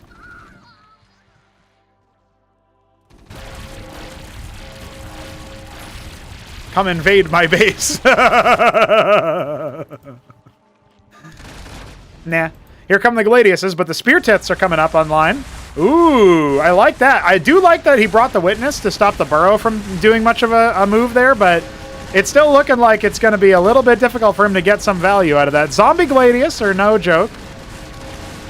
He's going to have to clear that out as well. The workers just need to pull out of there, but I don't think that Cannoli's interested in that. He's got a lot of minerals in the bank anyway. His Hydras are getting busy with those worker count. Now he can start to get rid of the Gladiuses, which are dropping so very low. A bunch of Mutas just hatched. They might need to be sent over. And it looks like Arbuz will be held at bay, but he got a lot of worker kills in. Rainarel charges in with the Mavericks. He's not going to be able to clear too many. Toyota's got a pretty big army, like a nice mixed army there. Nexus being heckled by zombie Sims, but here come the idols to cleanse that area. A lot of lattices. 9 lattices for 3 Crow. And look at that, the hatch is being overwhelmed. It's being overwhelmed by zombies. Triple Dash is about to be out of the game. GG for him. Ministry in the middle of the map. Toyota taking the middle. A bold move. With the Gladius count reduced, reset, the Mutas sprang to action. Got a lot of workers just got made for Cannoli to try to restock himself. Still on only 1 base, but it is BGH, so. The zombie influx is a real threat as 3 Crow attempts to take his second base. Not great saturation here, admittedly, for Toyota. Could have more workers. Just trying to hold the middle. And okay, here we go. Another base here for Shambler. Iral Iris coming up online. Plenty of defenses here for Cannoli. He's playing the farm move.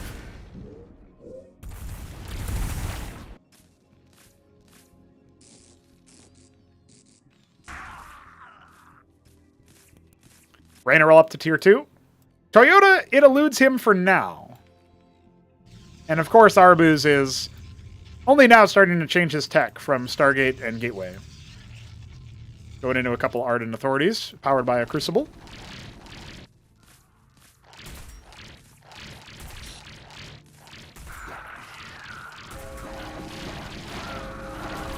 This one does not look too favorable here for Shambler. He even gets Zombie Mind.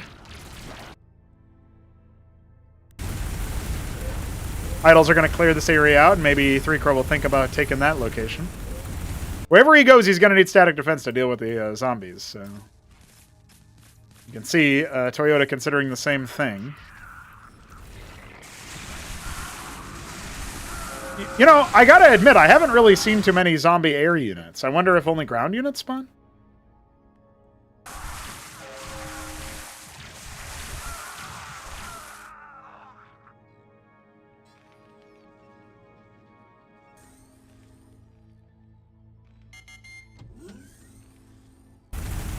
Yeah, so the zombie, like the way that the sim works is that after it splits, the unit that originally split can still, like the clone doesn't leave behind a corpse. It wasn't really a unique thing to Sims. Like I didn't change the rules for Sims. It was just broken for other reasons. Well, broken isn't the right word. It was working as intended, but what was intended was not really did not really work out very well. Yeah, here we go. You can see 3 getting heckled a little bit over there. Now, Cannoli's mutas are going to be roving the map. There's not really a great set of splash damage. We do have double engram over here, but this looks like it could be potentially quite deadly. Olympians coming out here for Raynero. Gonna watch out for that for sure. Here are the mutas. Oh, lordy. 3 Crow's idols are very much out of position. Lured away from his defensive haven. And yeah, double engram crucible over there. That's going to really be a nice stronghold for him. But it looks like Cannoli's lost interest in continuing down that road. Arbu's massing up a good amount at 6 o'clock. Witness for him sort of scouting the area, seeing what Toyota has. He doesn't necessarily realize that the center of the map is also taken. Atlas complete for our Toyota Miguel. We got the heavy infantry with the Olympians trying their best to keep things going. Nice armor boost from the Cleric as well. Going up from 3 armor to 4. It's going to take a very long amount of time to put those guys against them. But hey, there's a lot of Lyrilisks, a lot of Bactylisks. So I'm looking at this and I'm not sure that Shambler is actually in danger.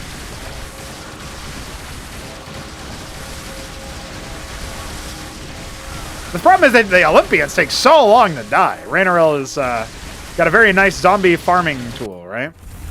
Oh my lord! The idols read the mind of Cannoli. That was brutal.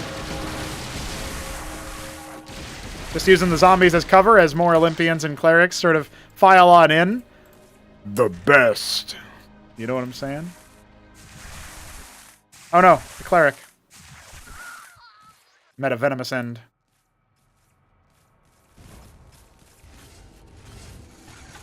Dude, this is some wild stuff.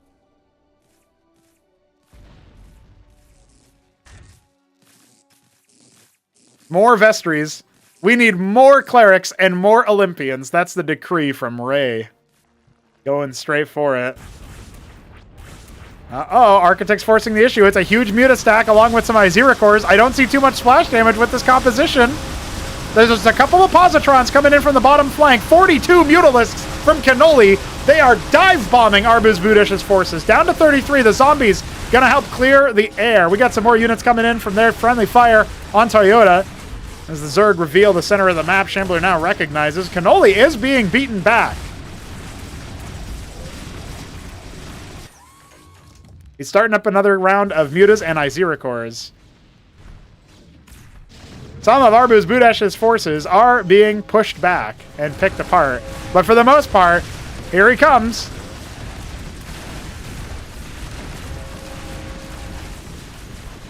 Let's see, the enhanced static defense definitely going to help out over here. We've got autocrats and Olympians galore from Raynero. He is absolutely having... No, autocrats from Toyota, actually. My mistake there.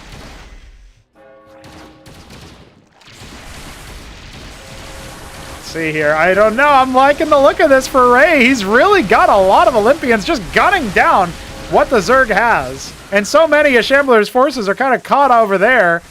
Welcome to Big Game Hunters Pathfinding. Toyota diving forward, trying to clear out the stack of units that Arbuz has. I'm looking at this and thinking Arbuz militaries will not end up surviving.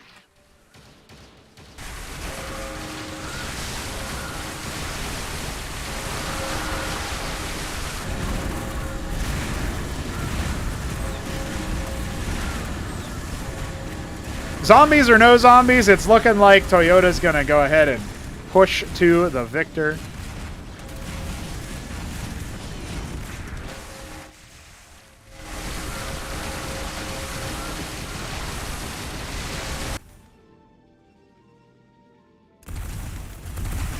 While Shambler's hatch is going to get shellacked, the extra infantry still rocking and rolling over here. Raynero, kind of a statement with the Olympians and the clerics.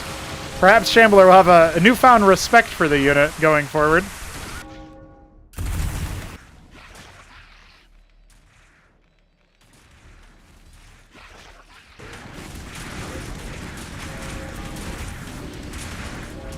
Wow, Arbuz is getting beaten back. He's going to have to scramble some kind of defense. I don't think he can withstand what Toyota has. Couple of stolen architects out, sort of adding insult to injury there. Reclaimers do have a nice little extra boost. Oh my god, what happened over here?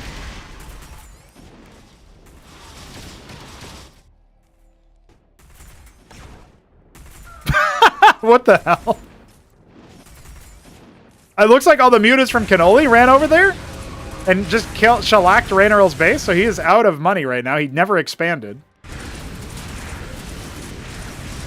It doesn't seem to matter, though. I mean, oh my god, right? Yeah, he just went through. He sniped the main bases of everybody.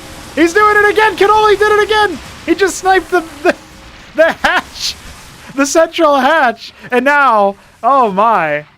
I mean, there's engrams over here. He does not want to screw with this base. Or does he? Yeah, he does not. Spoiler. Now, what a troll, dude.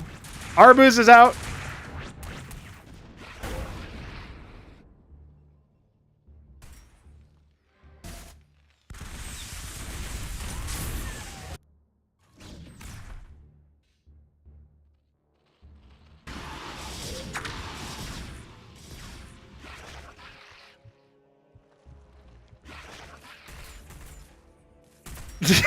The sentinels across the hall. Oh my god. Toyota has so many minerals and no Vespene, dude. He never capped his gas. He's got a pretty lethal looking force. He's got the artillery necessary to step on... Oh my god. Cannoli. What have you been doing? Another horde of mutas on the way. There's a reclaimed madrigal. Not really going to help out too much there. Oh, a couple more madrigals, but they are rallied to the right location, I suppose, to be useful.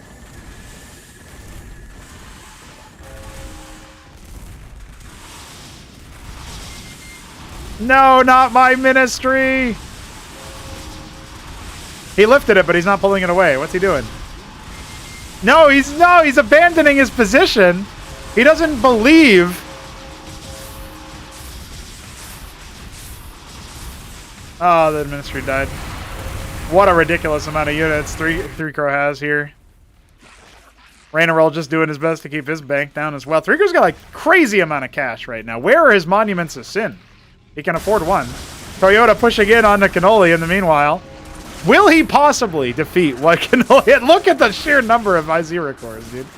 He's got a lot of mutas back at home as well. He's ransacking Rainerol's base again. Here come the Olympians to try to end this.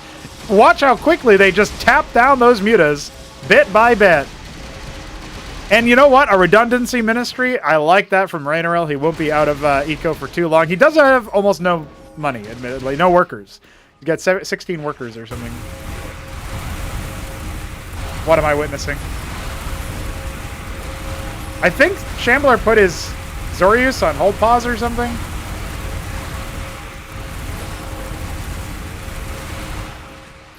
Or is Shambler out of sync? I don't know. Something's happening there. He's still keeping his money relatively low. I say relatively. Look at the rest of the players in the game. Toyota going to go ahead and sort forward here. All right, now he's springing into action.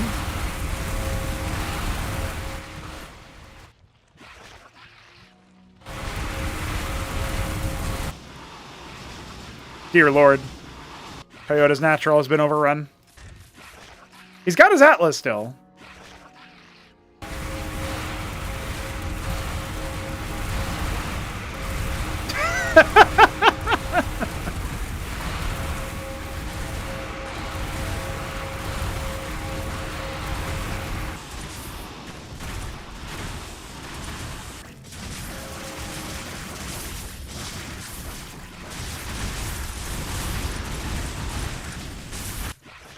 What utter chaos and bedlam, dude. Oh, Jesus.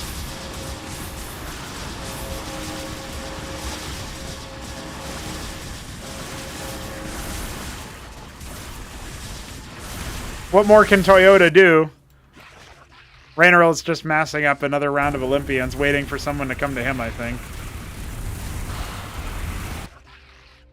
Dude, finally, whatever silliness. Oh my god, Three Crow's got so many, you know. He's making Empyreans out of his Argosies. He's got something planned. Oh my god. 31 mutas, such in a tight stack. Izira Core hordes amass. Plus 30 HP is apparently all the unit needed. Good grief. Diving forward.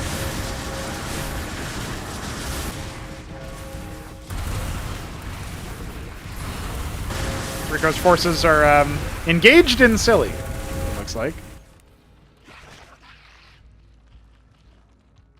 I don't know. Shambler has his money has only arisen, while Three Crows has actually fallen. He spent about half of his mineral bank so far, and he is actively moving his forces. Whereas Shambler has a ton of burrowed quads.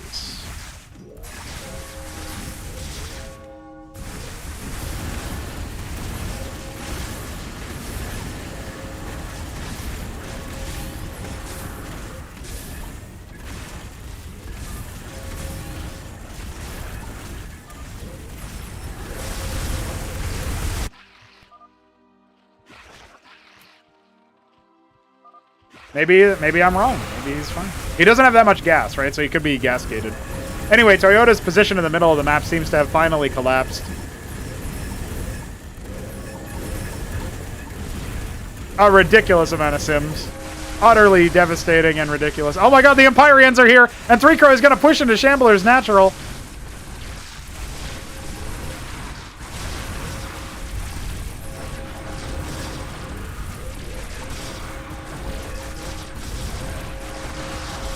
Here we go, the unburrow move.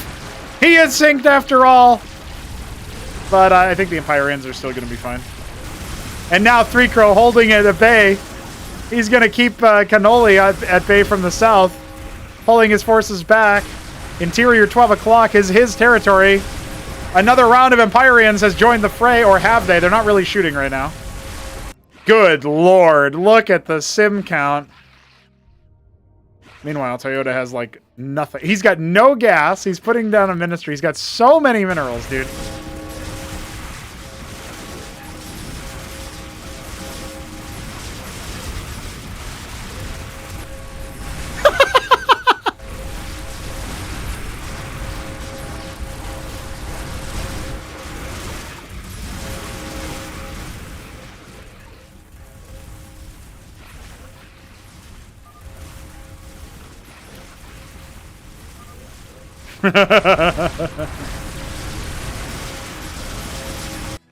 Maybe it was Rainaril? I don't know. He's building up. He's in his fortress, dude. Leave him alone. He's not playing. Oh no, it's a vortex. All right, we're safe, boys. Nobody has enough units anymore. I think Shambler is wucked. I think it might be over. The hatch is sniped. 140.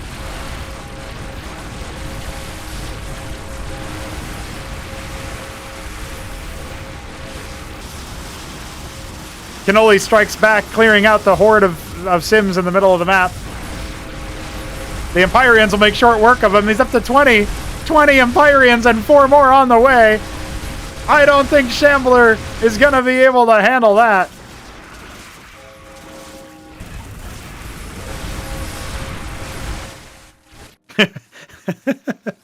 Dude, what is Rainer up to? He's got a lot of money now. Maybe he's saving up for tier 3, of course. I really don't know about Toyota. He's got no gas at all. So many minerals, no gas at all. He's capping 1. Maybe he's having a drink, you know? Wiggle. Send this gift to your friends.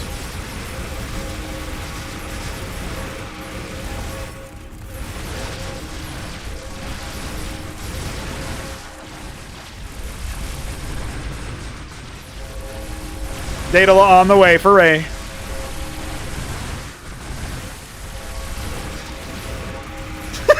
It's still going on.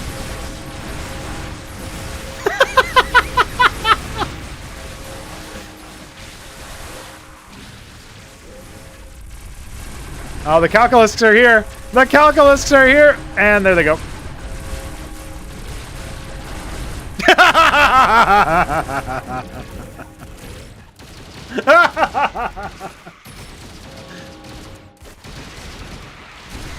Rainarol's pushing out. He's got the Olympians. He secures a second base. His tier 3 is halfway complete. Cannoli on the other side of the map, slowly building up some kind of fort. He's got a lot of mutas. Does he just crush Toyota? His units are going to decollide into the enemy at this rate. There are Madrigals. There are some Ramses as well. Oh my god. Oh, Jesus. Dude, please save yourself. Use the Empyreans. Cleanse this horde.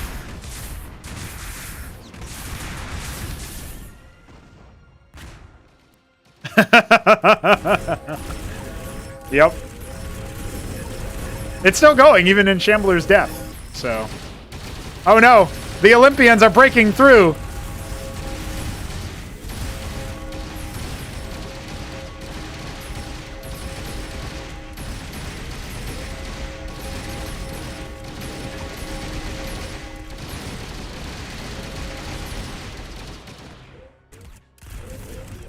Holy shit.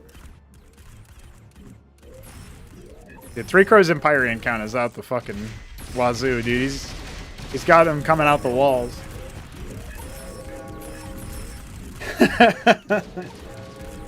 I see Shambler has also discovered how bad BGH is. Let's just say there's a reason I didn't port it at all, or, you know, there's a reason it didn't get ported sooner.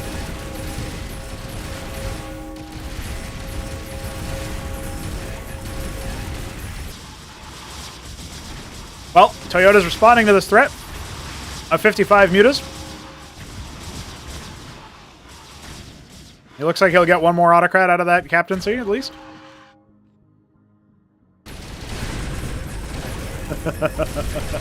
The Empyreans have arrived.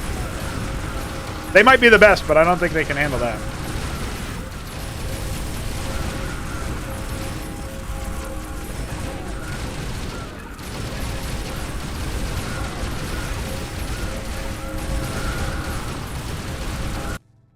Back at home for Rainarol, he's got a single nanite assembly coming. The economics have not exactly favored him. And now, with his army getting stasis, picked apart as a result. Hey, I think he killed 2 Empyreans. Did he? Yeah, I think so. That's pretty good. That's more Empyreans than Shambler killed.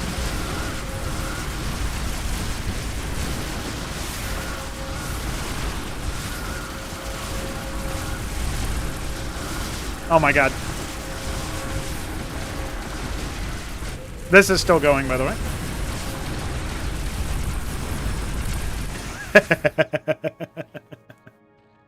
Toyota dives forward with his army. It's powerful, but it has no follow-up. His guild hall fell to zombie mutas.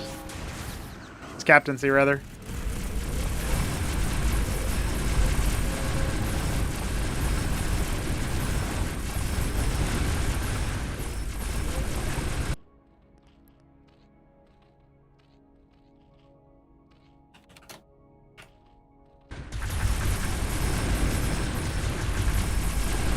Ah, he's got some epigraphs for force multiplication. Nice.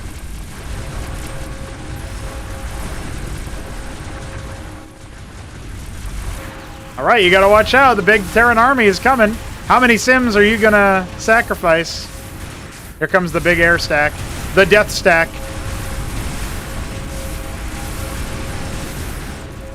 Oh, dear. Oh, golly.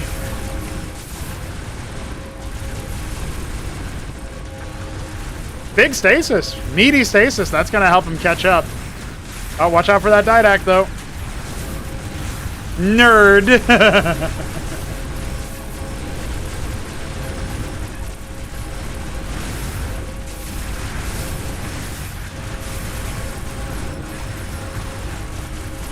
I think I got 4, so it's probably me.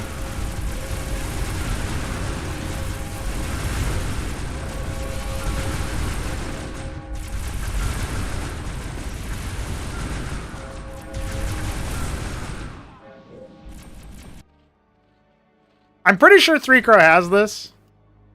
But, you know, Rainerill's making Minotaurs. If he made one Magnetar, or 3 Magnetars maybe, and Yamato'd the Empyreans, he could make 3Crow Rage Quit.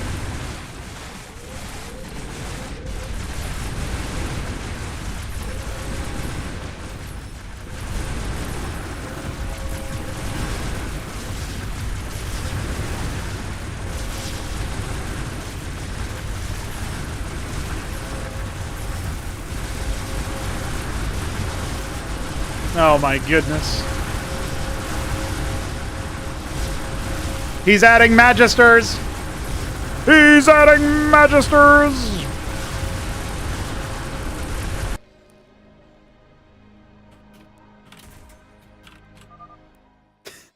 Yeah.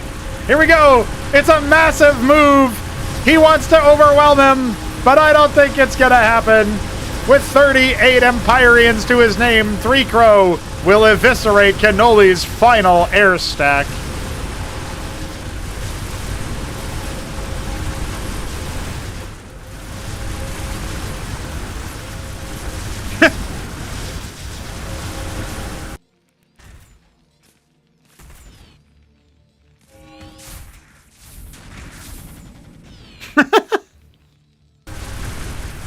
I've never seen a Wellbore in a legit game, I don't think. Maybe in some FFAs I have seen it, actually.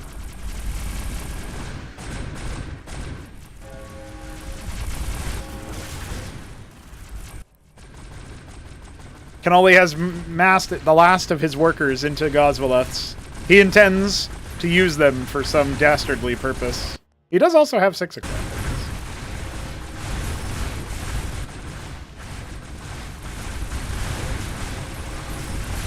He says GG as he dives his last Gosvies out. 3Crow will claim his soul.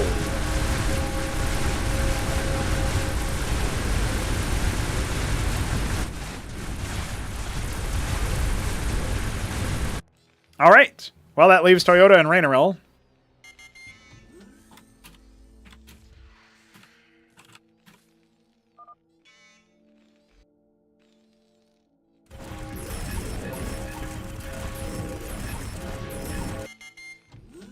I really wished that Rainerill did go for a diadem, to be honest. It's too bad that he didn't.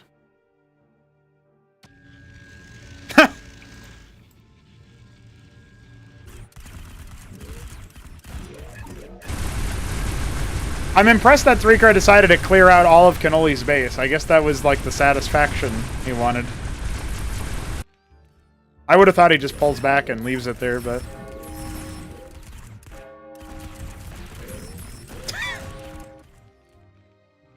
There we go! Hey! Hey ho! Where is it? It's kind of far, but it will hit this.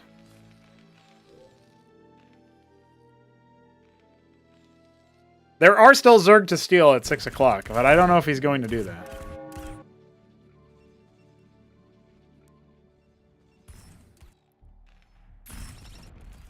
Minotaurs, Olympians, etc.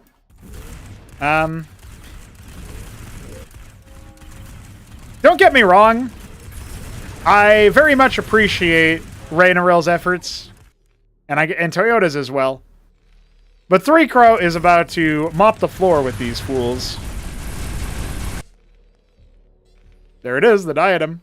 Now, does he actually give himself vision in some way? Oh, I see. He's going to use the Sentinel to spot and the Tal... No, I don't know what he's doing. I figured the Talus repairs, but I guess he's going to use the Watchdog instead. Ooh!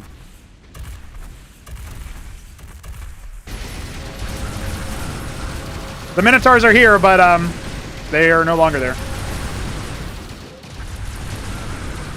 Now, what Rainerill needs is he needs his diadems to target some of the Olympians or something, and then hope that the Protoss Air runs through it. Not cool.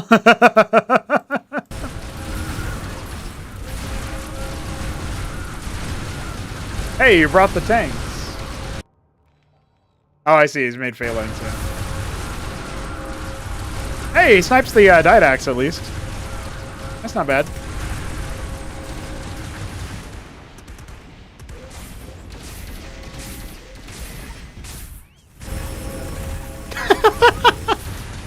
Don't look at that.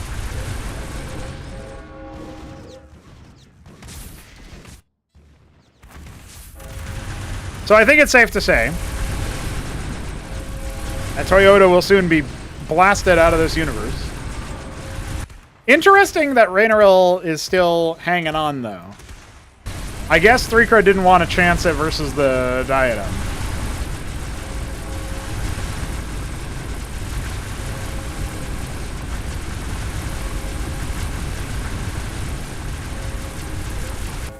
The fucking morass of zombies there. Alright, Toyota GG's out. It's just Raynaril.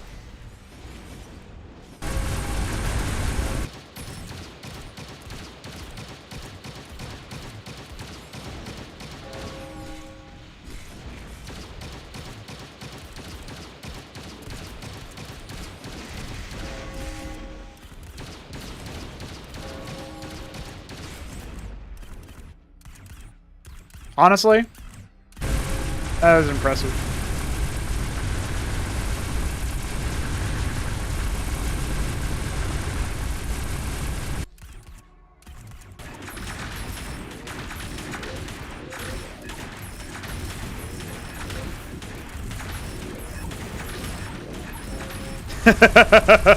Oh no! The Daedala!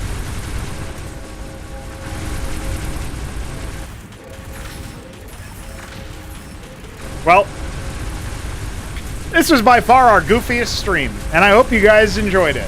For about 4 hours, we smashed through a whole bunch of live viewer records, I'm pretty sure, as well as, of course, got to see some of the absolute silliest things that Cause Monarchy has to offer.